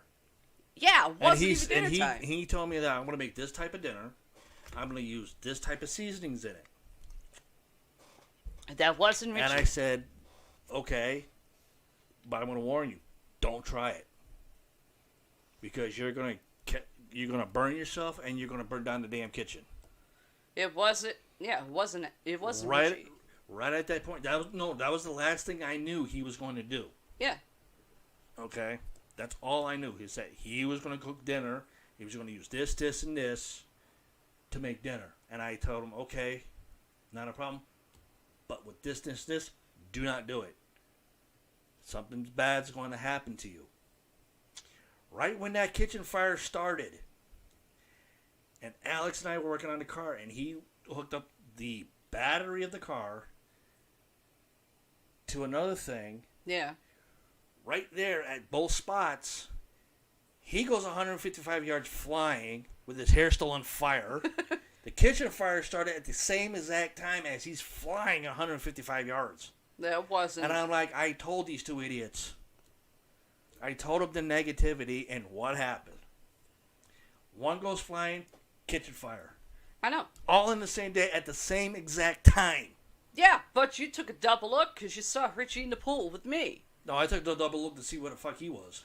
Yeah. Where Alex landed. Yeah. Freaking crash landed right into Richie at the pool. That's why I took a double look. I'm like, holy shit. And I I call go- it, that's why I think negative. Because if I think negatively, Yeah. it comes out positive. If I think positive, it's going to fuck me up. Or fuck up another person. Well, dealing with the issues I'm dealing with, that's what he said to you. Now do you see what I was talking about? Now she's doing it. She's turning into me. Let's see. Next. Oh, wait. The Alkanet is also called Anshuza, Dyer's Bug Loss, Orcanet, it's Spanish Boglas, Allspice. Is that an herb? Or is it a cooking spice? Allspice?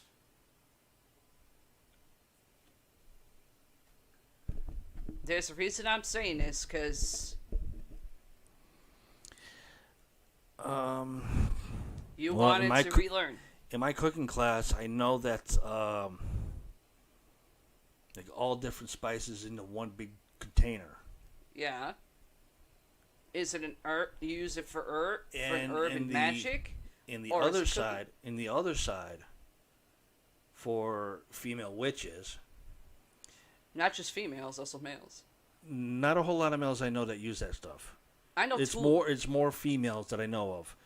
Usually use it for like a spell or a ritual. Of course, in the female side, they got so many multiple different ways of using that stuff. Yes, we do. Allspice is a cooking herb. Yeah. However, Ding, one for me.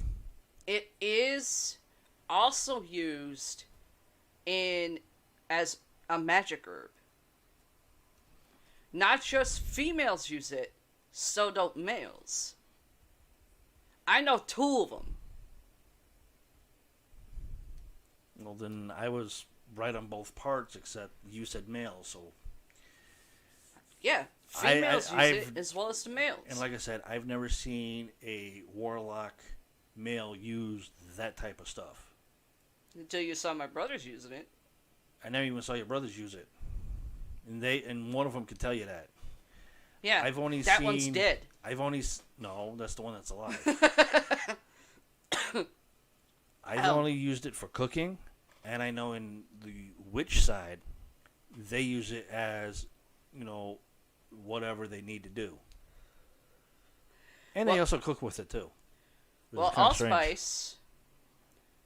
allspice is basically for money, luck, healing, and obtaining treasure.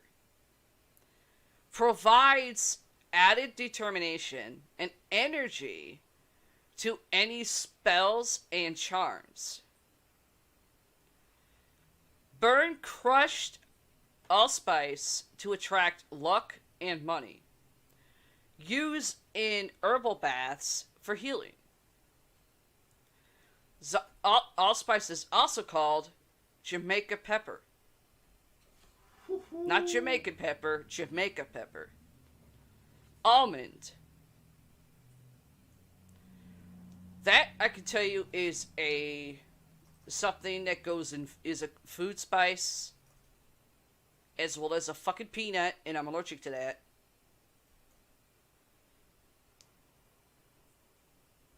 And it's also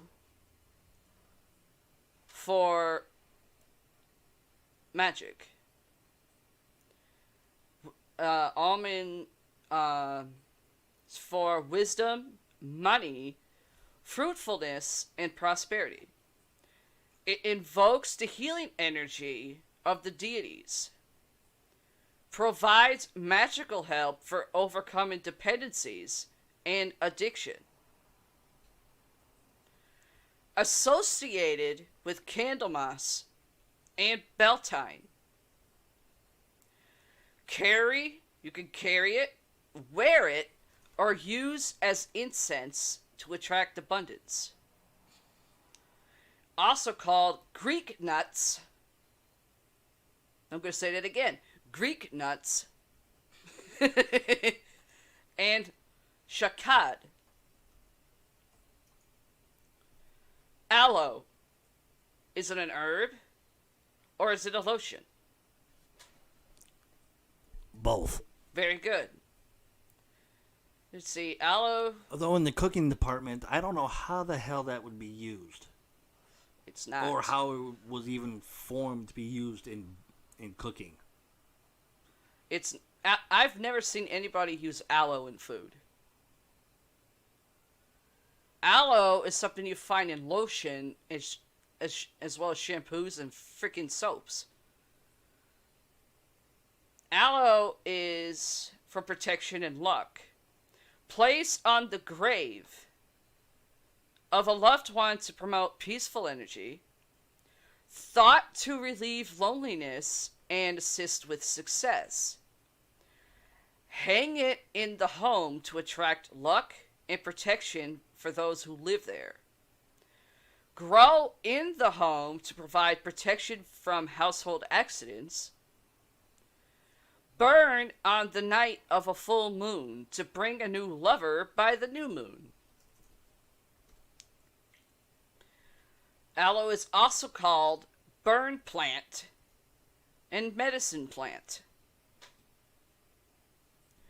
Althea root. Burn or place in a satchel to bring protection. Calm an angry person. And aid psychic powers. Keep on the altar or burn on candles to attract good spirits.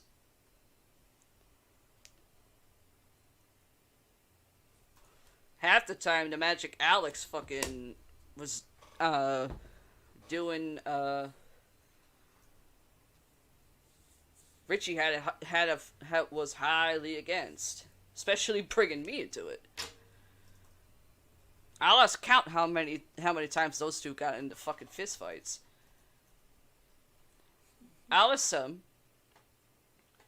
for protection and moderating anger, protection.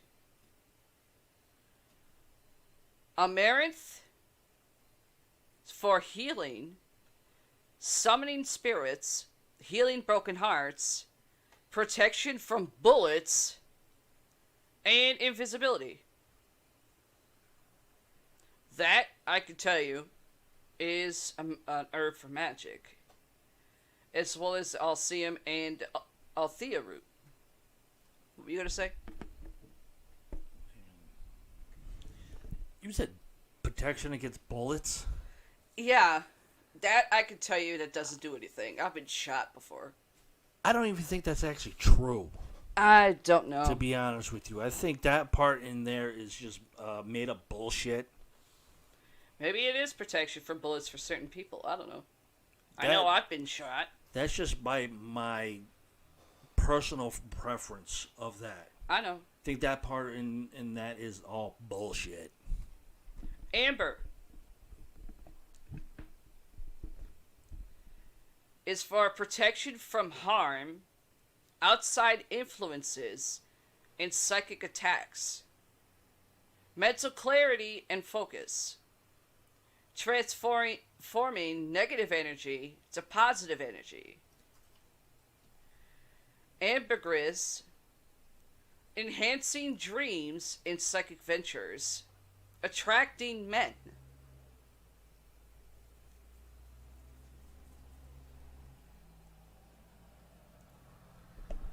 Some ways, I wonder if he used that on me. No.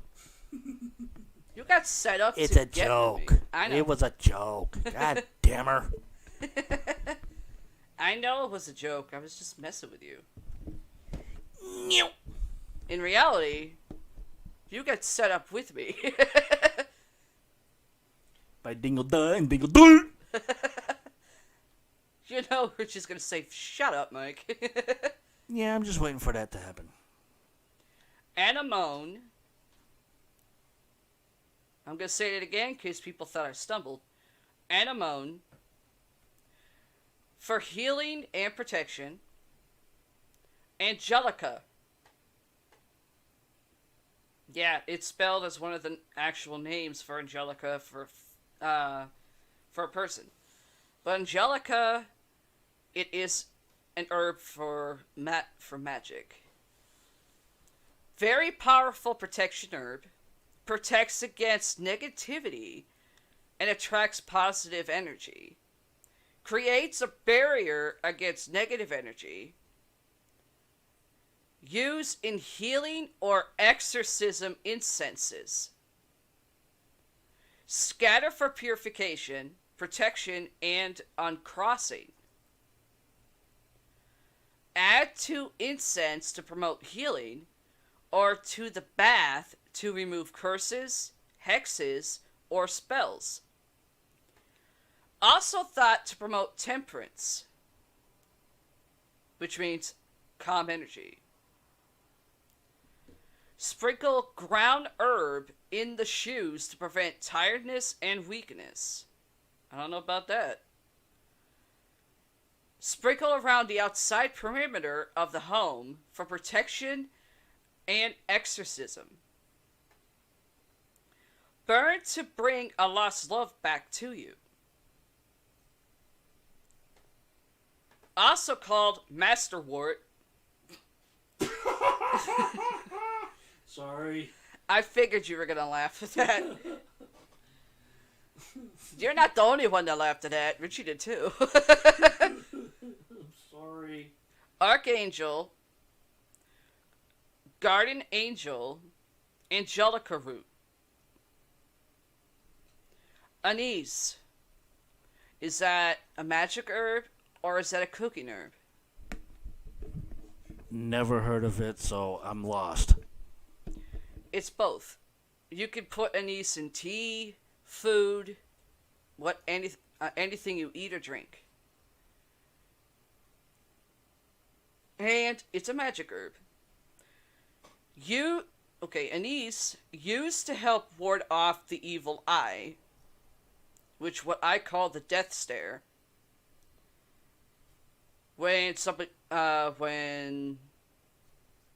As example, there is a certain glare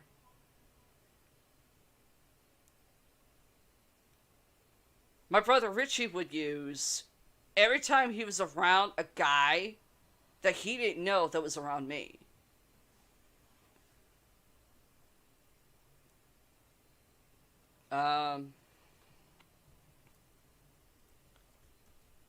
Find happiness and stimulate psychic ability. Fill a sleep pillow with anise seed. I'm going to say that again for people who are a little slow. With anise, fill a sleep pillow, basically what you put your head on to sleep, with anise seed to prevent disturbing dreams. Trust me, that don't work when you're an empath and you get visions in your sleep that are disturbing. Used to invoke Mercury and Apollo. People who don't know, Mercury and Apollo, people may consider them at Mercury as a planet and Apollo as a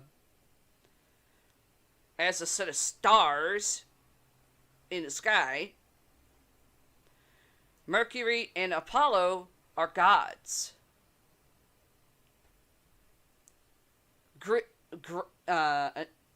Anise is also great for aromatherapy. Use in purification baths with bay leaves. Bay leaves is an herb, and it's also something to use in food. A sprig of anise hung on the bedpost will restore lost youth. Used in protection and meditation incenses. Also called aniseed, anise seed. I say anise, but it's actually called anise. The E sometimes throws some people off. It does to me too at times. Apple. Incense or food? Well, we've had insect sticks of apple, Yeah. and it's also food, Very good. and can be used in cooking. Very good. For magic, 3 ways. well, actually, incense. Incense, anything that has the apple scent in it, is magic use. That you burn like candles, incense, that's magic use. But yeah, magic use and food. Apple. The apple scent, apple herb. For love, garden magic, which would be considered green witch, that use herbs and other stuff for when they cook or whatever they decide to use it for. Immortality, friendship, and healing. Place 7 apple seeds in a bag with orris root to attract sexual love. Shithead tried that on me one night. Another time I laughed my ass off. Use in rituals to give honor to gods and goddesses for fertility. Considered the food of the dead. Which is why Samhain is called the Feast of Apples. Symbolizes the soul and is burnt on Samhain. Some people call it Samhain. It's Samhain. In honor of those who will be reborn in the spring. When doing a house blessing, cut an apple in half. Eat half and put the other half outside of the home as an offering.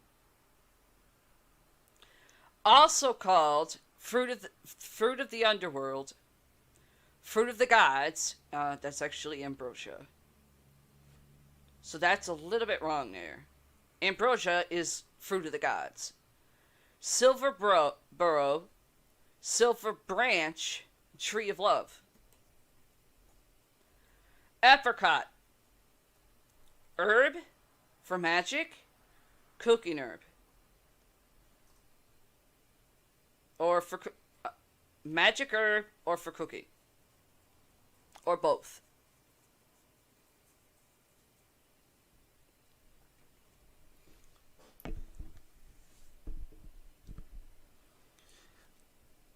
I know apricot could be used for cooking, Yeah. but I don't know about the other side. It's both. Apricot promotes love. One of the things that promotes love. Add leaves and flowers of the apricot to love satchels or carry apricot pits, which is the seed, the core, to attract love. Well, that's why I said I only know it for cooking, but I didn't know the other side of it. I know. That's why I said what I said, and now I know. Yeah. Arabic gum. I'm on this one. Uh, deals with protection, psychic and spiritual enhancement, money, also platonic love, as well as friendship. Used to anoint candles and censers, and to consecrate chests or boxes that hold rituals or ritual tools. Use in incense to promote a meditative state.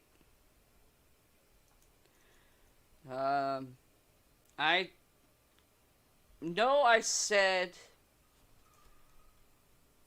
that for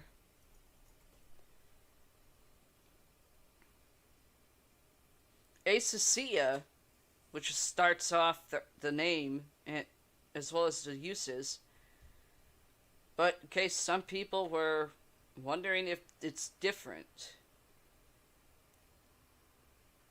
from that. No, it's basically the same thing.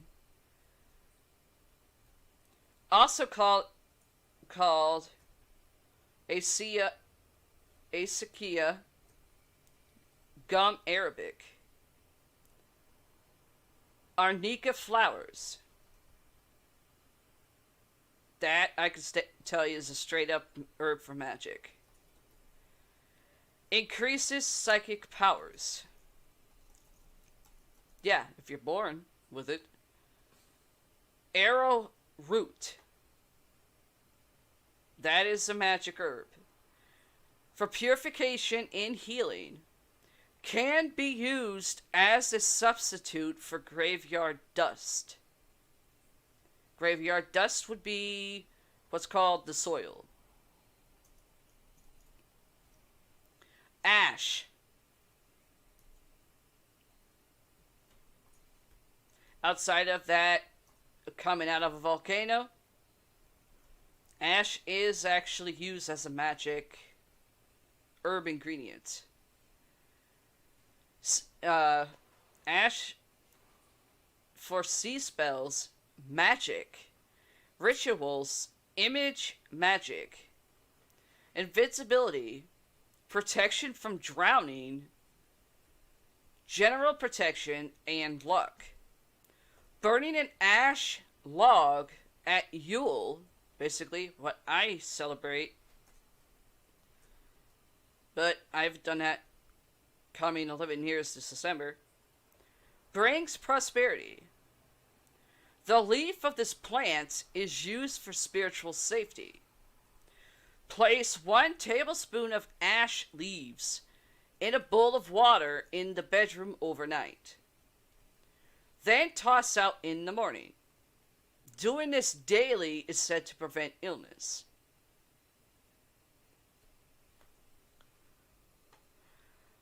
Okay.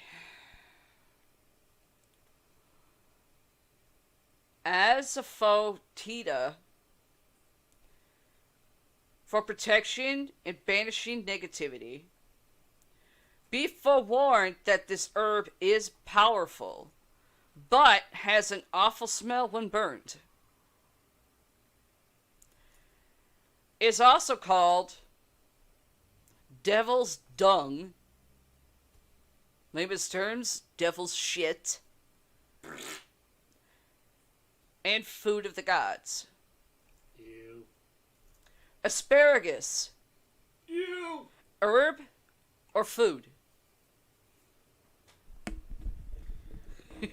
I haven't seen it as a herb, but I know it's a food, and it's tasty. It's a fucking vegetable. Asparagus, it is a magic herb because of the root. People use asparagus for magic due to the fact it mainly promotes male sex magic. The root of it, which is the stem, not where the leaves is, but the stem, is what's used in rituals. So that is an herb as well as for food. Aspen, eloquence, clairvoyance, healing, and anti-theft.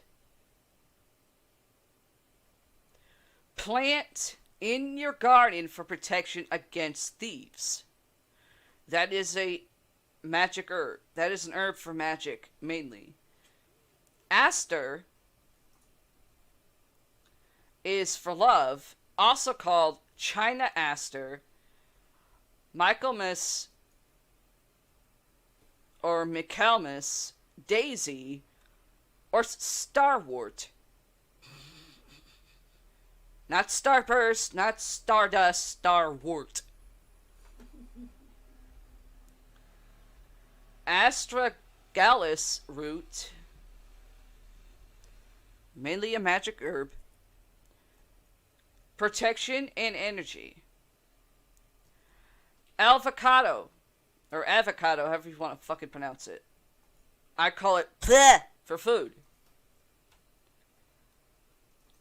It is an herb, an magic herb.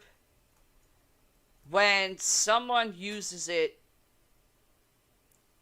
avocado itself to absorb it. Basically, they eat it. So it's both at the same time. Avocados' basic principles: love, lust, and beauty. Also used for sex magic.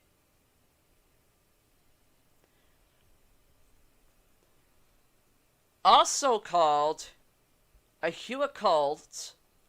No. A huacatl, alligator pear, and percy. Ew. No. Azazella. I think some people hearing that just said, wait, did she say Azazel? No, Azazella. The E is silent before the A. People want to know more clarification? Let me fucking spell it. Azalea. Azazella. The E is silent, so you don't hear the E.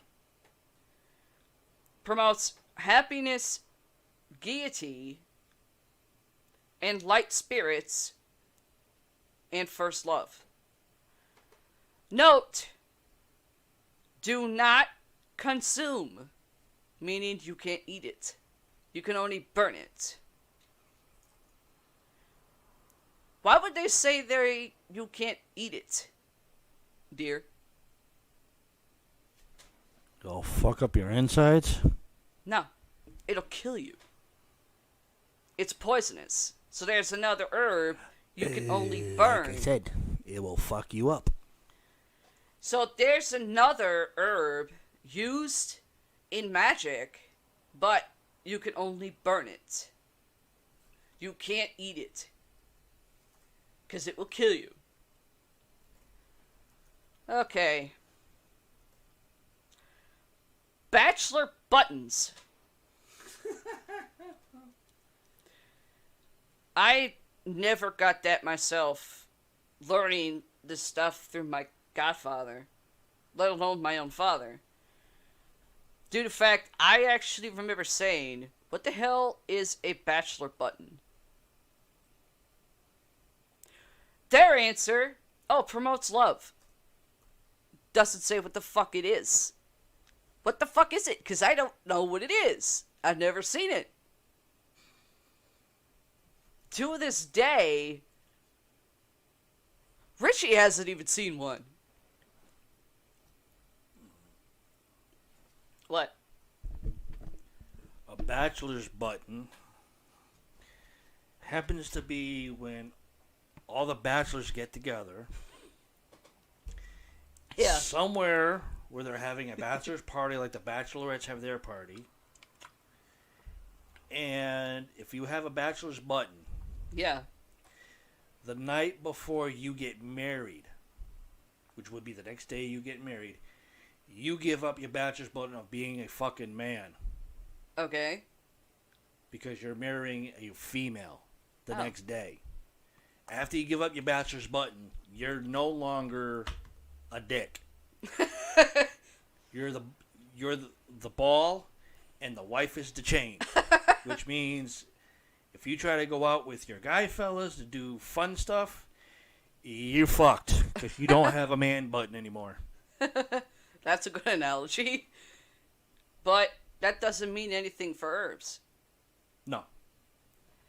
However, bachelor buttons is also called devil's flower and red campion. Bakuli pods. I've actually seen one or two of those before, but never really used it. Difficult to find magic item, also used in satchels and potpourri. So basically, it's a potpourri. It's in potpourri. Balm of Gilead tears. Known for love, manifestations, protection, healing, de-stressing. That actually doesn't work. And assisted in healing from the loss of a loved one. Trust me, that doesn't work either. Use in love satchels, carry for protection, healing, and mending a broken heart. Use to dress candles for any form of magical healing. Burn to attract spirits. Also called poplar buds, balsam poplar, balm of Gilead, mica balsam,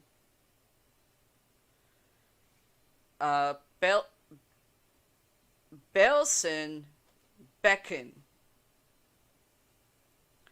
balmy, balmony, for steadfastness, patience, and perseverance. It's associated with the tortoise or turtle. Basically because of the shell. Or the whole damn thing. Also called hummingbird tree, bitter herb, snakehead, turtle head, and turtle bloom. So the bakuli pods, Balmagali tears, the balmony are all magic herbs. Balsam fir is straight up magic herb. Strength and breaking up negativity, insight, progress against goals, and bringing about change. Balsam fir needles can be burned on charcoal as an incense and also make a great ingredient in satchel bags, dream pillows, and potpourri mixes. Bamboo!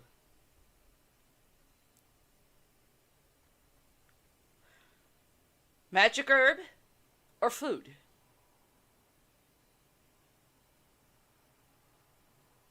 And I'm not saying something that you use to beat somebody with in wrestling. No, it's used as an herb. Bamboo, yeah. But I don't know about magic. Magic use for bamboo. Basically, the bamboo bark from the tree, or the bamboo sticks, which in wrestling they're called kendo sticks. You burn it. Let me explain it, because this will actually help you remember this. Hex breaking, meaning it breaks hexes. Wishes, luck, and protection. Carve a wish into the bamboo and bury it in a secluded area to make your wish come true. carry a piece of bamboo for good luck. In other words, the tree bark, you get a good enough chunk of it. You carve what you want, what you wish for in the bark, and then you bury it. That there's the whole goddamn ritual. Sounds like a Japanese and a Chinese thing. Something like that, yeah. That's a ritual for them. It's even rituals for people like us. Well, I was going to say, it sounds like a ritual for those two countries. But for what you are and everybody else is... Yeah. It doesn't connect. It's the only way I can say it. It does not connect. Okay. That's just my opinion. For some reason, it does not connect this way, but it does connect the other two ways. Now, people are wondering, how do you carry a piece of bamboo for good luck? Easy. You take bamboo stuff, and you know people that know how to weave. You have them make a purse out of it. Or, you have them make a purse out of it, and there's your bamboo that you carry. You can't walk around carrying a bamboo stick. Well, actually you could if you use it as a cane. Walking stick. Grandpa had one. It's a walking stick. Huh? It's called a walking stick. But Grandpa didn't like calling it a walking stick. Banana. He called it a human bitch beater. Banana. It's a fruit that you can cook with too. It's both. Well, banana in magic uses, you can use the banana peel. A small piece of a banana, of the fruit. And there are something what's called banana seeds.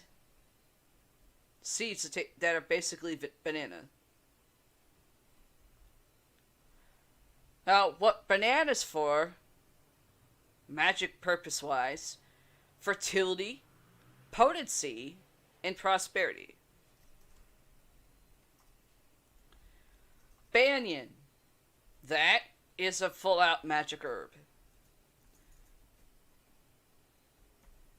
For happiness and luck. Barberry. And no, that's not a whole mixture of different fruits. It is a spice that is a fruit, but it's very hard to find.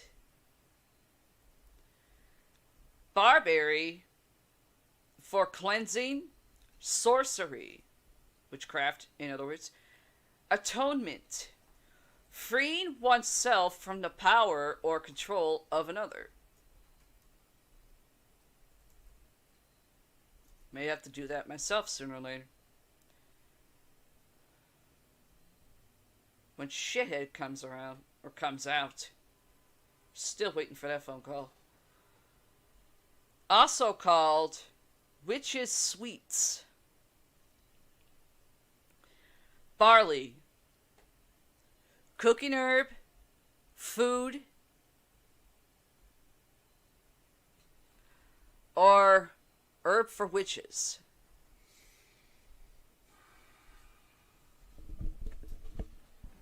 Let's see. Barley is made in beer. Mm-hmm. Barley is also a cooking herb. Very good. I want to say it's been used for magic spells, but I'm not 100% sure. You're very good. All three. Really? Very good.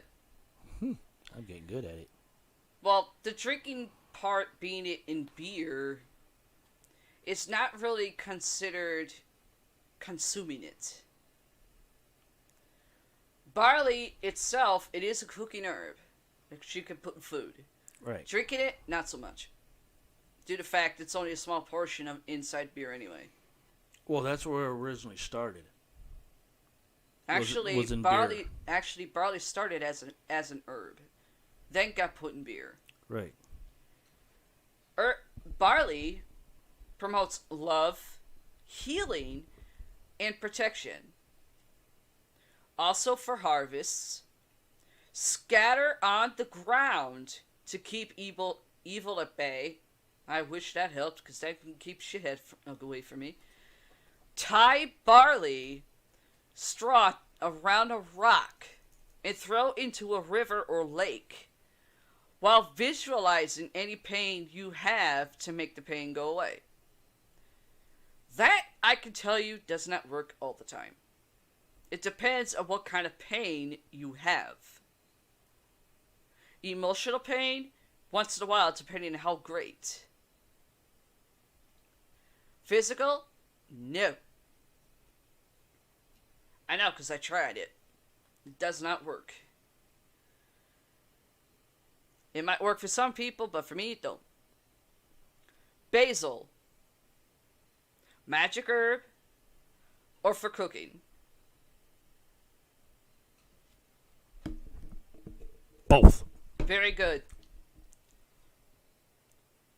Basil for love, exorcism. See, it's not just frankincense. Wealth, sympathy, and protection. Dispels confusion, fear, and weakness. Drives off hostile spirits. That actually does work. She has cousin. She has cousin Darren. That actually works on him. Associated with Candlemas. Carry to move forward in a positive manner despite perilous danger. Strewn on floors to provide protection from evil. Sprinkle an infusion of basil outside of the building where you hope to be employed for luck in a job interview. Be careful not to be seen. That, I can tell you for a fact, good luck trying to not be seen doing that. Or, in your business to attract money and success. Wear or carry to aid in attracting money and prosperity. Also called common basil, sweet basil, St. Joseph wort, St. Joseph's wort, Tulsi, Tulasi, Krishnamal, Kala Tulasi, witch's herb, Alabahaka, American Dittany, bat's head root, used in spellwork, rituals, grizz bags, etc. to obtain wishes. Bat's head root, that is an herb. Also very hard to find. Just ask Ozzy Osbourne for the recipe. It's not actual bat's head. Bay laurel. That's actually a spice. But it is a bay laurel that is a herb for magic. Purification, house, and business blessing, and clearing confusion. Attracts romance. Keep potted plants to protect home from lightning. Place in a dream pillow for sound sleep and to induce prophetic dreams. Well, technically, I don't need that to induce prophetic dreams. That happens all the time for me. Also called Bay, Sweet Laurel, Sweet Bay, True Laurel, Lorbeer, Noble Laurel, Bayi, and Daphne. Daphne is actually a flower. Bay leaf. Magic herb. Food. Or both. Both. Very good. For protection, good fortune, success, purification, strength, healing, and psychic powers. Write wishes on the leaves of the bay leaf. Bay leaves, write wishes on the leaves, and then burn the leaves to make the wishes come true. Place under the pillow or use in dream pillow to induce prophetic dreams. Trust me, I don't need that because prophetic dreams for me happen all the fucking time. Place in the corner of each room in the house to protect all that dwell there. Carry bay leaf to protect yourself against black magic.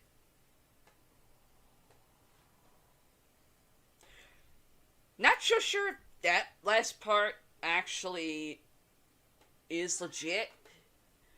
I mean, I know it's possible. It also depends on how strong the black magic is. There are levels.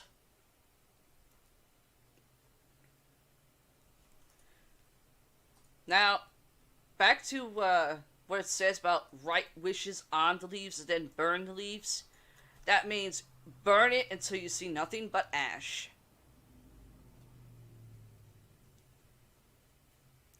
Bayberry is a magic herb, an herb for magic. Good fortune, luck, healing, and stress relief. Burn a white candle sprinkled with bayberry bark, basically tree bark, for good fortune and money. Also called American vegetable tallow tree, myrtle tree. Basically, this is a whole fucking list of tree bark that is also called bayberry. Wax myrtle, candleberry, candleberry myrtle, tallow shrub, American vegetable wax, vegetable tallow, waxberry, pepperidge bush,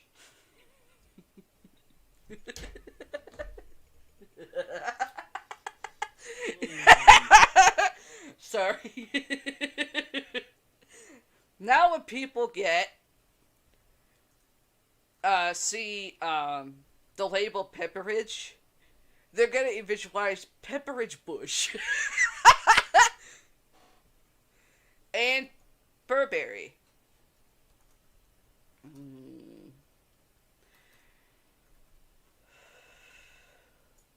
One more, then we're gonna cut. We'll do some more next time. Bed straw, which is fragrant. For love and lust. And that's it for me for now.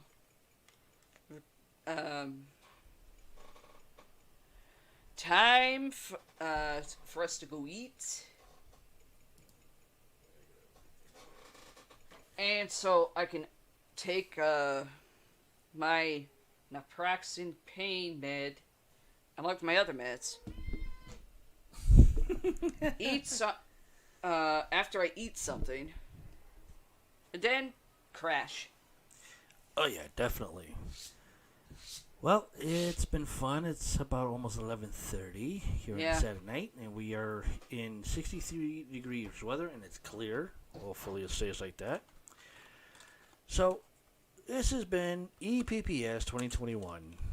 I've been your host, Paramike. That lovely woman over there is your co-host, Paralore.